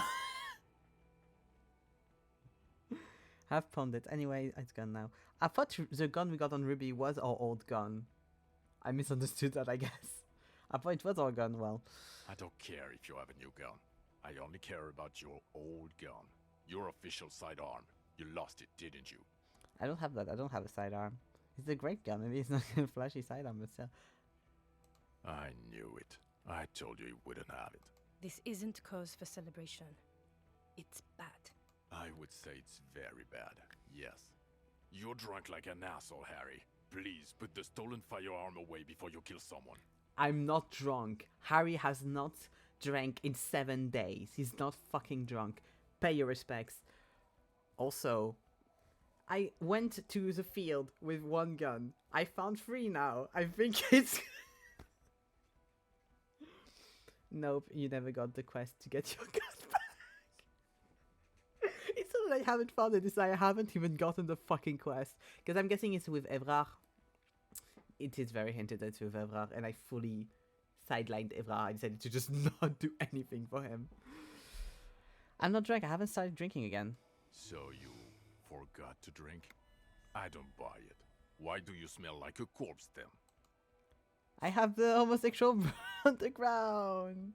Yay! He's wounded. It's been a long week, and he's handled an actual corpse. Thank you, Kim. I love you, Kim, so much. Thank you, Kim. Hold on, I just haven't watched myself after the autopsy. Wait, it may be because of the pheromones. Yes, I've handled an actual corpse. Yeah, it's been a bit of a week. I'm sorry, I smell bad. None of this matters. My other situation is meaningless compared to what I've discovered. A bit of a week? You're drunk, and you let a suspect escape, a certain Clasier, because you were too drunk to assess a flight risk. We've read the report, Sari. Lieutenant Kitsuhagi's. We know. Claire? She was a kind of sight on the accident, specially trained. Not taking her in was the right thing to do. She gave us a vital clue that led us to this island. Okay, I got dubbed there. She put one of me. Yes, I let her go. It was an act of mercy. That's just a small detail in a huge case you know nothing about. That doesn't matter. None of it does. We are looking into the oxygen holocaust. Time a quadrillion. I have come to know the final state of my... I honestly want... I'm not going to do it. But I really would love to fuck with them. Because fuck them. Judith is fine. Him. I fucking hate him. Oh, well. If she was nice.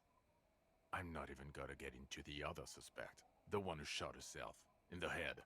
Or the fact that you very likely sold your gun for booze. That's peanuts. That's nothing. That's a humorous anecdote. Compared to the 8 people who were gunned down. The streets are literally red with blood, Harry. It was fucking mass murder. Yeah, and whose fault was that he didn't fucking help us? He did everything he could. We did everything we could. The company hired unvetted mercenaries. Lieutenant Dubois got between them and the locals. Here comes the cavalry. He's our cavalry. He did so at considerable risk to his person. Remember, he was shot. We stopped an execution, not a negotiation. The loss of life was minimal compared to what it could have been. I mean, from John's point of view, he's kind of got a point. He doesn't have to be that mean with it. Oh yeah, 100%. I understand from his point of view because he's been dealing with Harry for so long and before our breakthrough and before we played him. But also, some of it, like, it's also your fault, buddy.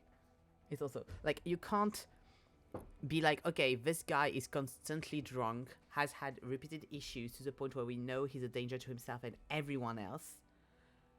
I'm going to just let him do stuff by himself, and when he fails, because, you know, he's not dependable, and he doesn't even fail here. I've made him succeed. I found the guy. I'm going to say everything is your fault, and actually I don't take any of the damage that I kind of did by abandoning you anyways. Yeah, the fandom likes him a lot. I never really liked him either way, though. Yeah, I wouldn't say I like him. I'm surprised the fandom likes him, though. Like, I get his point of view, and I probably would be as pissed in his position, but from our position, he is an asshole. Yes, what he said. I also solved the case. It's solved, all of it. Detective, it's better if I do that. He said in a loud voice. Valid, Kim. I understand. I'm sorry. It's so much better if he does this. 1,000,000 times better. Thank you for the input, Lieutenant Kitsuragi. I didn't mean to suggest you didn't handle the situation. He pushed the stray hand of hair over his eyes and cuffs. I imagine Kim just like going to Harry and like putting a hand on his shoulder and like another one over his hands, being like, I'm doing it, don't worry, let it go. You've spent the week with him on this case. What is your take? On the case? lieutenant Fréteur du Bois? Double fitter. Well, the drinking, the gun losing, also losing the badge. That's all true.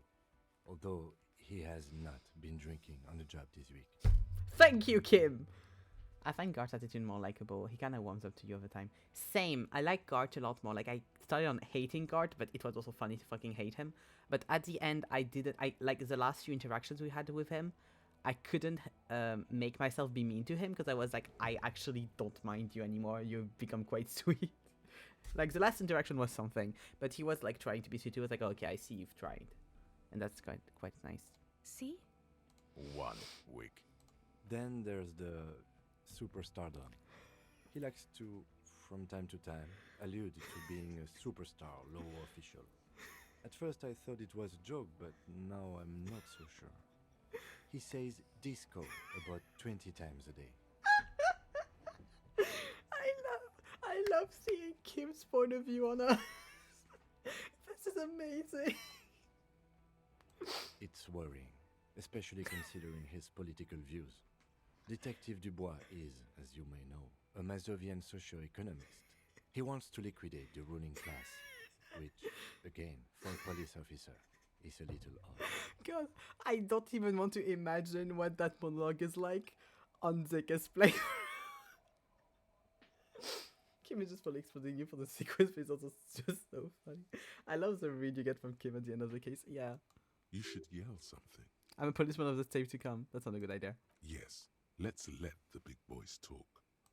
And then there's the motor carriage in the sea, something I was not present for. But despite all this, he is a great detective, one of the best I have seen, in fact. He can talk human beings into telling him anything, and he doesn't stop. In all the time I've spent with him, he has not once stopped working on the case. He is tireless, madly driven. I'm a human cat opener. Well, except that one time when he stopped to sing karaoke, which, by the way, I have to disagree with you, Mr. Vicmar, was a valiant effort. He really sang his heart out. Kim is like, he constantly... That's not true, by the way. I did so many side shit. To be fair, most of them ended up going back to the case, but I did so much side shit. Okay, he did something. Other than that one time, he has tirelessly worked on the case, and he solved it. We have a confession, a murder weapon, and the perpetrator, locked on the island right now, awaiting transportation. He apprehended a straggler who stayed hidden for 50 years, ever since the revolution, who's probably committed other murders over those years. Oh, and he also discovered a new species. Oh, so we discovered a new species. A new species? A colossal stick insect. It was on the island, camouflaged as the reeds. It unfolded from the reeds. I think we may be dealing with the Insulindian phasmid. Thank you, Kim. He takes out the photo of the phasmid. We truly and have a shows it photo. to the officers across the yard. The wind blows, flapping the glossy rectangle in his hand. You hear gasps beneath the howling of the wind. Yeah! As you can see, it's about 3 meters tall. In fact, we think it may be the largest land invertebrate ever discovered. We think. Oceana. Boom shakalaka, motherfucker. So, as you can see, I'm pretty okay detective, and I'm certainly a giant communist. God, I love all the fucking of boom shakalaka, motherfucker. Fucking hell is that? Is this somehow connected to the case? No, but he was there. The killer did not seem to be aware of the phasmid's presence. Exhibiting a strange, atypical dementia, he fell into a stupor after its appearance. He became near catatonic. Boom, boom, boom. Yes, the phasmid may have contributed to his mental state in some way over the years. Probably not connected per se, but perpetually knew its existence. Yes, this one. So it is connected. Somehow. This is so satisfying. I must say, this is absolutely extraordinary. I don't even have words for it. Yes, it really does make it hard to fire the drunk. He side eyes for the photo to the lieutenant and puts it away. This is a very very sad man who has just seen something that's made him forget his sadness. Now you make your case. Now is the time. Now or never. I also find it was females or reads our time. The killer Leonovich draws. We have a strong motive for him. There was also a dead man on the boardwalk, a missing person I found. I also looked into the mystery of the Doom commercial area. I confiscated drugs from Kuno's dad. So what do you say? Want to take this shit back? A killer have strong motive. Lilianovich. A revolutionary matronym. Straight to the motive, please. A revolutionary matronym? The custom started in Grad, where they have patronyms. Krasovich, Lasovich, etc. The revolutionaries saw this as a chauvinist atavism, so they used matronyms, derived from the mother's name instead. This man's mother was Lilian, his Lilian's son, Lilianovich. The custom was overturned after the revolution failed, but not before it made it to Revachol. So, it is what a soldier of the ICM would be called. Thank you, Trant. Thank you for that piece of cultural theory. You said you have a motive? Of course, excuse me, I just thought it was noteworthy. It was. He wasn't quite sure about the straggler before he heard this detail. It must have convinced him. He killed the mercenary in an act of jealousy. He killed the mercenary hoping to start a war between the company and the union. Actually, I'm not sure if I have a motive. I had another thing. Jealousy. Jealousy? I thought this Lilianovich was an old man. To have been hiding for 50 years. Like 70-something. A strange psychosexual fascination. The result of spending all this time in solitude on the islands of this bay. And trauma too. He himself gave a political reason. In his mind, he had killed an enemy combatant. Also, we have a sniper's nest with full view of the room in which the mercenary died, right on the island, and 2 officers on the scene that Mr. Dross confessed to. It's a clean win. This one's had a perfect folding mechanism, like the Phasmid. It's way more than that. I'll win her back with this. Nope. It's my masterpiece. I'll teach it in cop school. I did all I could. Every second was a struggle. Still not completely satisfied with it. It's just a little neater. Did all I could. I've never doubted you can pull yourself together and work. In bouts. Bouts don't last. I can still smell the booze on the wind. God damn it. Doesn't it ever leave? It is there. Like in your bones or something. Or maybe it comes from the 3 drunks that constantly drink that are like literally like 2 meters away from them. Maybe. Maybe. And also we have a bottle on us. But yes. It will pass. In time. Thank you, Volition. There was a dead man on the boardwalk, a missing person I found. Yes. Fallen through a gap in a boardwalk. Drunk. How did you know I found him? The body was transported to Precinct 41, our morgue.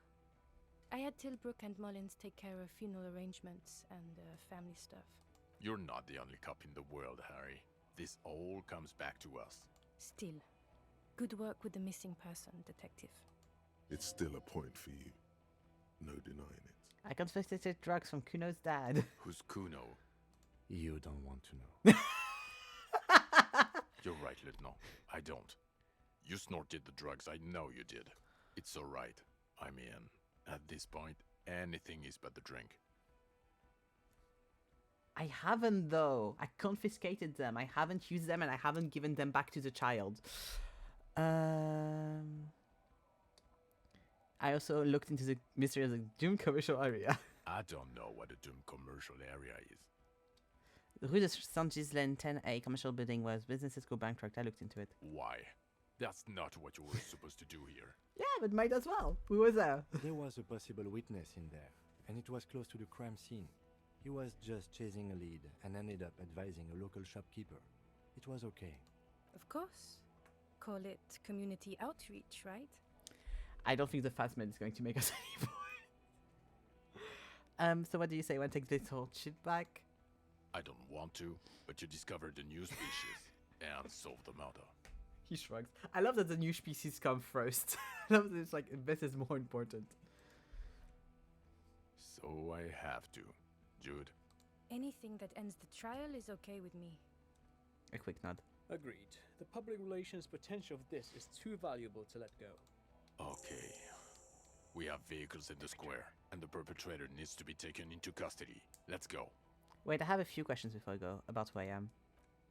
The man looks westward, impatiently, jingling his car keys in his pocket. Who am I? Why am I like this? The Phasmid needs to tell Lena about it ASAP. And then gets ready. What will you do now? I don't care about the questions about myself. Well, first I will go back to my station and write the most detailed report anyone has ever seen. Yeah. It will have to be good to cover all this. Then I will have a serious talk with my captain. About what? Detective, we just stopped a small-scale war. Something is happening to Revachol. He puts up his collar and looks around, the cold spring light reflected on the lens and his glasses. I don't know what yet, but it's going to be a hard spring for the RCM. We need to get ready, infiltrate, investigate. Want to do that with Station 31? Talk to Captain Price? I'd rather not ruffle the feathers of two captains with my doom-mongering. No, I meant come work with us. Work with Price? I'm flattered, but I don't know if I... Work with me! Would fit in, and crazy enough, can take the stress. He doesn't know how to finish the sentence. This truly came as a surprise to him. Not a bad one, but he's at a loss. Flattered? Your Lieutenant Kitsuragi. We would be flattered if you even considered. I would have to tie things up in GRIH first. But, I mean, whatever is coming, Jamrock will be more central to it than the harbor. The lieutenant turns very serious all of a sudden. And we also have a huge caseload, Lieutenant. Piles that we need to get back to. Mountains, even. I do like the sound of that. He returns her smile. He's coming to work with us. Yeah, recruit Detective Kitsuragi.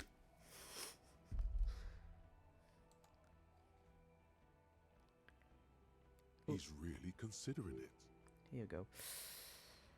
The Phasmid. Need to tell Lena. Who is Lena?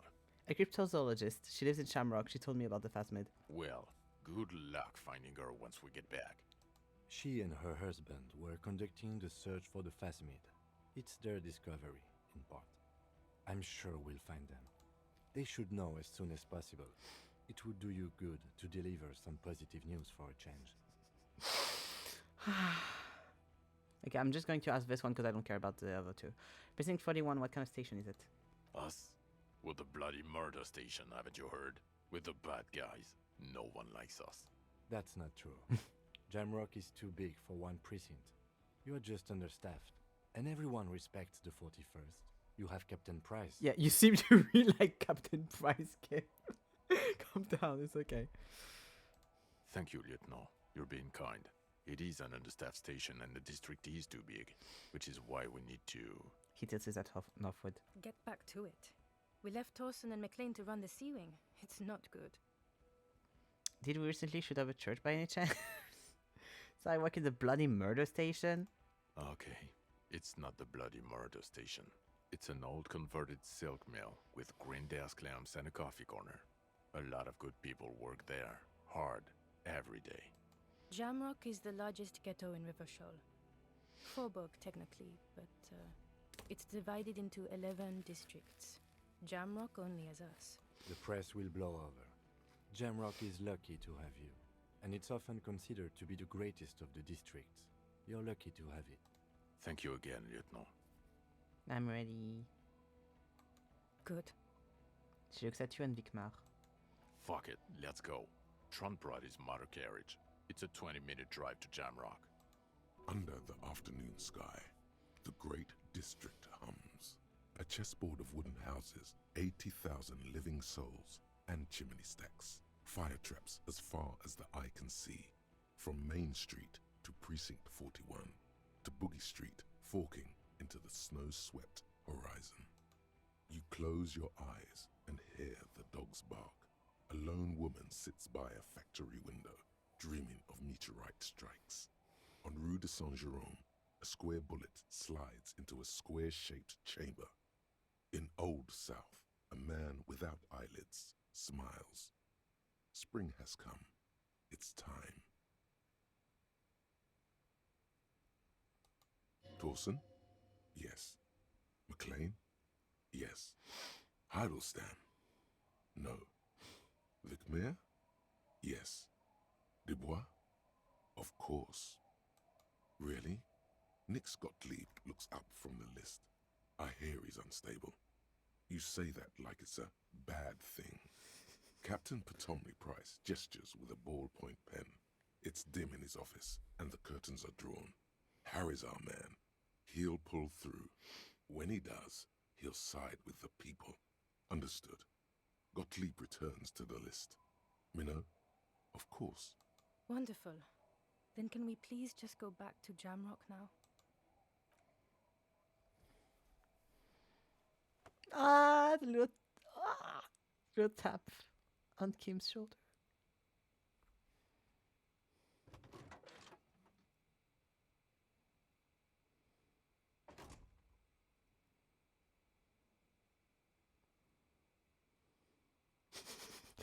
The outfit for this scene is something. Here we go. Aw, that's sweet.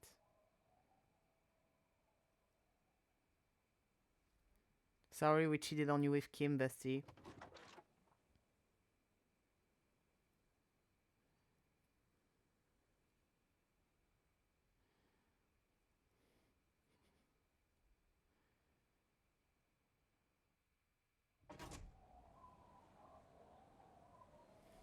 Yay! And no end music. The animation might be the whole reason they ship us too hard. Yeah, probably. Them being the whole, like, also probably the whole how gay Harry can be with Kim and the tension with that, like being like, oh, maybe he has been like that with other people before. But yay! Hopla. It is a choice to not have end music. That was really, really good. It is interesting how many mysteries and shits. Like, it has a lot of replay value. Like I said, I probably won't replay it because it's a kind of game. When it's like a choice-based game, I like sitting with my choices. But I will probably try and watch Zika's Let's Play. I don't know when, because I have like 20,000 shit I'm watching at the moment. So probably in a while. Now you can send me every edit you come across. Exactly. I have a few I saved as well that I was like, I'll watch them when I'm done. Thankfully. But yeah, that is a massive fucking workload for this game. Like I said, like honestly, the only downside for this game that I've felt like it had was the directions. Because of going around is not nice in this game. You should watch that. You missed quite a few things. Yeah, I know. And like me and Dick's playthroughs are very different, I know, so it will be good. Like the whole Evar thing I haven't done, so that's good. He's met with Joyce when I haven't found her in the village. Hard to see where you can go. Yeah, exactly. So it's quite annoying. Like, imagine getting stuck like for 30-40 minutes trying to get fuel at the end because you can't see you can go up. Like, in the game defenses you used was. No, I used ZQSD. What did you want me to use? Also, I also had a hard time on my Switch when I played on Switch, so both controls on Switch and on the computer I had issues with. Whatever keys it is for when you play. The second Joyce dialogue was banging. Ugh. I'm so sad I missed it. So sad. But yeah, I remember, like, when I first played Disco Elysium on Switch, when I tried to start the game, I almost had, I got so fucking overwhelmed with the fact that I couldn't fucking figure out how the game worked. Like, I remember not being able to move and not being able to do anything, like, for like 20 minutes on my Switch. I was having such a hard time. Normal people use the mouse. Mouse is so annoying though. He walks there. It's so slow. I'm not going to make him click and wait 5 minutes for him to walk from A to B when he can just run in like 5 seconds. It's not my fault. Most games use those controls to move a character. Also, like, the running was usually a bit, like, it would stop and go back and stop and go back. You can double click to run. I never learned that. I never learned to fast travel, and I never learned I could do that. I didn't know you could do that. It's gonna think Mist now. Yeah. Also, it's so much like, it's like in Mist. Like I got much more control when I can just like wee everywhere. I can just like go anywhere. I didn't get told I could run with mouse. I'm sure that wasn't told anywhere. This is for sure the time. I agree, this is the time, 100%.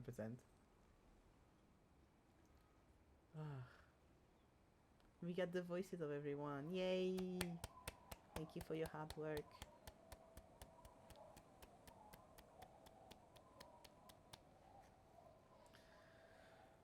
But overall, it was really, really good.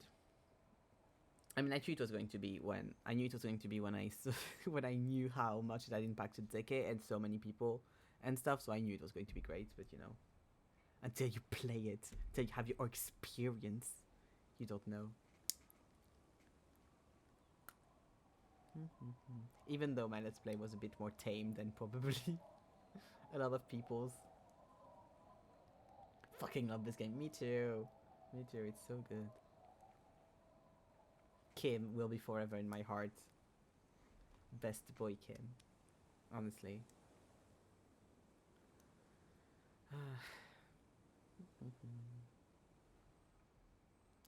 Now you can join Helen and I in sessions too if you wanna. Oh, I'm so going to. I'm excited for that. That'll be fun. Whenever she's able to play again. Yeah, exactly. Whenever you get around that again. Helen has so much to play when she has time. Poor Helen is going to have a list of so much shit she needs to do.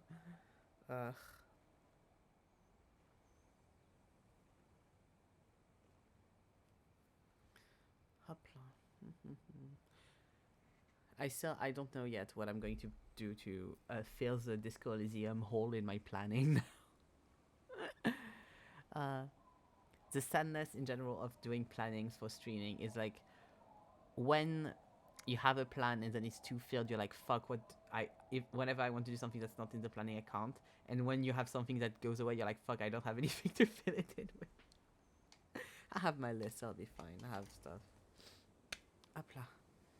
Film Tuesday is done, this Elysium is done. Here we go. Nice. But yes, I'm very happy I got back into it. I'm very happy I gave it a chance again. I feel this in retrospect. Yeah. I'm sad I can't play Persona 5 because honestly I don't think I would have liked the game. Like as a player, I don't think I would have loved it that much for the simple reason of me not liking turn-based combat. But would have been a nice like got a few months of this coming in. Ugh. But yes, my dream is to one day be able to do like Antoine or people like that I just like, you know, if you come to the channel around 9 p.m. there will most likely be a stream, but I don't have to do plannings or stuff, and we see what we do as we go. Much more chaotic, but also nice way to do things, I think. I never played any turn-based combat other than Pokemon. I love the gameplay on Loot. Yeah, I've played Pokemon for sure. I remember as a kid that my brother had a few ones, so I played a few. But like I just know that I prefer much more stuff like in Breath of the Kingdom or Breath of the Kingdom or Breath of the Wild or Tears of the Kingdom, where you just like run and fight, or you do that in Love and Displays as well, or in Hades or stuff like that. I want to be able to run to my opponent and kill him as fast as I can. I'm not someone that likes combat very much, so I just want to run and hit. There's no in between. But yes.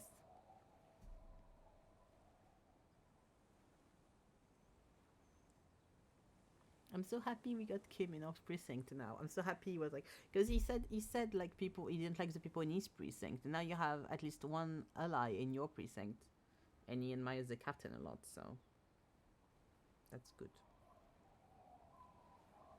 And I'm sure he'll make friends with Judith and stuff, so now he will be in a precinct that appreciates him, and I think that's important. I think that's good, because he deserves that.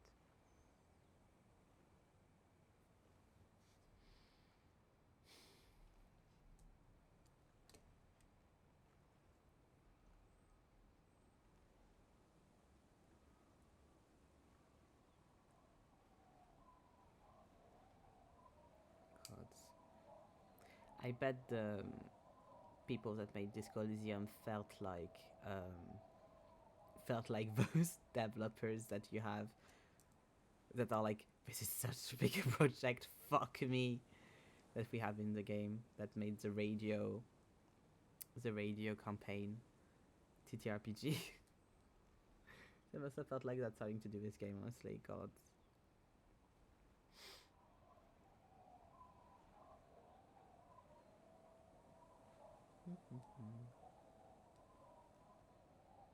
It is such an odd choice that they didn't put music for the credits.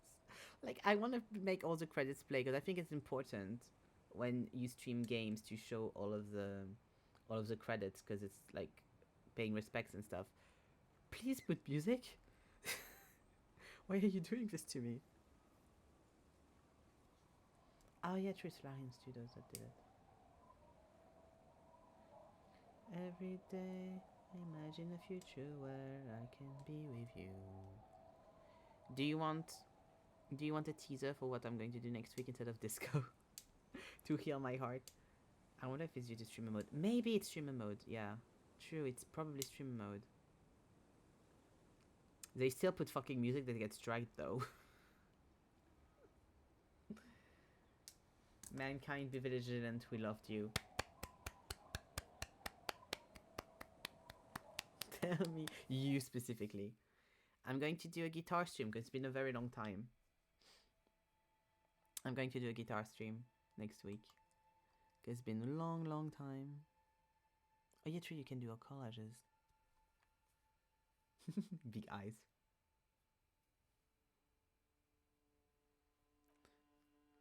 Yeah, guitar stream, guitar and singing. And I have like the entirety... Oh, this is always so fucking sad when you close a game you've just finished and you really loved. And I have added like a bunch of songs to the streamer song list as well. Pretty much almost all of the fucking Epic soundtrack is in there now. And I have a few other songs. Oh, I'm happy people are excited. Here we go. Oh.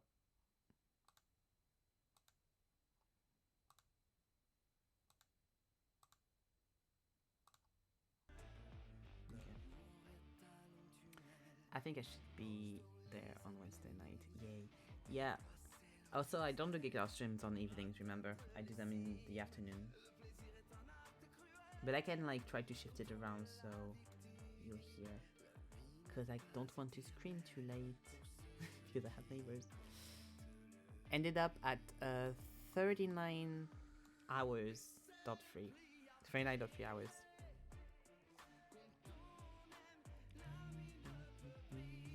Only 18% of players have gotten Kim into their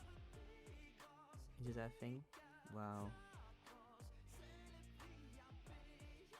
I ended up, as far as achievements go, I've gotten... Wait, where can I see all of the things here? I've gotten Recruit Detective Kim Kitsuragi, the world's most laughable centrist, because I defended the political center 7 times. That's just me being polite most times and not wanting to do conflicts. Gertie Bullet is lit. I did pinball. Literally the sorriest cop on earth. I apologize 10 times. Enemy on the physical realm banged up 5 inanimate objects. Copo dell'Alte. Il Copo dell'Alte said 5 art cop lines. The Lowbringer said use the low 7 times. And that one... Only 5.7% of the players have gotten this one. The fucking, like, Lowbringer one. Hyperstellar Law Official, say 7 deranged superstar lines, and goodest of all cops, really get Kim to trust you. This one makes me happy.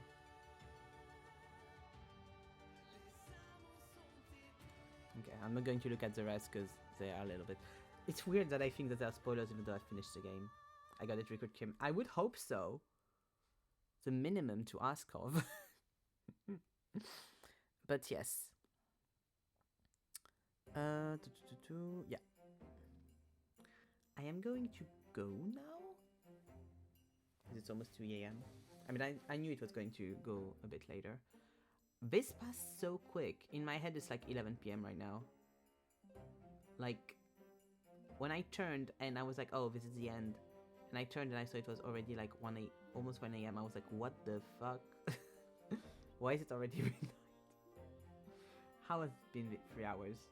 Good games do that to you, to be fair. But yes, gotta go now. So tomorrow I'm off. But on Friday, as always, we have an art stream. I don't know yet what I will do on the art stream, but I will do it. Saturday, we have Keep Talking, Nobody Explodes with Vicky in French. It's going to be fun. Come for the chaos. And on Sunday, we have co-working writing stream. Yeah, time went very fast today. I feel like it feels weird to end stream now. But yes, that's the planning for the rest of the week. Thank you for watching stream. Thank you for following on here. Hope you liked the Let's Play overall. Hope you liked watching me play Disco Elysium. And I'll see you on Friday for art. Bye bye.